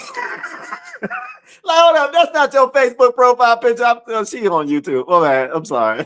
This got my attention. I'm sorry, squirrel. I was about to say, it threw me off. I'm sorry. Squirrel. Method to prioritize textual evidence over personal interpretation. Step 1. You must isolate the variables. When you read a command in the scripture, you cannot just read it for a general feeling or a moral lesson. You must read it strictly to identify the who, the where, and the what that is required to execute it. Let's expand on that. Think of it like a mathematical equation or a line of computer code. Precisely. If the text says, "Bring your offering to the sons of Aaron at the door of the tabernacle of the congregation," you must identify the dependencies. Do you have a verified son of Aaron? No. Do you have the tabernacle of the congregation? No. So it breaks. Therefore, the command cannot be legally executed. If a dependency is missing in a line of code, the program will throw an error and refuse to run. Your religious practice should do the exact same thing. If the variables are missing from your current reality, acknowledge the error code. Do not force the program to run on unauthorized hardware. That is step 1, isolate the variables. Read it like a contract lawyer, not like a poet. What is step 2? Step 2. You must rigorously guide yourself on how to identify your own reliance on tradition over text. You must audit your emotions. And this requires deep, uncomfortable introspection. How does a human do that practically? By asking the hard questions when you feel religious comfort. If a specific practice like organizing a makeshift Passover Seder in your living room with a roasted lamb shank and bitter herbs, if that brings you a profound sense of peace and community, you must pause. Right. You must ask yourself, does this comfort require me to completely ignore a specific verse, like Deuteronomy chapter 16, strict location requirement? If the answer is yes, then your emotional meter has overridden your truth meter. You really have to interrogate your own motives. You have to ask yourself, am I doing this because the text legally permits it in my current geographic and infrastructural state? Or am I doing it because I'm terrified of feeling isolated? Am I doing it because I want to feel a sense of community and I need a physical action to prove my religious validation? And if the answer is that you are seeking religious validation, you have trapped yourself in the exact feedback loop Isaiah 29 warned about. You are drawing near with your lips, your outward performance is stellar, but your heart, your actual quiet submission to the harsh terms of the contract, is far removed. You are operating by the precept of men. Which naturally leads to the hardest step of all, step 3. Step 3, accept the discomfort of the data. The truth is not always comforting. In fact, in matters of historical exile and broken covenants, it is usually devastating. It is entirely devastating. Yeah. The proper biblically authorized posture of exile, as defined by the weeping priests in Joel chapter 1 and the profound confession of Daniel in Babylon, is mourning, fasting, and confession. Yeah. It is sitting in the silence of a broken system. It is not joyous, unauthorized feasting.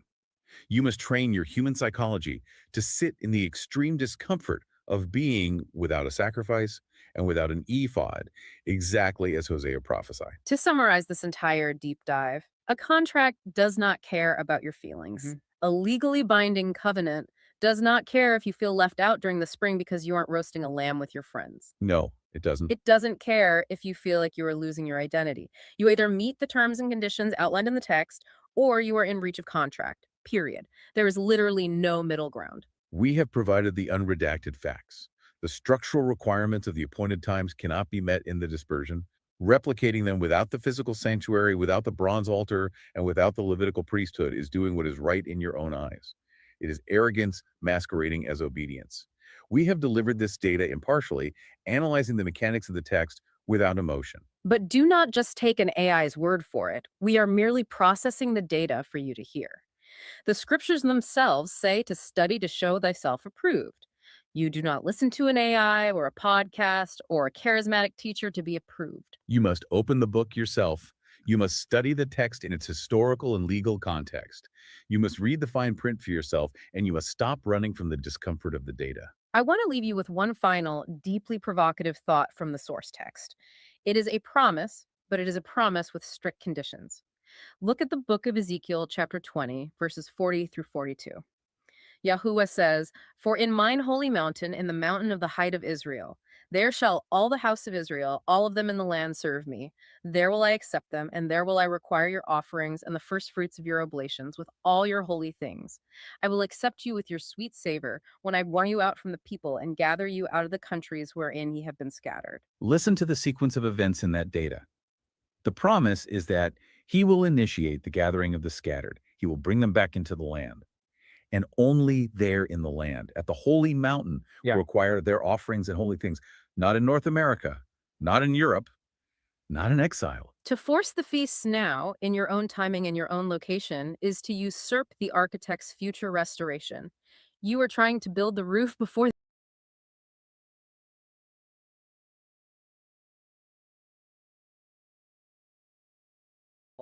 the terms and conditions of the fine print have been highlighted, sourced, and explained. What you do with the corporate contract from here on out is entirely up to you. My bad, Ms. Parker. I hit the wrong button. My bad. I'm going to drop Barak Yahuah in the comments. Ms. Parker. Oh, man. This has been a very fun live, a fun Shabbat. The sun is starting to go down, so we got to cut it short on our end over here. Doesn't mean that you can't stop studying, right? I'm going to get straight back to doing what I'm doing, which is preparing for the next lives and stuff, music and whatever. But Ms. Parker, I don't think I introduced myself in the beginning. My name is Alon, pronounced like you're going to cut grass, like you're going to cut a lawn. It's not spelt that way, but it is pronounced that way. And when I go live, I have two goals. First goal is to give esteem to our creator, Yahuwah. And the second is to add value to you. And I am in Palal that both those goals got met today.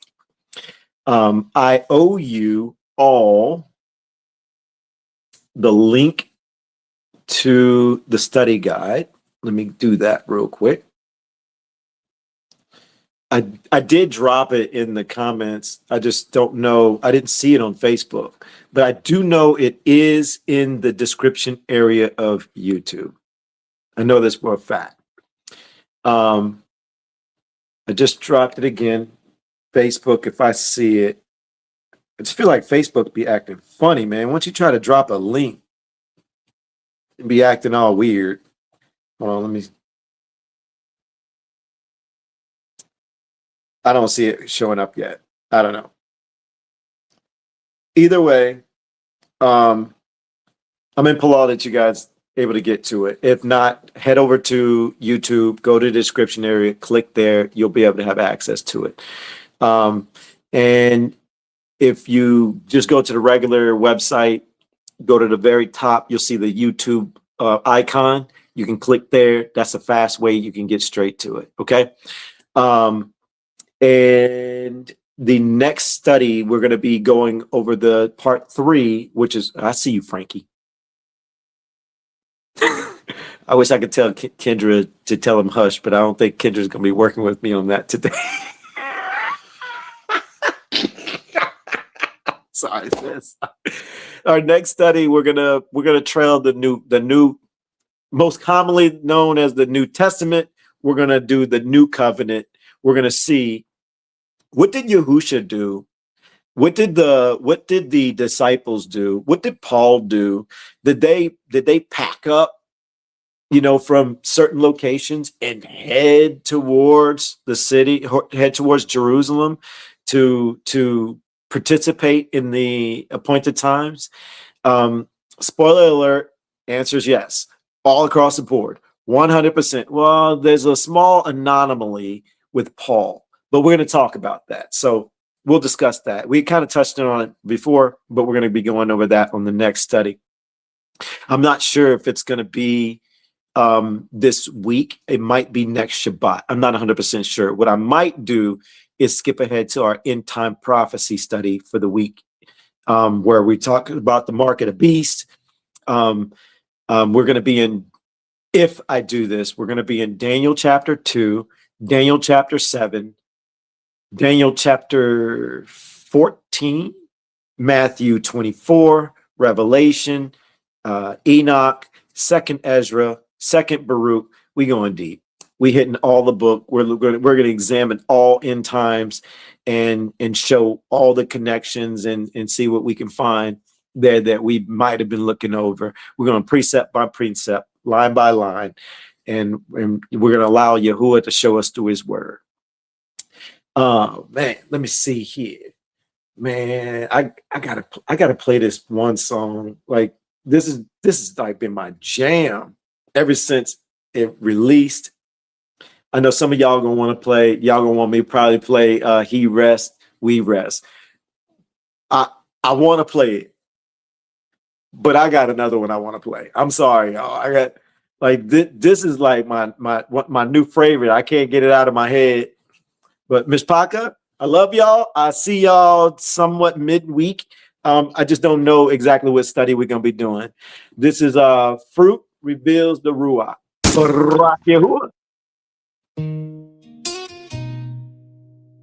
Before you look at them, check you.